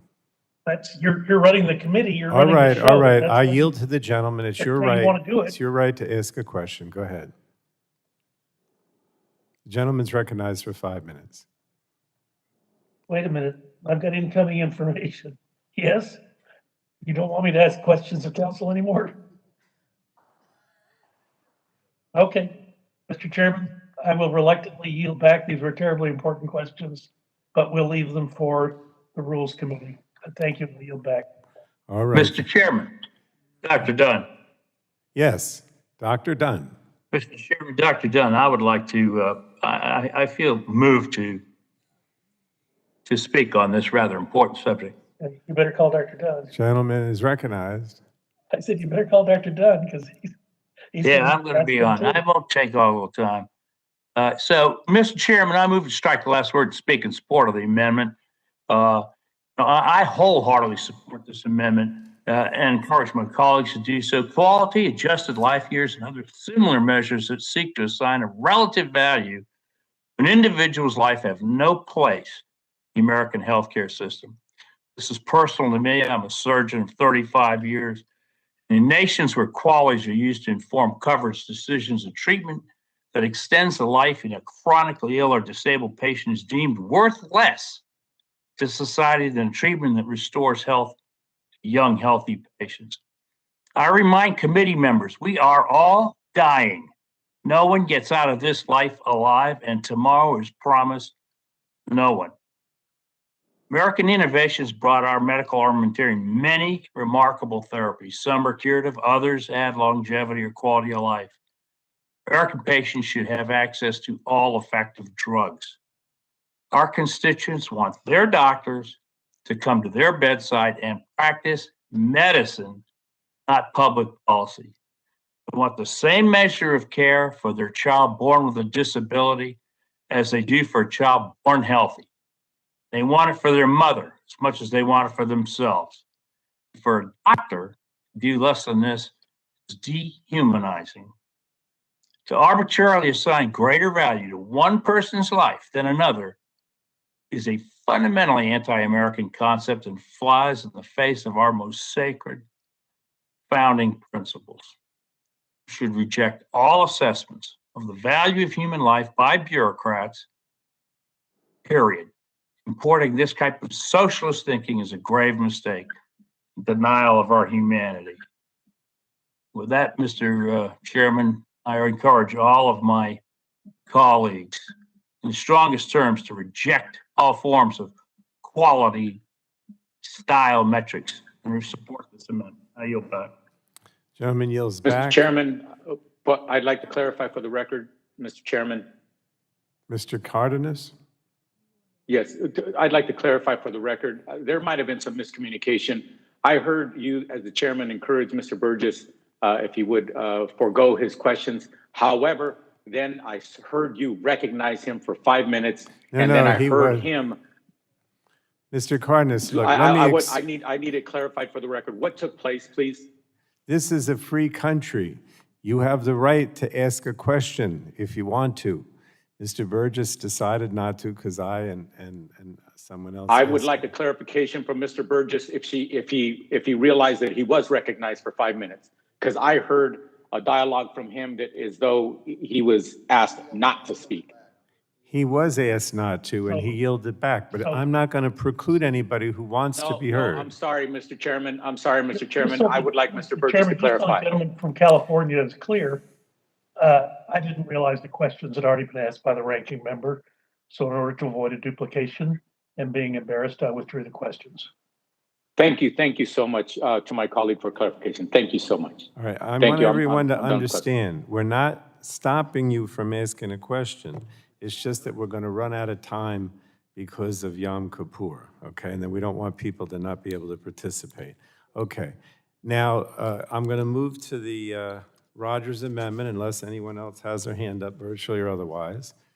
So a recorded vote is ordered on the Rogers Amendment. Those in favor of the amendment will say aye. Those opposed? Well, not yet. We're going to record it, right? You want to record it. All right. Those in favor of the amendment will say aye. Those opposed will say no, and the clerk shall call the roll. Mr. Rush. Rush votes no. Mr. Rush votes no. Ms. Eshoo. Eshoo votes no. Ms. Eshoo votes no. Ms. DeGette. DeGette votes no. Ms. DeGette votes no. Mr. Doyle. Doyle votes no. Mr. Doyle votes no. Ms. Schakowsky. Schakowsky votes no. Ms. Schakowsky votes no. Mr. Butterfield. Butterfield votes no. Mr. Butterfield votes no. Ms. Matsui. Matsui votes no. Ms. Matsui votes no. Ms. Castor. Ms. Castor votes no. Mr. Sarbanes. Sarbanes votes no. Mr. Sarbanes votes no. Mr. McNerney. McNerney votes no. Mr. McNerney votes no. Mr. Welch. Mr. Welch votes no. Mr. Tonko. They're going to call me on this. Ms. Clark.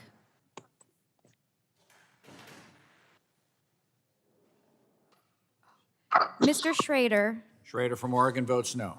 Mr. Schrader votes no. Mr. Cardenas. Cardenas, representing California, votes no. Mr. Cardenas votes no. Mr. Ruiz. Ruiz votes no. Mr. Ruiz votes no. Mr. Peters. Peters votes no. Mr. Peters votes no. Mrs. Dingell. Dingell votes no. Mrs. Dingell votes no. Mr. Vesey.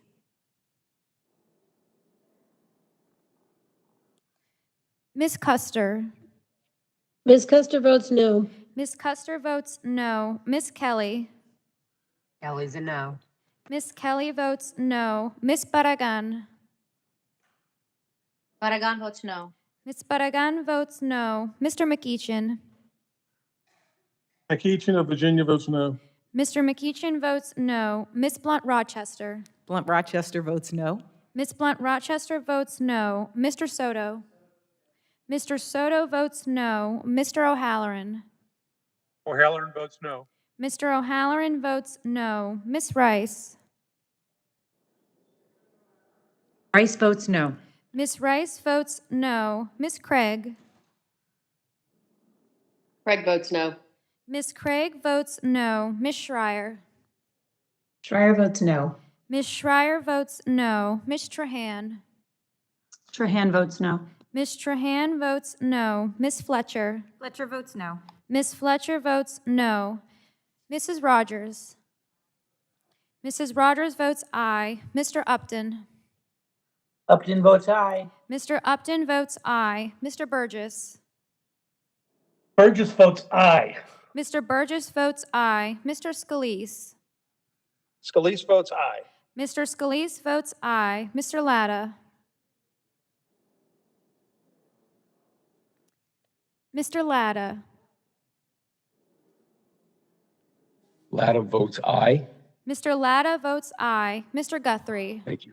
Mr. Guthrie votes aye. Mr. McKinley. Mr. McKinley votes aye. Mr. Kinzinger. Kinzinger votes aye. Mr. Kinzinger votes aye. Mr. Griffith. Mr. Griffith votes aye. Mr. Bilirakis. Mr. Bilirakis votes aye. Mr. Johnson. Mr. Johnson votes aye. Mr. Long. Mr. Long. Aye. Mr. Long votes aye. Mr. Bouchon. Bouchon from Indiana votes aye. Mr. Bouchon votes aye. Mr. Mullen. Aye. Mr. Mullen votes aye. Mr. Hudson. Hudson of North Carolina votes aye. Mr. Hudson votes aye. Mr. Wahlberg. Aye. Mr. Wahlberg votes aye. Mr. Carter.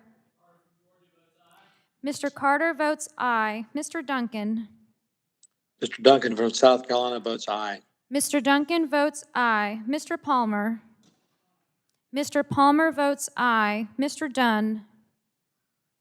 Dunn votes aye. Mr. Dunn votes aye. Mr. Curtis. Curtis votes aye. Mr. Curtis votes aye. Miss Lesko. Lesko votes aye. Miss Lesko votes aye. Mr. Pence. from Indiana votes aye. Mr. Pence votes aye. Mr. Crenshaw. Crenshaw votes aye. Mr. Crenshaw votes aye. Mr. Joyce. Mr. Joyce votes aye. Mr. Armstrong. Yes. Mr. Armstrong votes aye. Chairman Pallone. Pallone from New Jersey votes no. Chairman Pallone votes no. Mr. Chairman, Yes. am I recorded? Mr. Tonko, how is he recorded? Mr. Tonko is not recorded. Taco from New York votes no. Mr. Tonko votes no. Is there anyone else who wants to be recorded? Madam Clerk, who's missing?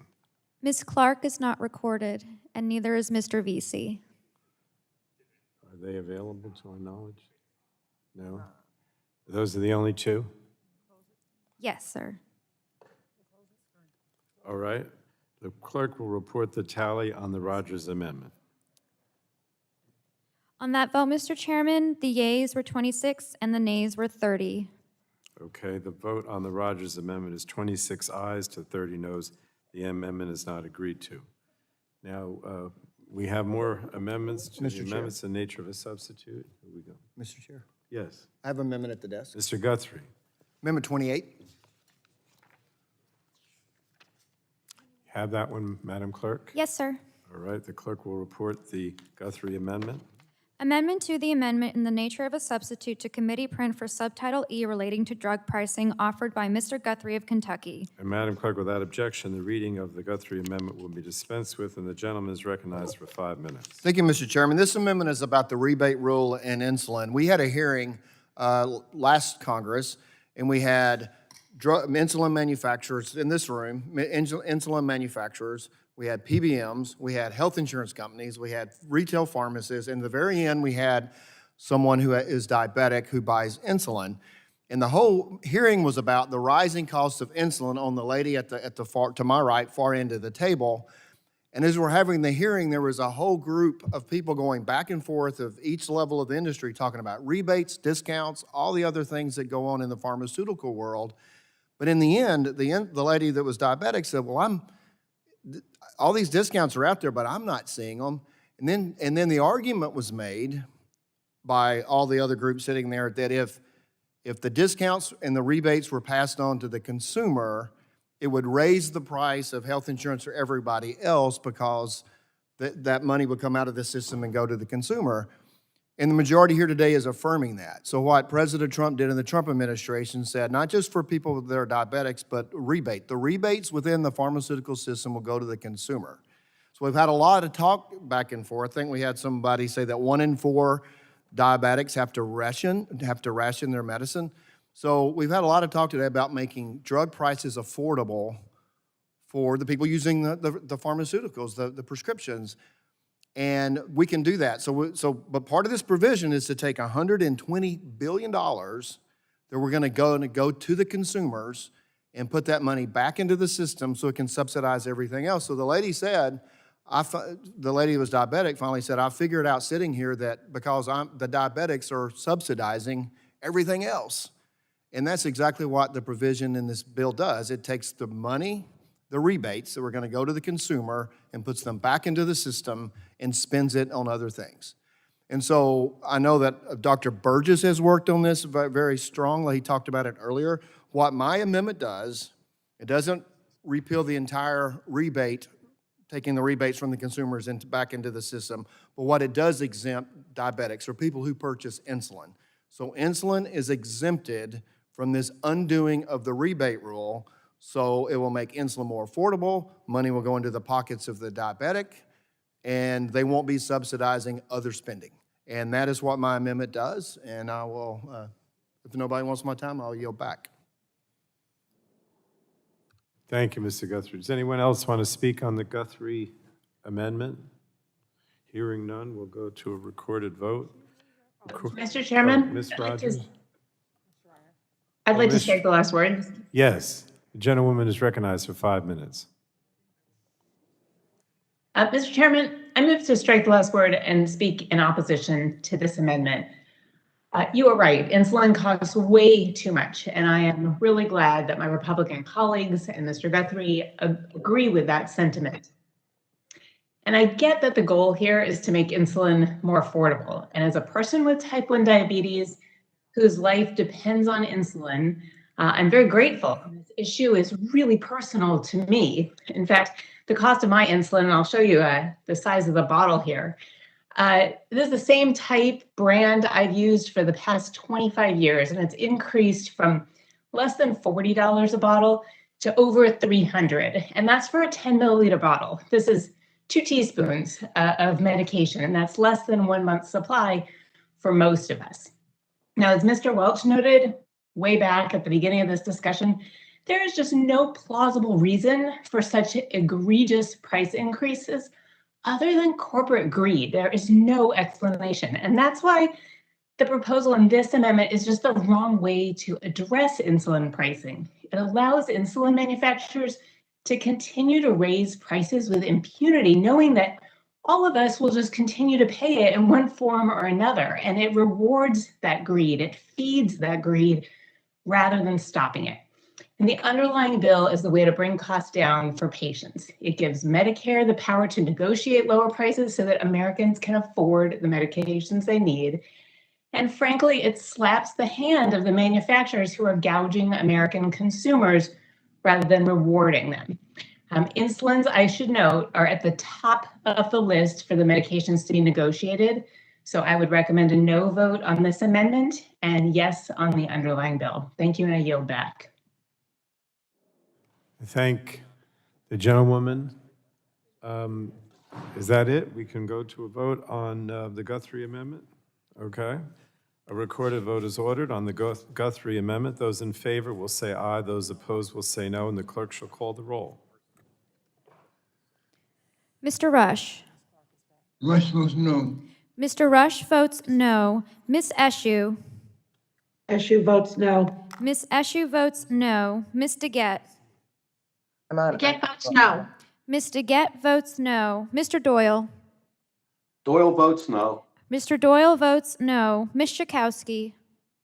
Chakowski votes no. Ms. Schakowsky votes no. Mr. Butterfield. Butterfield votes no. Mr. Butterfield votes no. Ms. Matsui. Matsui votes no. Ms. Matsui votes no. Ms. Castor. Ms. Castor votes no. Mr. Sarbanes.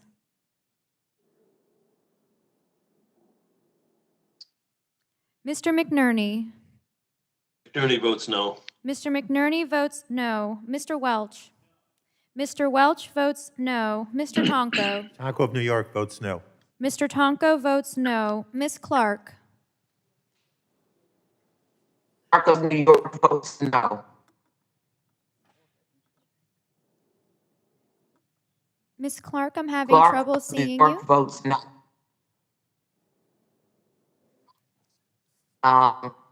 Here. Ms. Clark, I'll come back to you. Mr. Schrader. Schrader of Oregon votes no. Mr. Schrader votes no. Mr. Cardenas. Cardenas, representing California, votes no. Mr. Cardenas votes no. Mr. Ruiz. Ruiz votes no. Mr. Ruiz votes no. Mr. Peters. Votes no. Mr. Peters votes no. Mrs. Dingell. Dingell votes no. Mrs. Dingell votes no. Mr. Vesey. VC votes no. Mr. Vesey votes no. Ms. Custer. Custer votes no. Ms. Custer votes no. Ms. Kelly. Kelly votes no. Ms. Kelly votes no. Ms. Barragan. Barragan votes no. Ms. Barragan votes no. Mr. McEachin. McEachin of Virginia votes no. Mr. McEachin votes no. Ms. Blunt Rochester. Blunt Rochester votes no. Ms. Blunt Rochester votes no. Mr. Soto. Mr. Soto votes no. Mr. O'Halloran. Ms. Rice. Rice votes no. Ms. Rice votes no. Ms. Craig. Craig votes no. Ms. Craig votes no. Ms. Trahan. Trahan votes no. Ms. Trahan votes no. Ms. Fletcher. Fletcher votes no. Ms. Fletcher votes no. Ms. Schreier. Schreier votes no. Ms. Schreier votes no. Mrs. Rogers. Mrs. Rogers votes aye. Mr. Upton.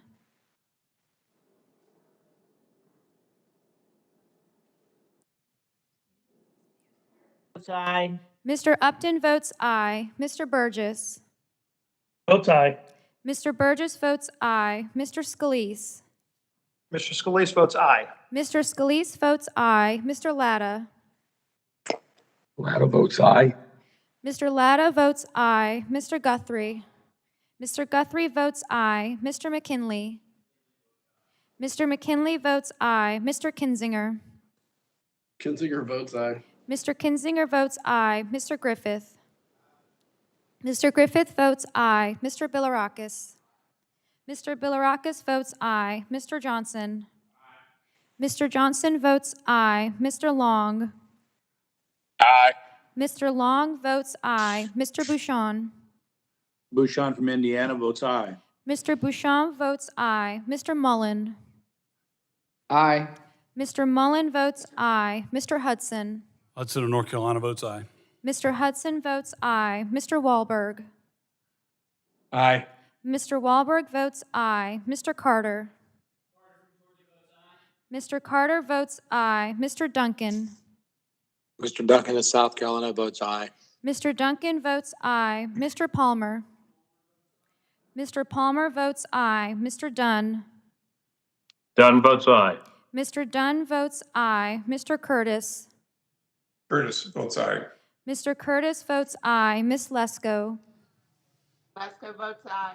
Miss Lesko votes aye. Mr. Pence. Pence from Indiana votes aye. Mr. Pence votes aye. Mr. Crenshaw. Crenshaw votes aye. Mr. Crenshaw votes aye. Mr. Joyce. Send it to me because I'm not paying attention. We're voting Mr. Joyce votes aye. Mr. Armstrong. Armstrong votes yes. Mr. Armstrong votes aye. Chairman Pallone. Pallone from New Jersey votes no. Chairman Pallone votes no. So let's see. How is Sarbanes recorded? Mr. Sarbanes is not Can you recorded. hear and see me now? Sarbanes Can you votes hear- no. Mr. Sarbanes Can you votes hear and see me no. now? Ms. Clark? Can you hear and see me now? Yes, ma'am. Ms. Clark of New York votes no. Ms. Clark votes no. Mr. O'Halloran is not recorded. Mr. O'Halloran votes no. Mr. O'Halloran votes no. Is that everyone, Madam Clerk? Yes, sir. All right. So on the Guthrie amendment, would you please report the tally? On that vote, Mr. Chairman, the yeas were 26 and the nays were 32. So, okay, the vote on the Guthrie amendment is 26 ayes to 32 noes, and the amendment is not agreed to. Do we have additional? Mr. Peters will go to a Democratic amendment. Mr. Peters is recognized, or you have the amendment at the Chairman. desk? Madam I have an Clerk. amendment, PETECA 36. Can I proceed? I have the amendment. All right, the clerk will report the amendment. Amendment to the amendment in the nature of a substitute to committee print for Subtitle E relating to drug pricing of the committee print offered by Mr. Peters of California. Without objection, the reading of the Peters amendment will be dispensed with, and the gentleman from California is recognized for 5 minutes. Mr. Chairman, earlier I voiced the concerns I have with the existing proposal HR 3. I have an amendment that outlines the direction I think we should be going in to strike the balance between affordability, which we all agree about, and maintaining incentives for innovation. Sounds like someone's not muted, Mr. Chairman.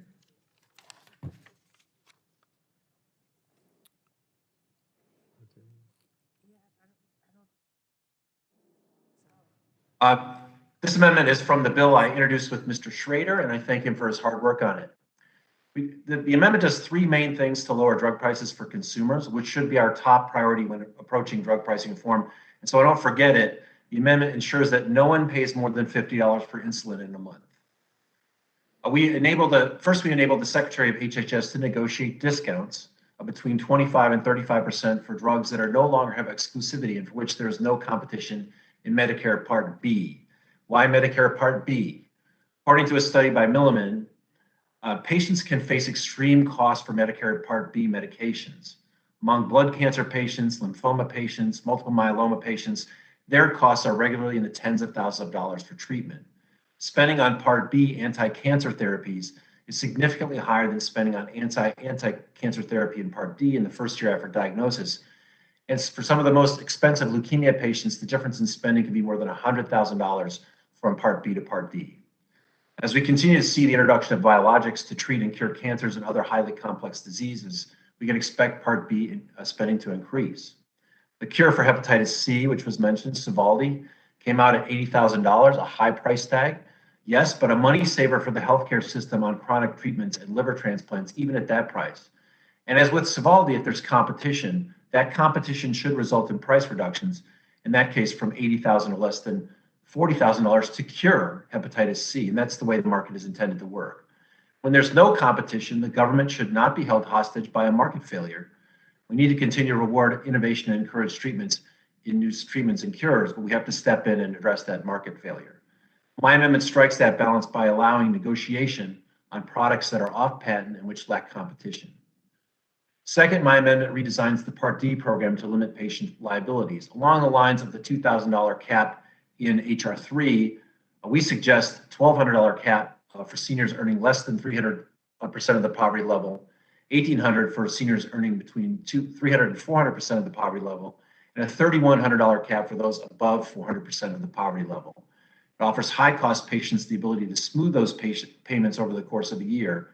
That means for those at less than 300% of the federal poverty level, their drug costs would be capped at $100 a month. Third, our proposal changes how patient cost sharing is calculated. Currently, patients with a 25% coinsurance pay their share based on the list price of a drug. However, manufacturers and plans negotiate rebates that can drastically lower the cost of a drug.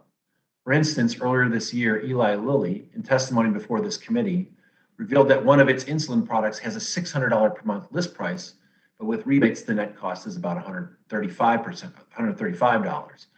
Under a 25% cost share based on list price, the patient would pay $150 for their insulin rather than the $34 they would pay if it was based on the net price. And finally, my amendment assures that we control growth in the cost of drugs, similar to setting out-of-pocket costs for seniors.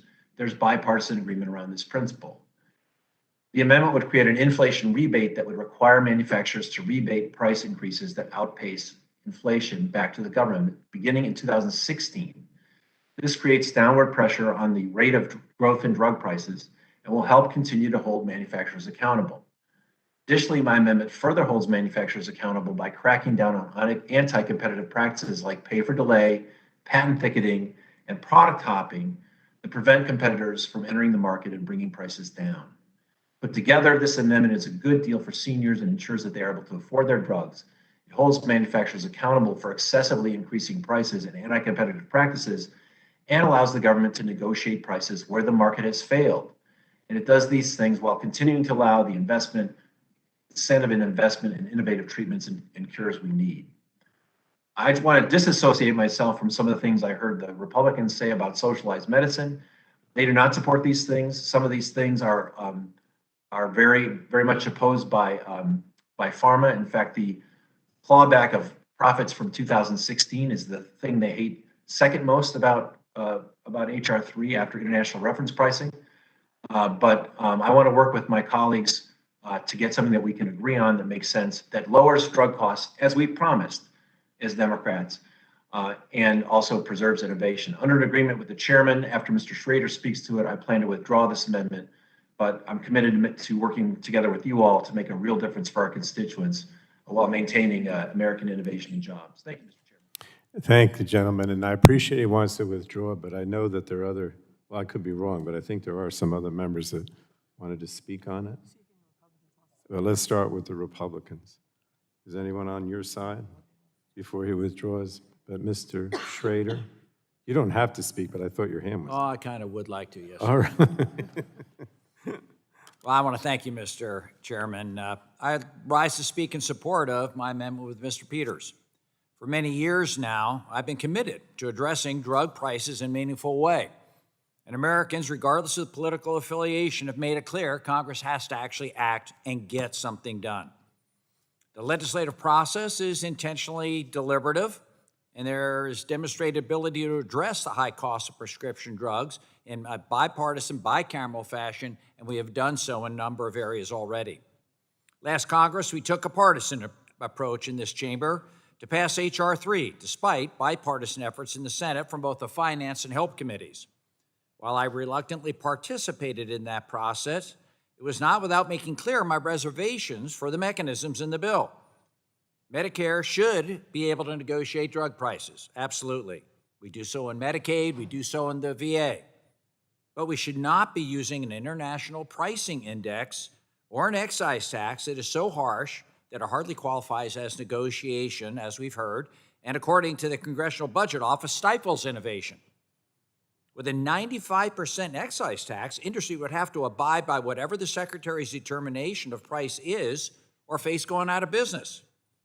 We do not have that type of penalty attached anywhere else where we negotiate prices. That's an unacceptable solution to the high cost of drugs. It sets up a vicious cycle of killing jobs and innovation that drives cures for these rare diseases that we had no opportunity to deal with before. And it would have prevented us from being at the forefront of the COVID-19 vaccine development. I would also point out that H.R. 3 has failed twice. It has no chance of passing the United States Senate. The amendment before you today reflects an updated version of a bipartisan proposal that came from Senators Grassley and Wyden out of the Finance Committee in 2019. And the bill also adds and includes an opportunity to negotiate drug prices on the most expensive drugs on the market that Representative Peters talked about, Medicare Part B. HHS has found that over the 2006 to 17 period, Medicare fee-for-service Part B drug spending per enrollee grew at an 8% annual level, more than twice as high as Part D, and 3 times as high as the nation's overall retail drug spending. I believe government should intervene when there's market failure. We cannot sustain that growth rate. Medicare currently pays 106% of the average sales price for Part B drugs.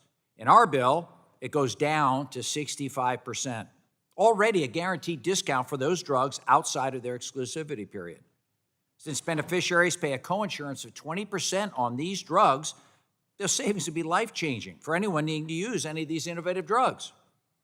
Data from 2013 shows that the range of costs that a beneficiary currently pays on Part B drugs range from about $2,000 to over $100,000. That's untenable. We need to act. While my major concerns lie with the negotiation provisions in the drug pricing title before us today, I'm also very concerned we have not taken advantage of the 2-year period to improve policies that were initially rushed through the committee process in 2019. My amendment today addresses a lot of those changes. This amendment includes policy to provide an out-of-pocket cap, as Rep. Peters talked about, Medicare Part D, that offers more help for seniors that need it most than any other proposal out there, including the one before us today. One of my greatest concerns has been with the exorbitant increases in the cost of medications that have long been on the market. In just 4 years, the cost of insulin has doubled. We heard good testimony to that effect, and that's unconscionable. Shouldn't happen. I used it a lot in my veterinary practice. Used to be very affordable. To that end, our amendment tackles insulin directly by capping out-of-pocket costs at $50 a month. And for the first time, seniors will really benefit from the rebate system, see a significant decrease at the drug counter, because we ensure that cost sharing is based on these discounts, not the list price. We also maintain the inflationary rebate provisions like those in Grassley-Wyden that limit price increases to virtually the same as inflation. Gaming by the industry to extend patent life, keep generics and biosimilars off markets, and other loopholes in the approval process are the reason we have so many high-cost, single-source drugs. System's broken, but rather than uproot it entirely, we take the necessary steps to fix it. All these proposals have had bipartisan, bicameral support and are included in our legislation. I support Mr. Peters' intention to withdraw today, but I sincerely hope this is generally the beginning of a conversation on drug pricing policy that can actually be signed into law. For too long, seniors and families across my home state of Oregon, across America, struggle to afford the prescriptions they need to live. We were elected to do better, and I think we can do better, Mr. Chairman, and I yield back. Gentleman yields back. Anyone on the Republican side that wants to comment on the Peters amendment? I guess it's a Peters-Schrader amendment. All right, I'm just going to strike. Cardenas, Yes. I request to be At recognized. this time, I'd like to withdraw my Director, amendment. last word. Mr. Cardenas is recognized for 5 Before you minutes. do that, Mr. Peters. Thank you, Mr. Chairman. I'd like to strike the last word on this amendment. I'll be brief, less than 30 seconds.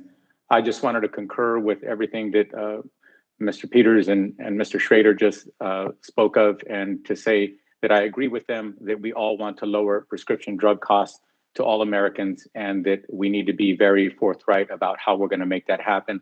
And with that, I yield back. I'd ask you not to yield back, if that's all right, and yield to me just briefly as well, if that's okay. Yes, I yield to you, Mr. Chairman. Thank you, Mr. Cardenas. I just wanted to say again, I appreciate the fact that the gentlemen are going to withdraw this amendment. The biggest problem that I have with this substitute is that it only allows the federal government to negotiate for the Part B Medicare program drugs. Most of the drugs that we're concerned about and that have high costs and no competition are in the Medicare Part D. And the fact of the matter is that, in our meetings with the Senate, they do intend to allow for negotiations of Part D, which is, of course, where the prohibition is. The prohibition when the Part D program was created was in Part D, and that's where most of the drugs are. And this substitute doesn't provide for negotiation in Part D. So in that respect, it would be very difficult to support something that doesn't do that, because that's an important part of what we're trying to accomplish. The other thing is the amendment also sets a higher out-of-pocket threshold for many Part D beneficiaries and than the underlying bill. And depending on your income, that would leave beneficiaries exposed to more costs and also more, there's the lack of enforcement. So But again, I don't want to get into that. I appreciate the fact that the gentleman is withdrawing it. I'm just going to make one final plea, I won't say it again, which is that I do believe that we are going to have a provision in this reconciliation bill with the Senate support that will pass, that will address drug pricing. And I would really like to have you at the table over the next couple of weeks as we negotiate this. And that's why I'm asking you to vote with us to move forward on the underlying bill. I understand that you don't, that you have an alternative and you're going to withdraw it, but it would be very helpful to us if we could have your support in moving forward, if that were possible. And with that, I yield back to Mr. Cardenas. Mr. Cardenas, it's your time. Chairman. You I yield back, Mr. You yield Chairman, to the back. chairman. Is there any further discussion other than that? Well, he's going to withdraw the amendment. Mr. Peters withdraws the amendment at this time. Withdraw the amendment, Mr. Chairman. Thank you. Thank you. Now, Mr. Guthrie, you have another? I do have an amendment to this, number 2. Another Guthrie amendment, all right. My All last right. amendment. No, I know. And I'll be brief. No, I know, I'm just kidding. I know what you're doing. Let's ask if the clerk has that, the second Guthrie amendment. Yes, sir, I do. Will the clerk please report the Guthrie amendment? Amendment to the amendment in the nature of a substitute to committee print for Subtitle E relating to drug pricing offered by Mr. Guthrie of Kentucky. In the section 1192 D1. Without objection, the reading of the Guthrie amendment will be dispensed with, and the gentleman is recognized for 5 minutes. Thank you, Mr. Chair. I won't use the 5 minutes. I'll use just a few minutes. The biggest concern we have with the provisions of this bill is the lack of what it will do to innovation. And I don't think I could explain it any better or more eloquently than Mr. Peters just did from California in his previous time. So I will let it stand at that. I will say what we had a hearing in this room on neurodegenerative diseases. We had Parkinson's, we had Huntington's disease, and all the other people come before us. And we know that these are devastating diseases. We know for particular Alzheimer's, it's devastating on the patient, it's devastating on the family who has to care for the patient, and by 2050, it's estimated to cost the federal government $1 trillion. And so if we look at the overall effect on innovation, we're opposed to this bill altogether because of its overall effect. But we do know, and it's been already explained, so I won't re-explain it, except to say this: we believe we should carve out neurodegenerative diseases. They're complex. The NIH is currently going through the BRAIN project that's going to generate all kinds of research that can come to other businesses to be commercialized. And as Mr. Peters said, if there's not investors willing to invest and bring it to the marketplace, we can move forward. And we hear a lot of times talking about, and I agree, all of us are frustrated that it seems like the U.S. taxpayer, the U.S. consumer is subsidizing the world's innovation because other countries don't do it. But the question is, do we not do it? If we don't do it, we're not going to have it. And so there needs to be a way to get other countries to participate more, but we don't want to lose what we have because you get what you pay for. And if we want a European-style system, or get European-style results and European-style innovation. So this amendment carves out neurodegenerative diseases from the negotiation process so we can have innovation in that space. That's what this amendment does, and I will yield back. Does anyone want to speak on the Guthrie amendment? Ms. Schakowsky is recognized for 5 minutes. Mr. Chairman, I move to strike the last word. Okay. After the Health Subcommittee that Mr. Guthrie referred to, where we heard direct testimony from patients, and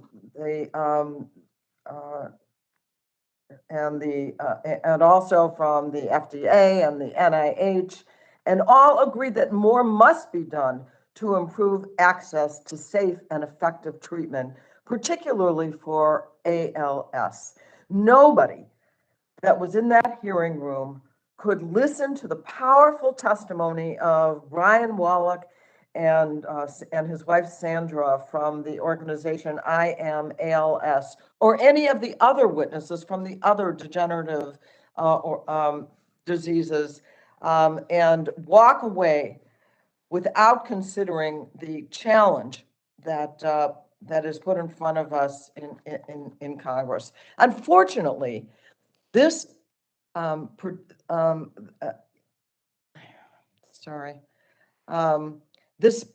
I see is a partisan gotcha amendment gets us no closer to a cure for ALS and these other severe diseases. And I think that we need to reject this amendment.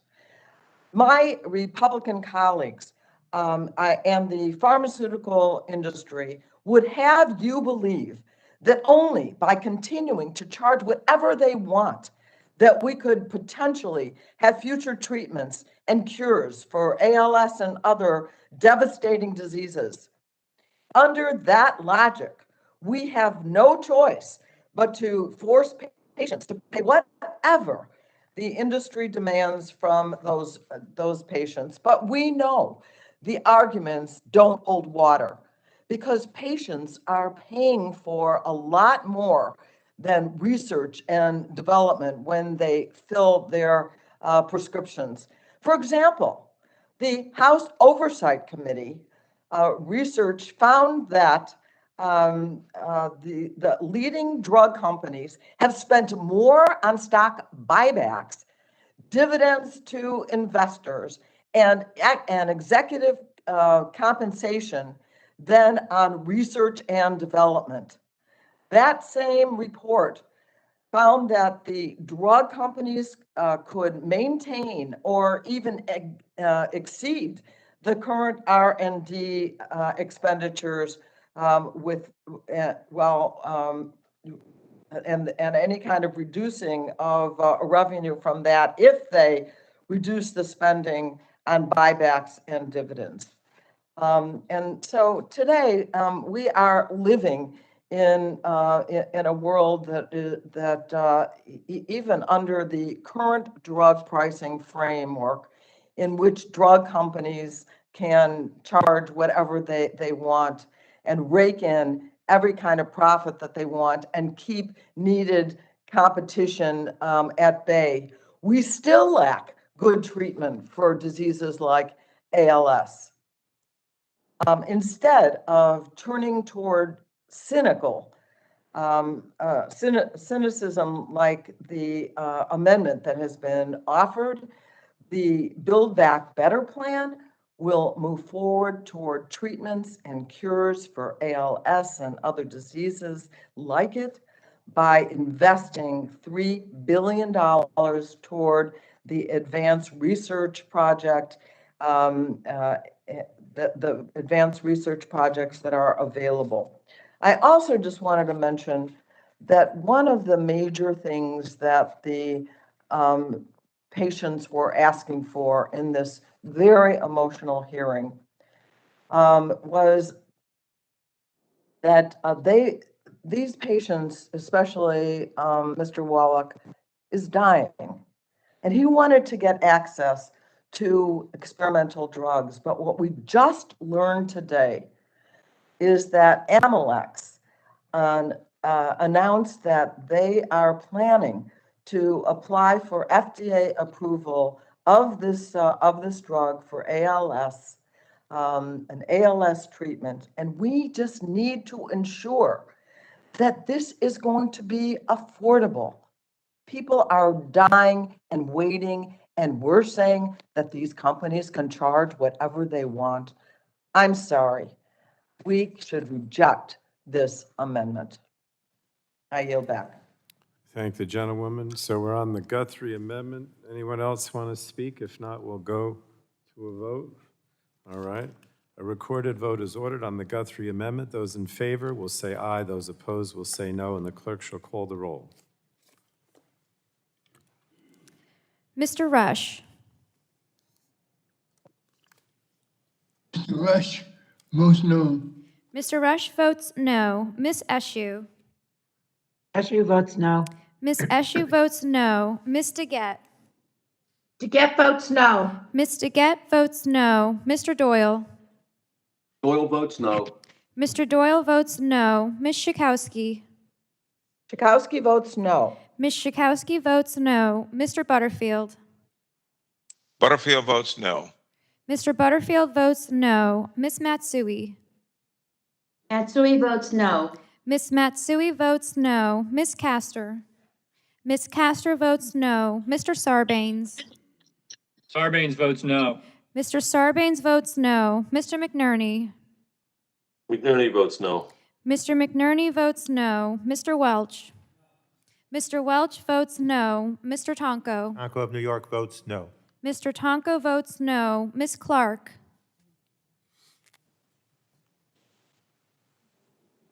Mr. Schrader. Schrader from Oregon votes no.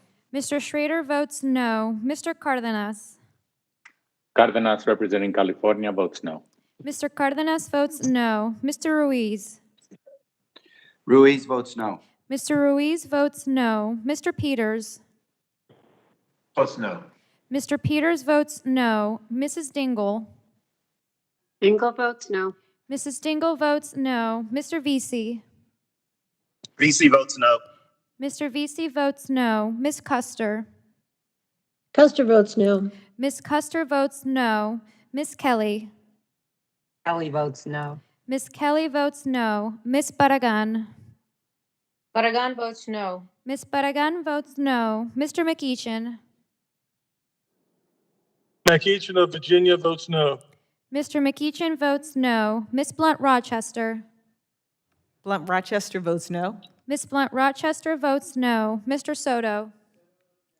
Mr. Soto votes no. Mr. O'Halloran. O'Halloran votes no. Mr. O'Halloran votes no. Ms. Rice. Rice votes no. Ms. Rice votes no. Ms. Craig. Craig votes no. Ms. Craig votes no. Ms. Schreier. Schreier votes no. Ms. Schreier votes no. Ms. Trahan. Trahan votes no. Ms. Trahan votes no. Ms. Fletcher. Fletcher votes no. Ms. Fletcher votes no. Mrs. Rogers. Mrs. Rogers votes aye. Mr. Upton. Upton votes aye. Mr. Upton votes aye. Mr. Burgess. Burgess votes aye. Mr. Burgess votes aye. Mr. Scalise. Mr. Scalise votes aye. Mr. Scalise votes aye. Mr. Latta. Latta votes aye. Mr. Latta votes aye. Mr. Guthrie. Mr. Guthrie votes aye. Mr. McKinley. Mr. McKinley votes aye. Mr. Kinzinger. Kinzinger, aye. Mr. Kinzinger votes aye. Mr. Griffith. Mr. Bilirakis. Mr. Bilirakis votes aye. Mr. Johnson. Mr. Johnson votes aye. Mr. Long. Aye. Mr. Long votes aye. Mr. Bouchon. Bouchon votes aye. Mr. Bouchon votes aye. Mr. Mullen. Aye. Mr. Mullen votes aye. Mr. Hudson. Hudson of North Carolina votes aye. Mr. Hudson votes aye. Mr. Wahlberg. Aye. Mr. Wahlberg votes aye. Mr. Carter. Mr. Carter votes aye. Mr. Duncan. Duncan of South Carolina votes aye. Mr. Duncan votes aye. Mr. Palmer. Mr. Palmer votes aye. Mr. Dunn. Dunn votes aye. Mr. Dunn votes aye. Mr. Curtis. Curtis votes aye. Mr. Curtis votes aye. Ms. Lesko.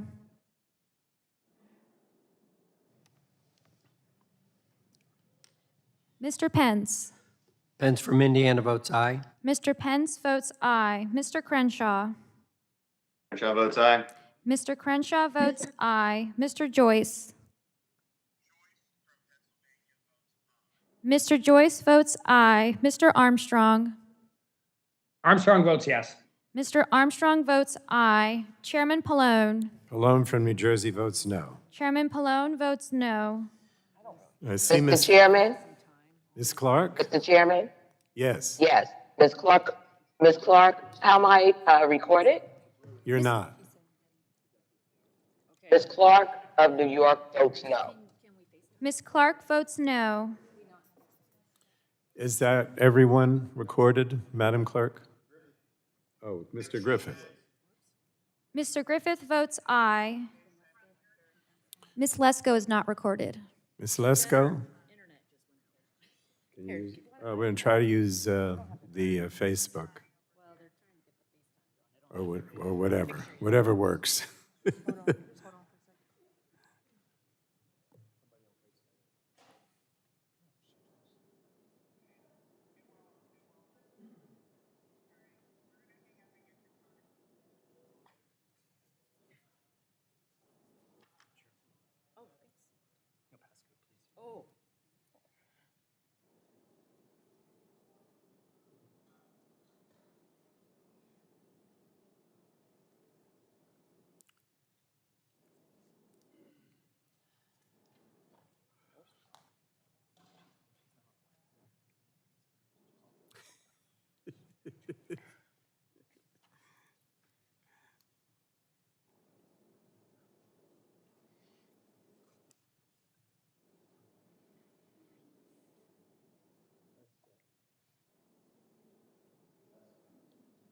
What are we waiting for, Mr. Chairman?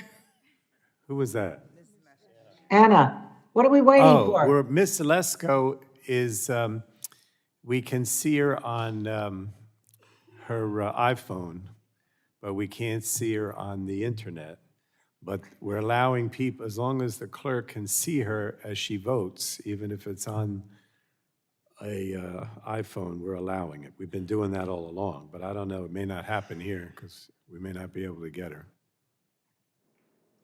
So we're going to wait another minute or so, and then we're going to have to move on.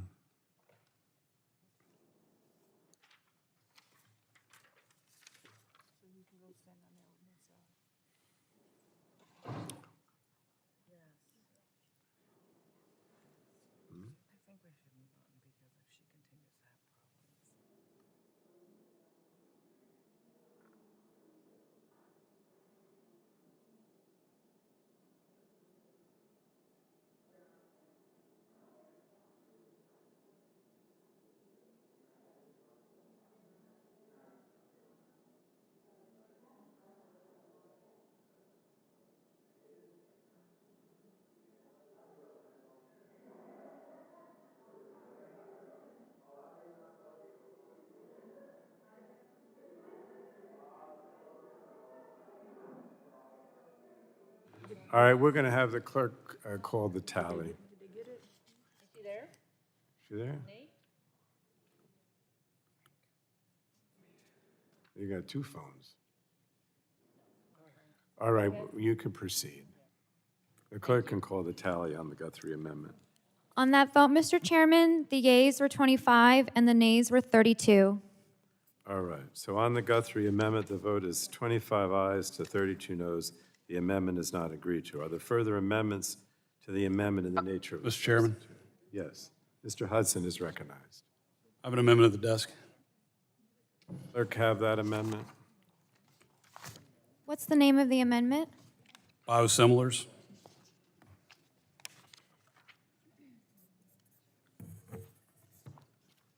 To confirm, is it sub EAMD 2001? Yes, that's correct. I have the amendment. The clerk will report the amendment.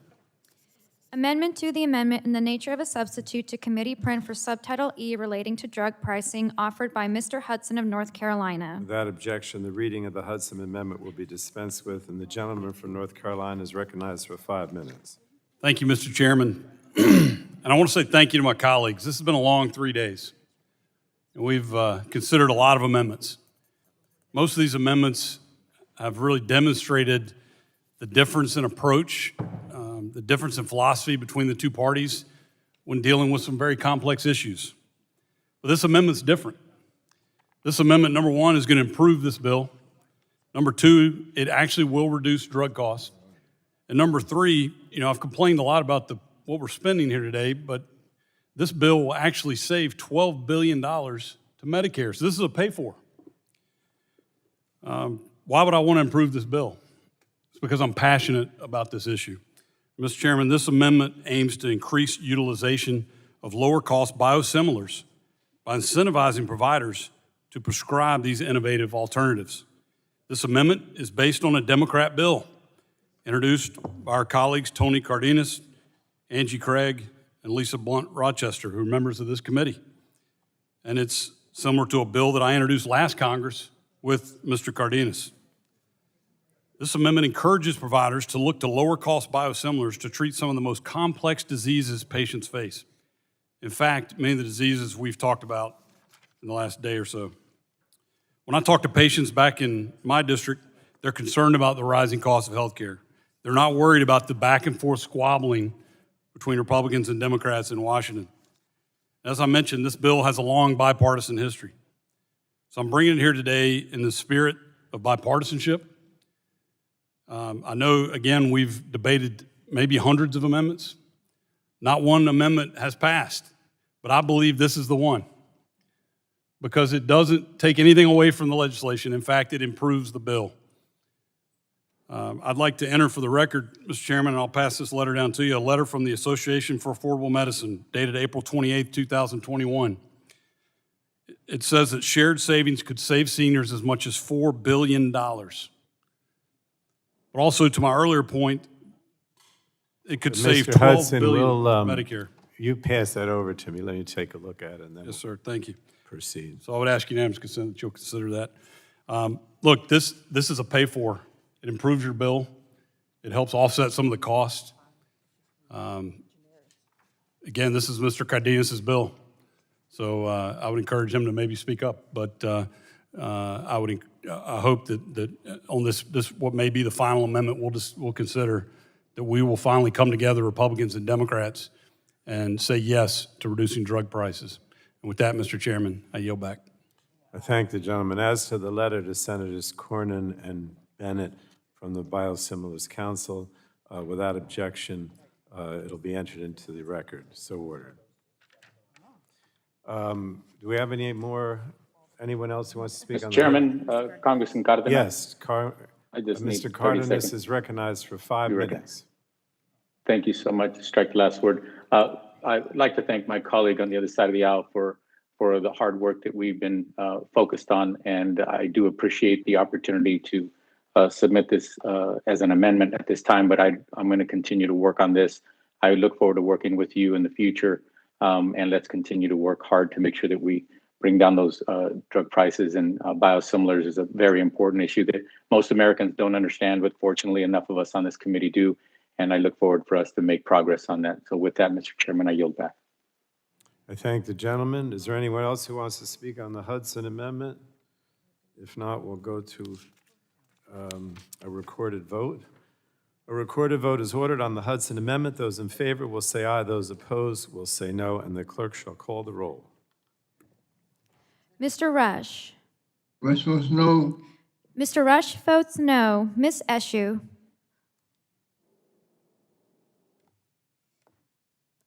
Ms. DeGette. DeGette votes no. Ms. DeGette votes no. Mr. Doyle. Doyle votes no. Mr. Doyle votes no. Ms. Schakowsky. Schakowsky votes no. Ms. Schakowsky votes no. Mr. Butterfield. Butterfield votes no. Mr. Butterfield votes no. Ms. Matsui.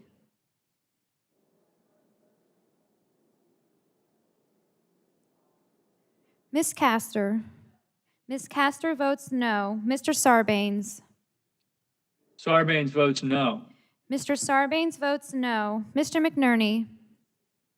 McNerney votes no. Mr. McNerney votes no. Mr. Welch. Mr. Welch votes no. Mr. Tonko. Tonko from New York votes no. Mr. Tonko votes no. Ms. Clark. Ms. Clark of New York votes no. Ms. Clark votes no. Mr. Schrader. Schrader from Oregon votes no. Mr. Schrader votes no. Mr. Cardenas. Cardenas representing California votes no. Mr. Cardenas votes no. Mr. Ruiz. Ruiz votes no. Mr. Ruiz votes no. Mr. Peters. Votes no. Mr. Peters votes no. Mrs. Dingell. Dingell votes no. Mrs. Dingell votes no. Mr. Vesey. BC votes no. Mr. Vesey votes no. Ms. Custer. Custer votes no. Ms. Custer votes no. Ms. Kelly.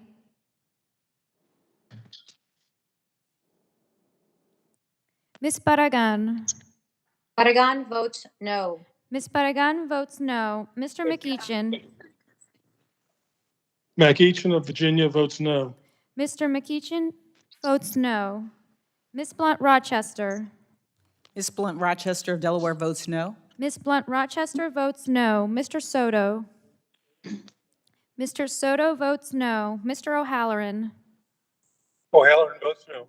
Mr. O'Halloran votes no. Ms. Rice. Rice votes no. Ms. Rice votes no. Ms. Craig.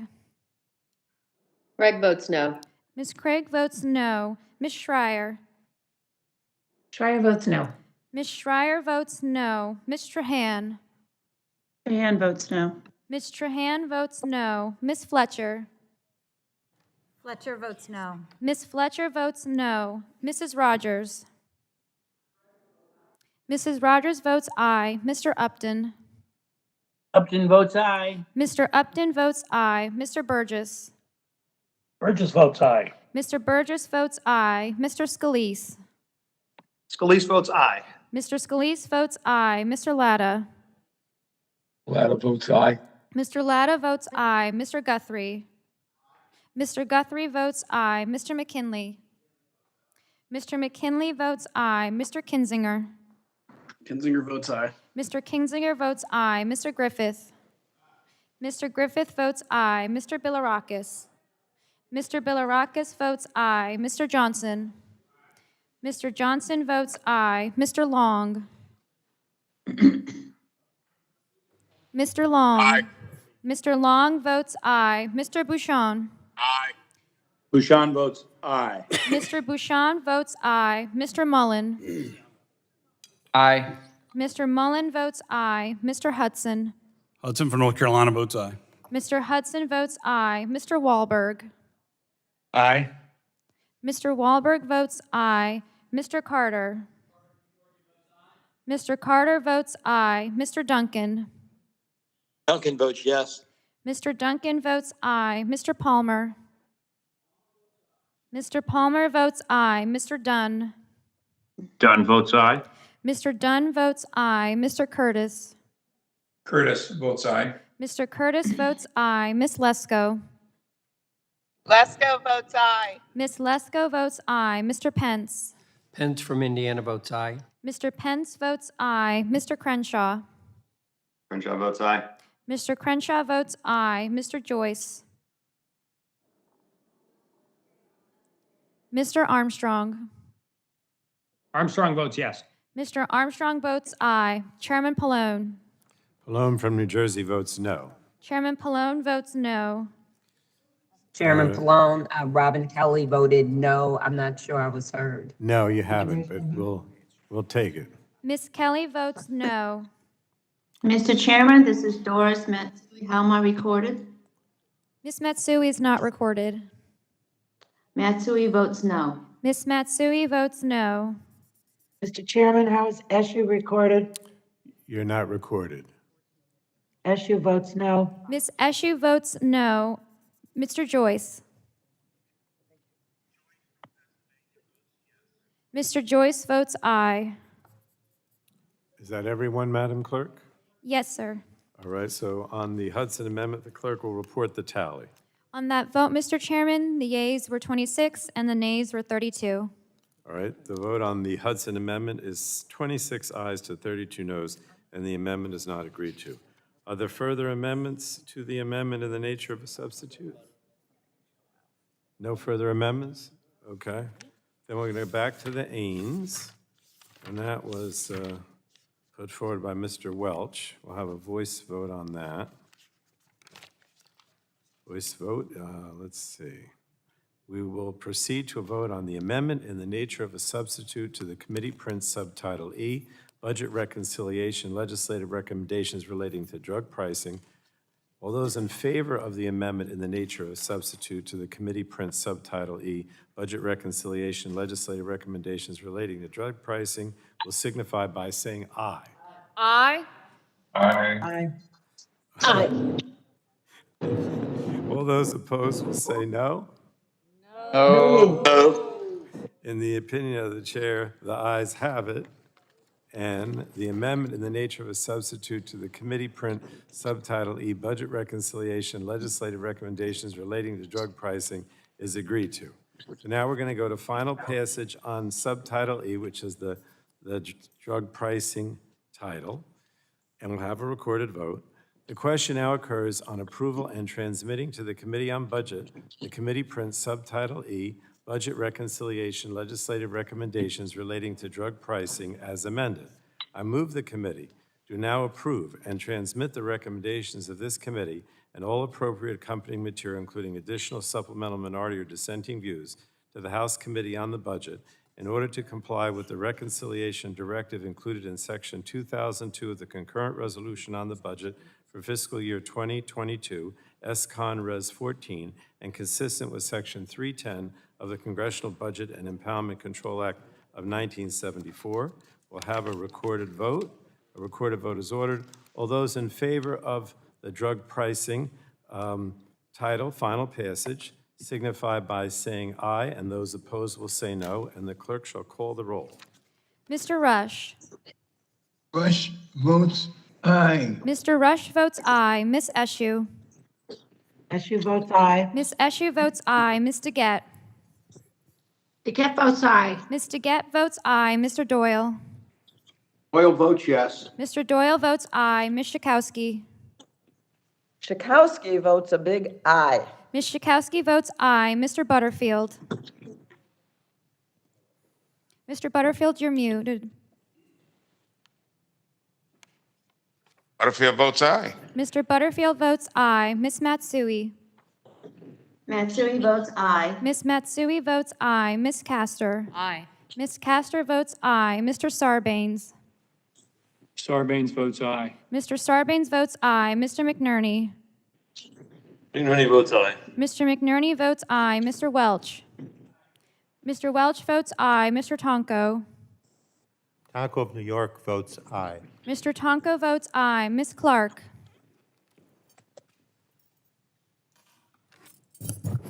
Ms. Clark of New York votes aye. Ms. Clark votes aye. Mr. Schrader.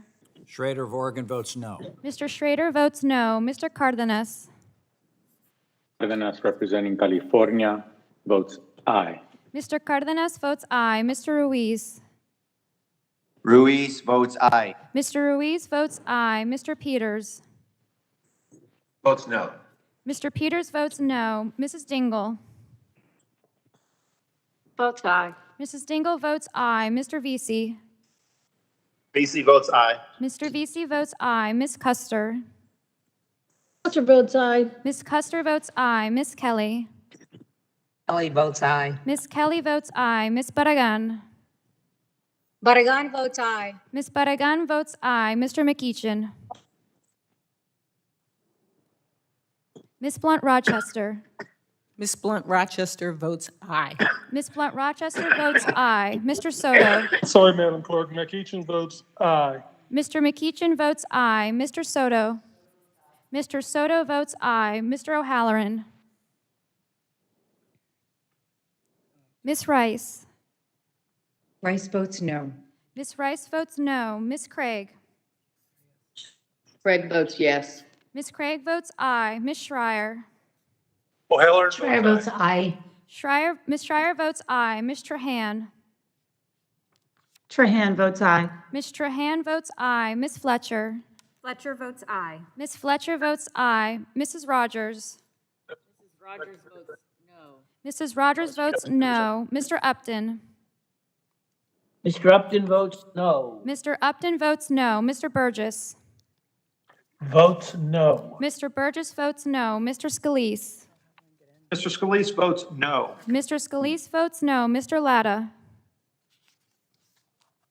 Latta votes no. Mr. Latta votes no. Mr. Guthrie. No. Mr. Guthrie votes no. Mr. McKinley.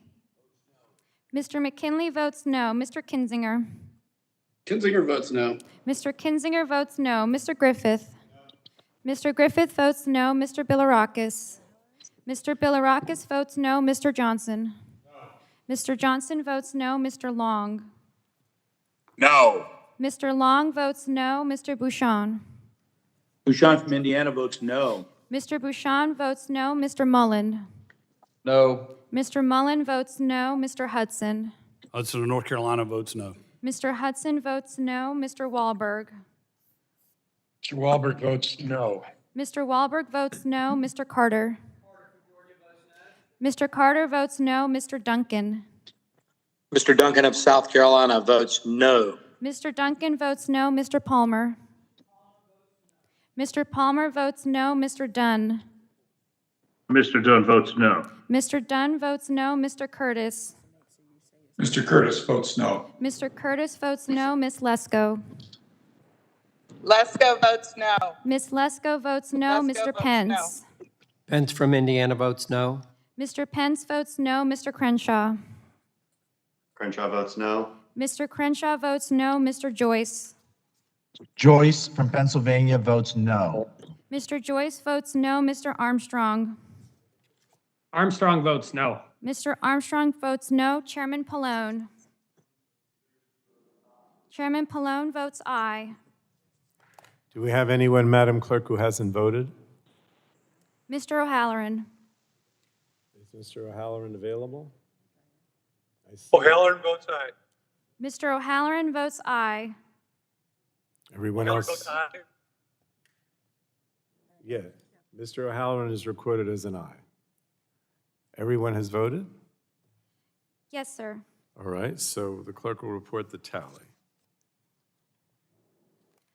On that vote, Mr. Chairman, the yeas were 29 and the nays were 29. All right, so on the subtitle E on drug pricing, the vote is 29 ayes to 29 noes. The amendment is not agreed to because the vote is tied. We're now going to move, and I would ask everyone to stay, we're now going to move to the Medicare title. And that'll be the last one today. Where is it? Oh.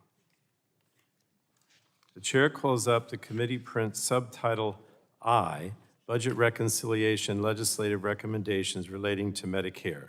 The clerk will report the title of the bill.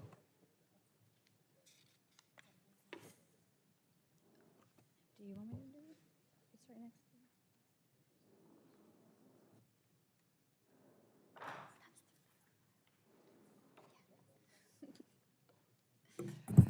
Committee print, budget reconciliation, legislative recommendations relating to Medicare coverage of dental, hearing, and vision services. Without objection, Madam Clerk, the first reading of the bill will be dispensed with. The bill is now considered as read. Is there a member that will offer the ains on this? Ms. Kelly, you seek to be recognized to speak or to offer an ains?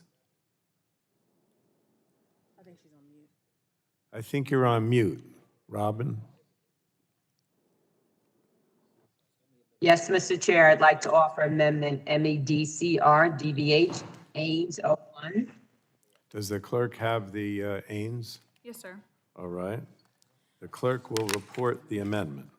Amendment in the nature of a substitute to committee print relating to Medicare coverage of dental, hearing. And without objection, Madam Clerk, the reading of the amendment will be dispensed with, and the gentlewoman from Illinois is now recognized for 5 minutes. Thank you, Mr. Chair. As chair of the Congressional Black Caucus Health Brain Trust, I have fought to advance health equity. Today, I want to discuss another important health provision that will reduce health disparities in this country. Oral health is a critical health equity issue, and there are racial disparities in oral health coverage and outcomes. 71% of Black Medicare beneficiaries and 65% of Hispanic beneficiaries went without a dental visit in the past year, compared to 43% of white beneficiaries. Poor oral health has also been associated with chronic diseases such as diabetes and heart disease. That is why I reintroduced the Medicare Dental Coverage Act with my colleague, Representative Horsford. I am thrilled to see Medicare dental coverage included in the Build Back Better legislation today. This legislation will also include comprehensive hearing benefits to Medicare Part B, including coverage of hearing aids that cannot be purchased over the counter and that are for individuals with severe or profound hearing loss. Finally, the legislation would make investments in comprehensive vision benefits to Medicare Part B, including coverage of routine eye exams, refraction, eyeglasses, and contact lenses, which would begin next year. These policies put our country on the path towards ensuring quality health care is accessible to all Americans, no matter your zip code. Thank you, and I yield back. Gentlewoman yields back. Does anyone want to speak on the Ains or the underlying bill before we move to amendments? Mr. Schrader is recognized for 5 minutes. Thank you, Mr. Chairman. I've got very serious concerns about adding additional programs, services, and costs when Medicare itself is facing insolvency in a mere 5 years. We've sort of forgotten that fact. Even the Part B program is consuming ever greater numbers and amounts of general fund revenue. We can't afford the current benefits right now. I think it's a little disingenuous at best to offer a dental program in 2028 when the insolvency on hospital insurance tax occurs in 2026. I think there's a better alternative out there to provide dental benefits that seniors can actually afford. The current proposal, when fully implemented, will require large out-of-pocket expenditures for these beneficiaries that will make the cost prohibitive for most low-income seniors to participate, since nearly 1/3 of Medicare beneficiaries do not visit a dentist because they just simply cannot afford it. For example, under this proposal, even a basic cleaning would require 20% out-of-pocket cost to the senior. This becomes even more costly when a senior needs a major procedure done, such as, say, a crown or what have you. I mean, 50% out-of-pocket cost to the beneficiary. According to the Dental Association survey of dental fees, if a senior in Oregon needs even just one crown, it'll cost them over $560 out of pocket under this bill. I also have concerns about the provider network that'll be available for seniors. These are dentists. These are not MDs. They have a different culture, and they've not had the experience of dealing with the federal government. It's clear, I think, they're unlikely to join a network based on current Medicare Part B structure due to uncertainty about reimbursement fees. They've seen problems with the electronic health records, the whole SGR, the sustainable growth rate debate we've had for years, auditing and compliance documentation. All these issues are going to make it tough, I think, for dentists to get on board. The amendment that I'd like to offer at some point today would establish a voluntary Medicare dental benefits for beneficiaries most in need of dental insurance coverage. The targeted benefit would cover robust dental benefits at low cost to enrollees through commercial dental plans required to provide broad access to dentists. The benefit is designed so it would be fiscally responsible to ensure it's sustainable. It's based on the success of the Medicare Advantage market. We call it Medicare Part T, provide comprehensive, affordable coverage to beneficiaries with the greatest need. It'd be available to beneficiaries with incomes at or below 300% of federal poverty level, adjusted by the geographic area. Notably, the federal government would help pay the premium and other cost sharing for enrollees up to 134% of the geographically adjusted FPL. Part T would also cover standardized, affordable set of benefits established in consultation with the dental profession and other stakeholders. These include evidence-based preventative services such as examinations and cleanings with no cost sharing. All other covered services would be 80%, starting at the first year of the benefit to avoid saddling enrollees with a higher coinsurance proposed in proposals that gradually increase the payment percentage over multiple years. By creating a new Part Medicare, this dental benefit would be up and running for seniors in 2 to 3 years, so having to wait till 2028 to have a benefit under Part B. It would be significantly lower the cost of the benefit, making it the fiscally responsible choice for investing in care. It'll pay dividends in improving the health of our seniors. So I'm not going to offer the amendment. I just wanted to be able to comment on the bill, but this is something I hope we would consider going forward when we're trying to design new additions, new benefits in a fiscally responsible way that does not add to the insolvency of the current Medicare system. And I yield back. All right, thank you, Mr. Schrader. Anyone want to speak on the Ains or the underlying bill? Otherwise, we're going to go to amendments. Who's that? Ms. Dingell is recognized for 5 minutes. Thank you, Mr. Chairman. I move to strike the last word. Gentlewoman, I'm going to be brief. No, and I actually am right. I'm actually here to speak about the hearing aids, but I want to respond to my colleague for a moment. These issues really matter. My father-in-law was one of the authors of Social Security and first introduced Medicare in the early 1940s. And it took to 1965 for us to get there. I know we all know this, but we really don't understand how many seniors are not going to the dentist because they simply cannot afford it. It is virtually almost impossible to walk into someone's office. Most of you know I've not had a great year because of dental malpractice. I got an infection of my jawbone. And the surgeon said to me in January, most people who get what you have die. They don't live. People should not be going to the dentist. Seniors have a right. We're the only industrialized nation in the world again. And people are simply not going to the dentist because they cannot afford it. And yet it's health for every American. Now I'm here to thank the chairman and others for including investments in expanding access to hearing aids as well for seniors in today's markup. Nearly 48 million Americans suffer from hearing loss. Left untreated, it leads to dementia, depression, and isolation. And there's no coverage for hearing aids either. And too many Americans simply don't have them because they can't afford them. And the average price of a hearing aid is approaching $2,500. And this just means this lack of coverage, simply seniors go without hearing. They're just disconnected. And that's why these investments are so critical. The funding for the dental, the hearing aids, this is people's lives. Seniors can live for 30 or 40 years if they're able to get the quality care that they need. So the funding today the aims that my colleague introduced will also provide coverage for hearing aids and services for seniors who have that hearing loss. These investments are long overdue. They're fundamental to the health and well-being of American seniors.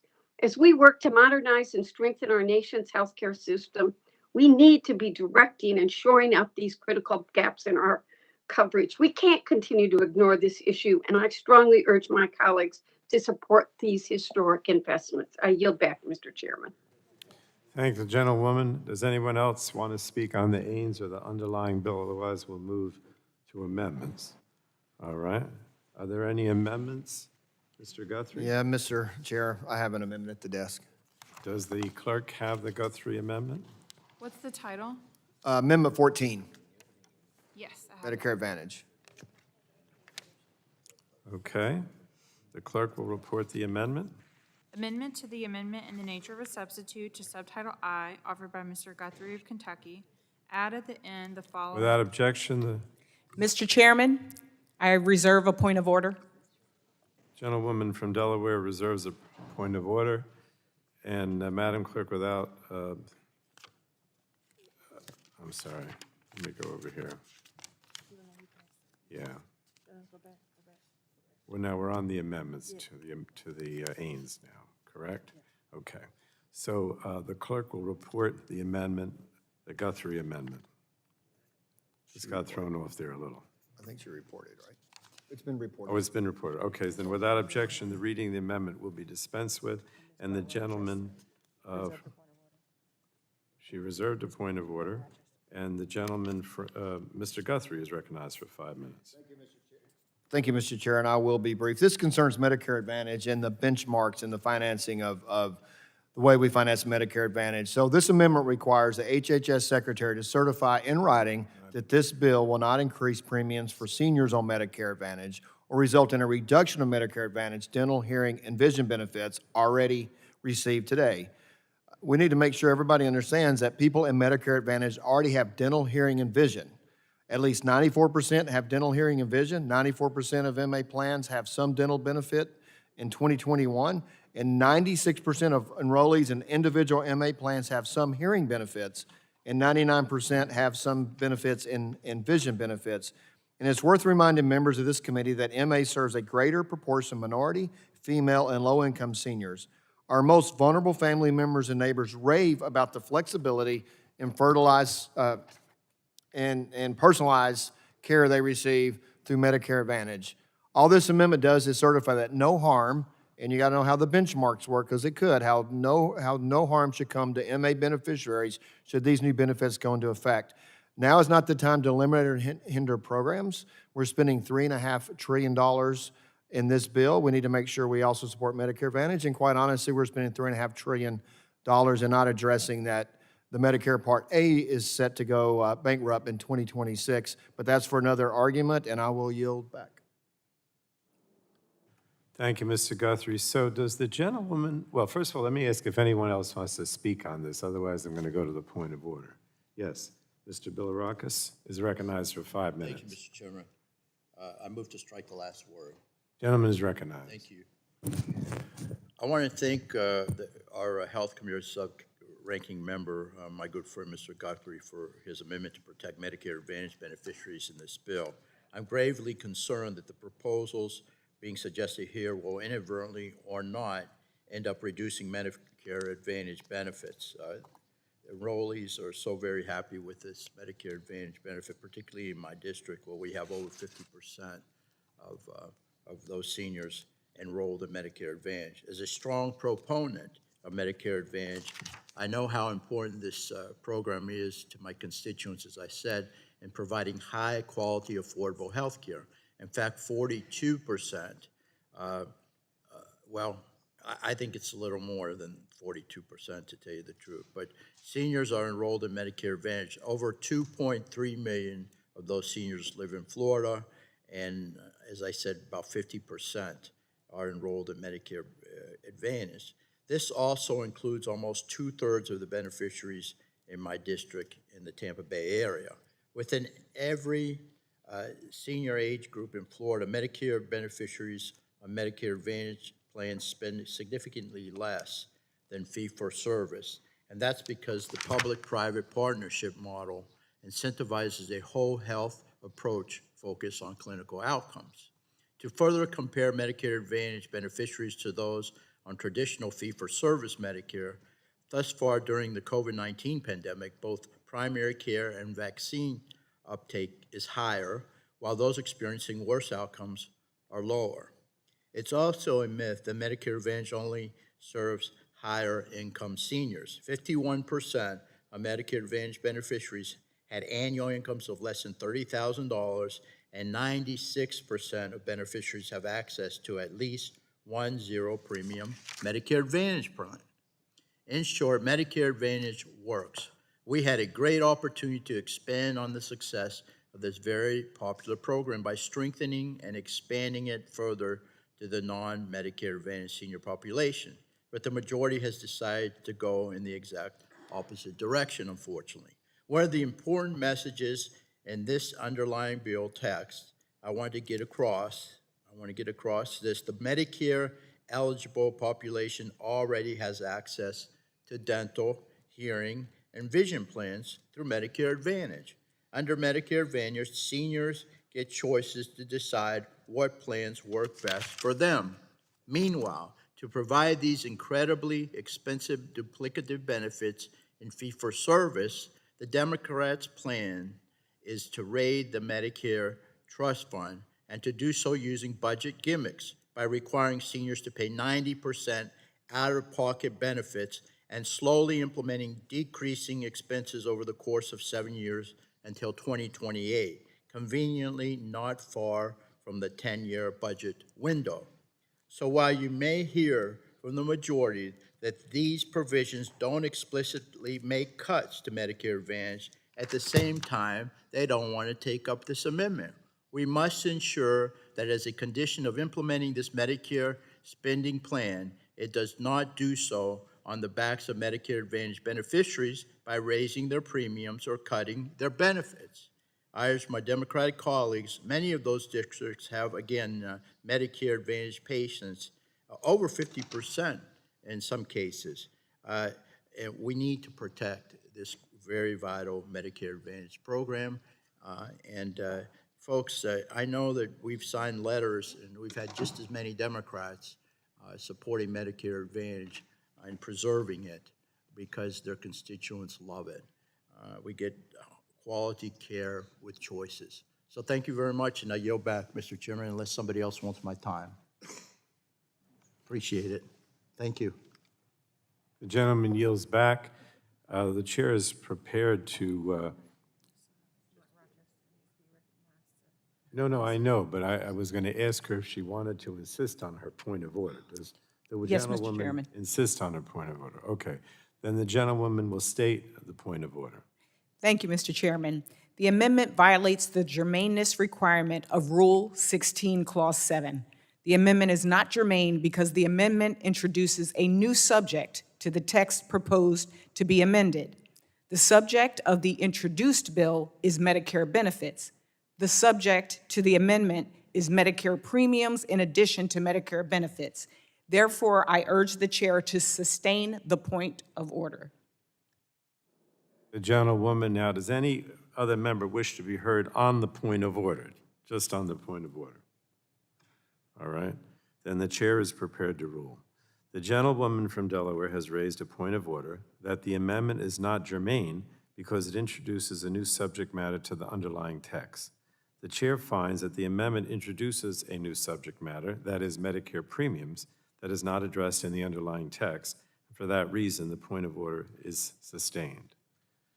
Now, do we have any other amendments to the AINS on the Medicare title? Mr. Chairman? Mr. Chairman. Yes, who seeks recognition? Dr. Bouchon? Mr. Chairman. Bob Bouchon? You have an amendment? I do have an amendment at the desk. Amendment number 5. Amendment number 5, does the clerk have the Bouchon amendment? Yes. Will the clerk report the amendment? Amendment to the amendment in the nature of a substitute to Subtitle I, offered by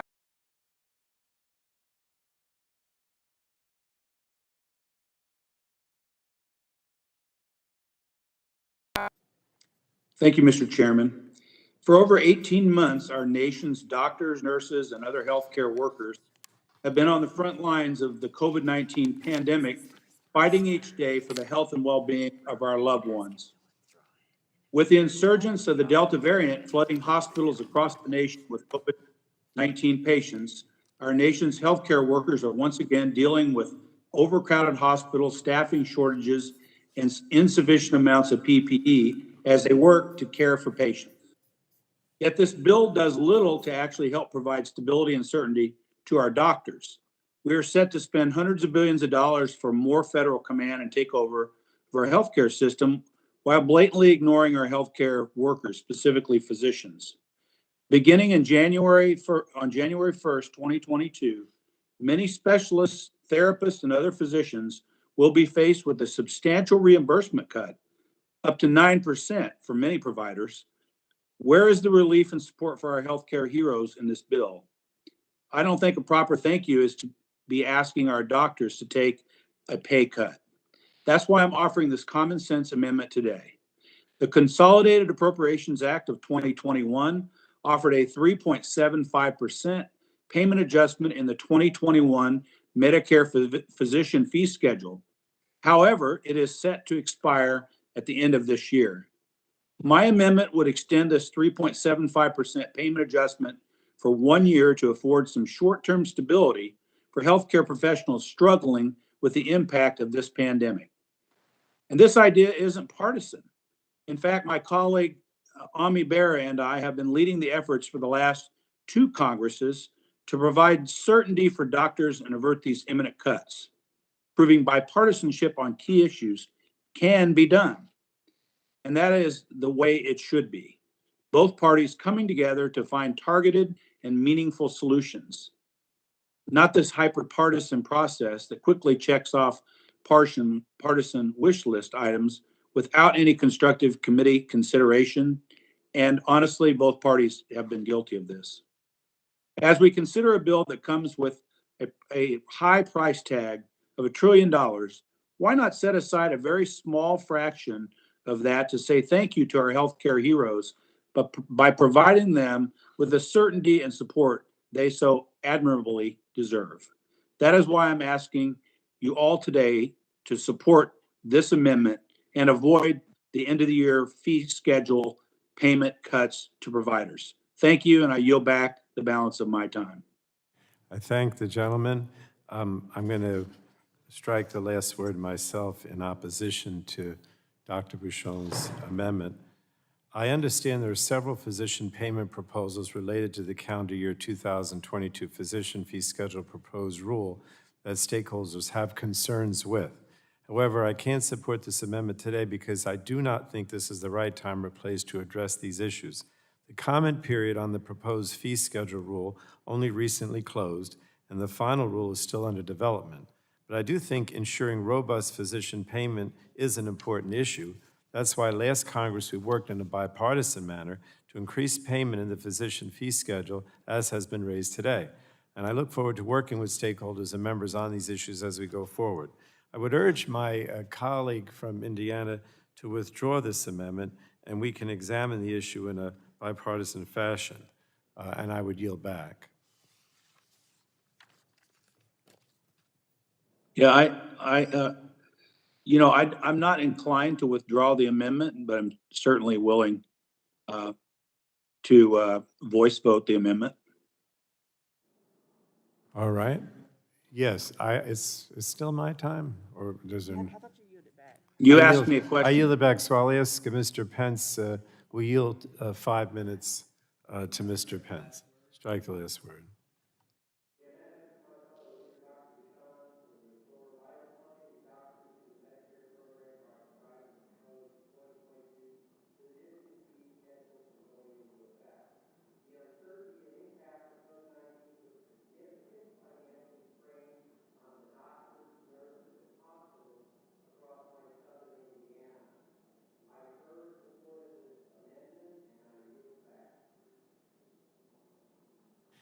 Does anyone else want to speak on this, the Bouchon amendment? I did notice that Mr. Latta's hand is up. Did we pass over you? Do you want to speak on this? Or you want to speak on the underlying bill? Mr. Chairman, I have an amendment at the desk. Or you have another amendment? Okay, then we'll wait. Right, yes, Does anyone else want to speak on the Bouchon amendment? Hearing none, a recorded vote. Oh, we're going to have a voice vote. Oh, great. Okay. Thank you for that. If there's no further debate, we will proceed to a vote on the amendment. All those in favor of the amendment will signify by saying aye. Aye. Aye. And all those opposed will say no. No. In the opinion of the chairs, the noes have it, and the amendment is not agreed to. Now, Mr. Latta, you have an amendment to the amendment in the nature of a substitute. Does the clerk have the Latta amendment? What's the title? What's the title? 30_01. What was the beginning again? Alpha Mike Delta 30_01.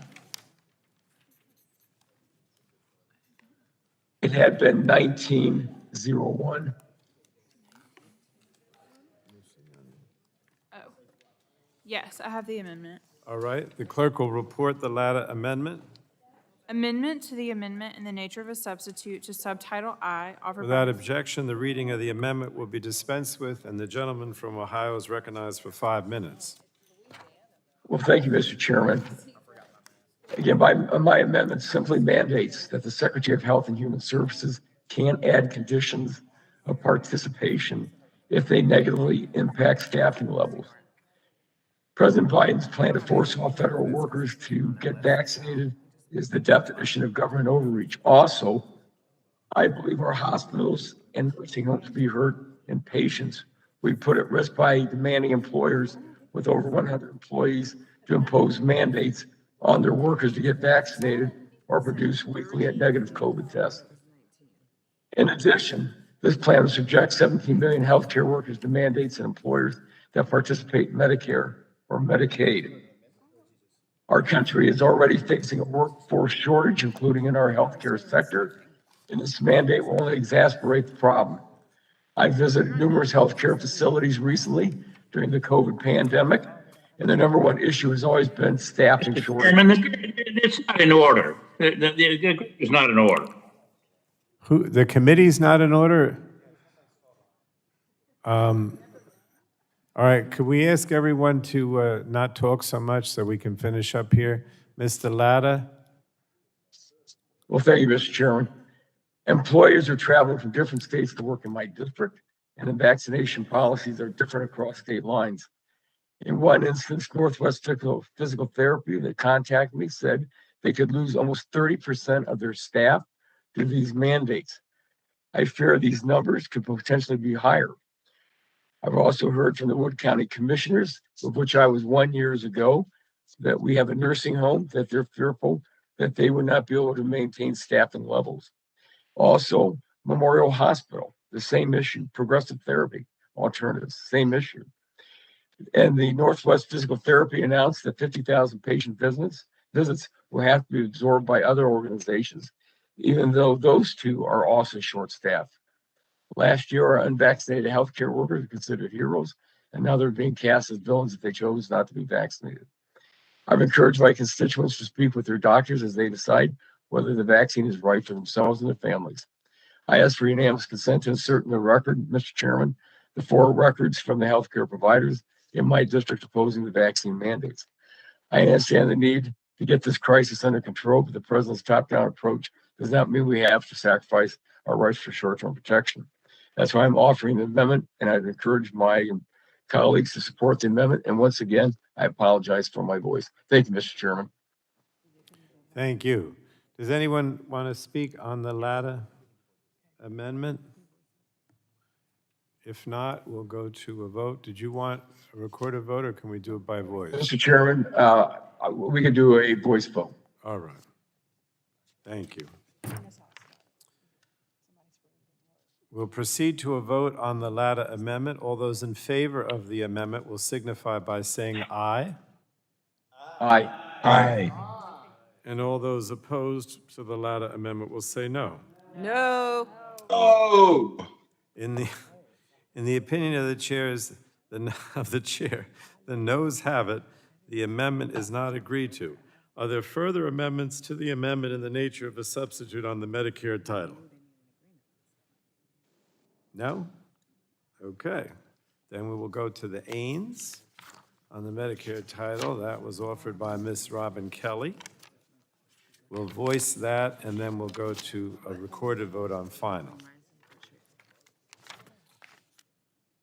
We'll proceed to a vote on the amendment in the nature of a substitute to the committee print subtitle I, Budget Reconciliation Legislative Recommendations Relating to Medicare. All those in favor of the amendment in the nature of a substitute to the committee print subtitle I, Budget Reconciliation Legislative Recommendations Relating to Medicare, will signify by saying aye. Aye. Aye. Aye. All those opposed will say no. No. All right. So, the amendment in the nature of a substitute to the committee print subtitle I, Budget Reconciliation Legislative Recommendations Relating to Medicare, is agreed to. So now we're going to go to final passage on the Medicare title. And this is the last bill. The question now occurs on approval and transmitting to the Committee on Budget the committee print subtitle I, Budget Reconciliation Legislative Recommendations Relating to Medicare as amended. I move the committee do now approve and transmit the recommendations of this committee and all appropriate accompanying material, including additional supplemental minority dissenting views, to the House Committee on the Budget in order to comply with the reconciliation directive included in Section 2002 of the concurrent resolution on the budget for fiscal year 2022, S-Con Res 14, and consistent with Section 310 of the Congressional Budget and Empowerment Control Act of 1974. And we're going to have a recorded vote on this Medicare title, final passage.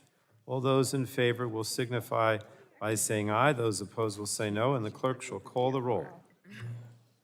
Mr. Rush.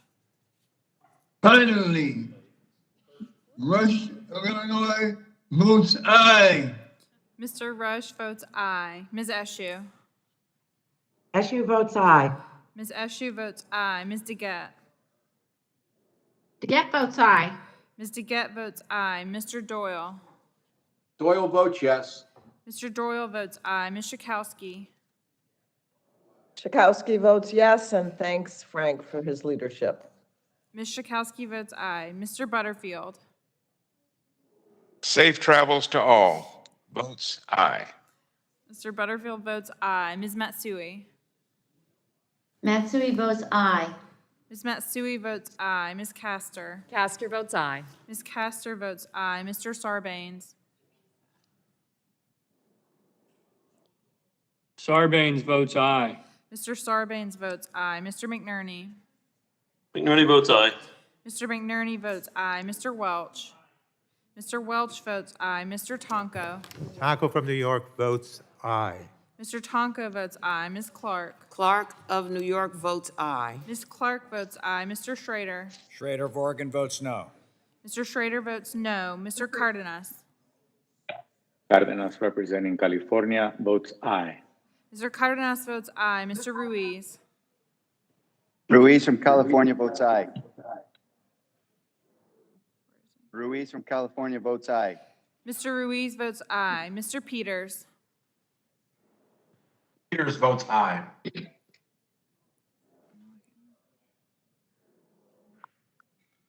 Got it. Peters votes aye. Oh, Mr. Peters votes aye. Mrs. Dingell? Dingell votes aye. Mrs. Dingell votes aye. Mr. Vesey? VC votes aye. Mr. Vesey votes aye. Ms. Custer? Custer votes aye. Ms. Custer votes aye. Ms. Kelly? Kelly votes aye. Ms. Kelly votes aye. Ms. Bedegan? Barragan votes aye.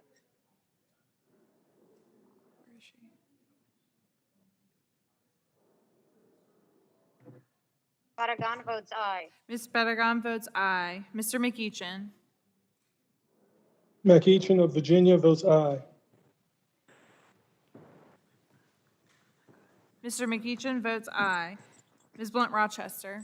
Blunt Rochester of Delaware votes aye. Ms. Blunt Rochester votes aye. Mr. Soto?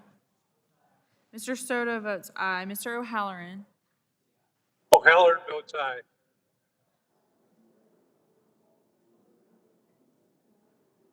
Mr. O'Halloran votes aye. Ms. Rice? Rice votes no.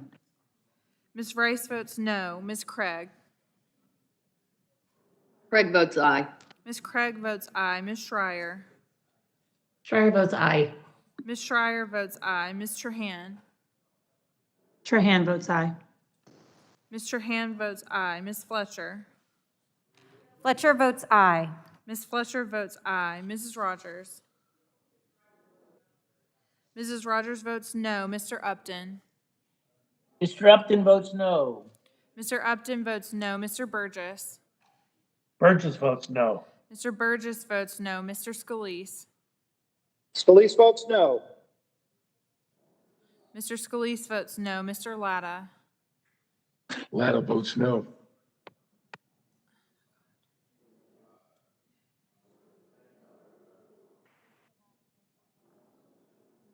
Latta votes no.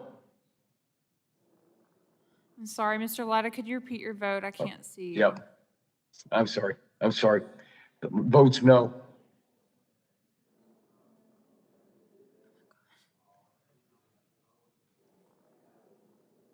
Having a little problem out here. Latta votes no.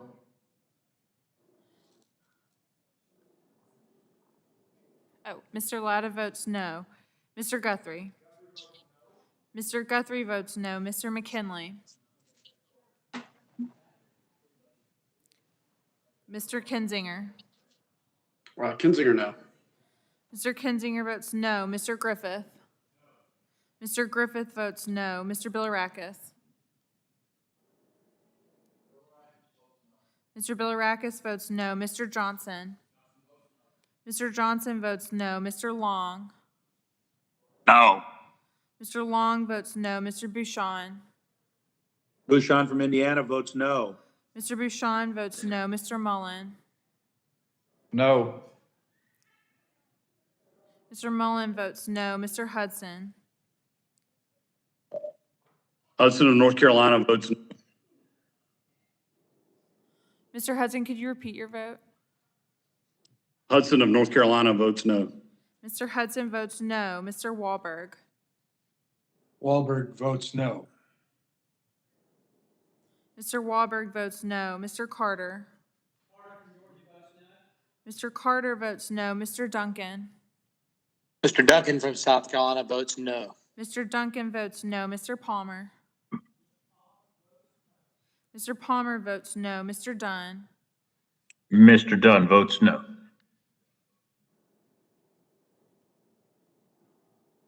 Mr. Dunn votes no. Mr. Curtis? Curtis votes no. Mr. Curtis votes no. Ms. Lesko? Lesko from Arizona votes no. Ms. Lesko votes no. Mr. Pence? Pence from Indiana votes no. Mr. Pence votes no. Mr. Crenshaw? Crenshaw votes no. Mr. Crenshaw votes no. Mr. Joyce? Joyce from Pennsylvania votes no. Mr. Joyce votes no. like your Mr. brother, too. Armstrong? Armstrong votes no. Mr. Armstrong votes no. Mr. Pallone?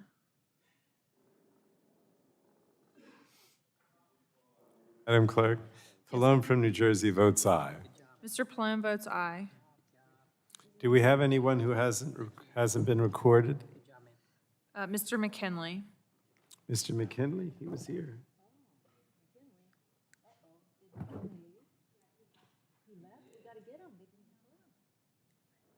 Let's see if he wants to be recorded. He doesn't? He didn't want to come back? All right, we'll leave it alone. Madam Clerk will report the tally on the Medicare title. Final passage. On that vote, the yeas were 30 and the nays were 27. Okay, so the vote on final passage of the Medicare title is 30 ayes to 27 noes, and the committee has approved the committee print subtitle I, Budget Reconciliation Legislative Recommendations relating to Medicare as amended, and ordered the legislative recommendations transmitted to the Committee on Budget. And before we all leave, and we thank everybody, this is what we're putting in? Yes, and you also need to read that. Well, maybe I don't have to make everybody stay for this. No. You need to read this. Oh, I Okay. need, Mr. Chair, Yes. I plan to file views and request the usual number of days. All right, without objection, so ordered. But they don't have to stay, am I going to read all these? No, you're going to read this. Oh, all right. You also need to read this one, too. Okay, so I ask unanimous consent to enter the following staff agreed upon list of documents into the record. These are the documents that members submitted to the email address provided, and without objection, so ordered. Before we adjourn, let me just thank everybody. I know this was long and difficult, needless to say, but, I think we all tried hard to make it as congenial as possible under the circumstances. And I know that I would really appreciate the fact that we were able to sleep last night and, come back this morning. And as long as you're not flying somewhere, you can probably get to services tonight at dusk if you're Jewish. So everything is good. Thank you so much. And thank the staff for all their hard work. Well, Because the Mr. staff has Chairman? really worked hard on this. If I Good job, Mr. Chairman.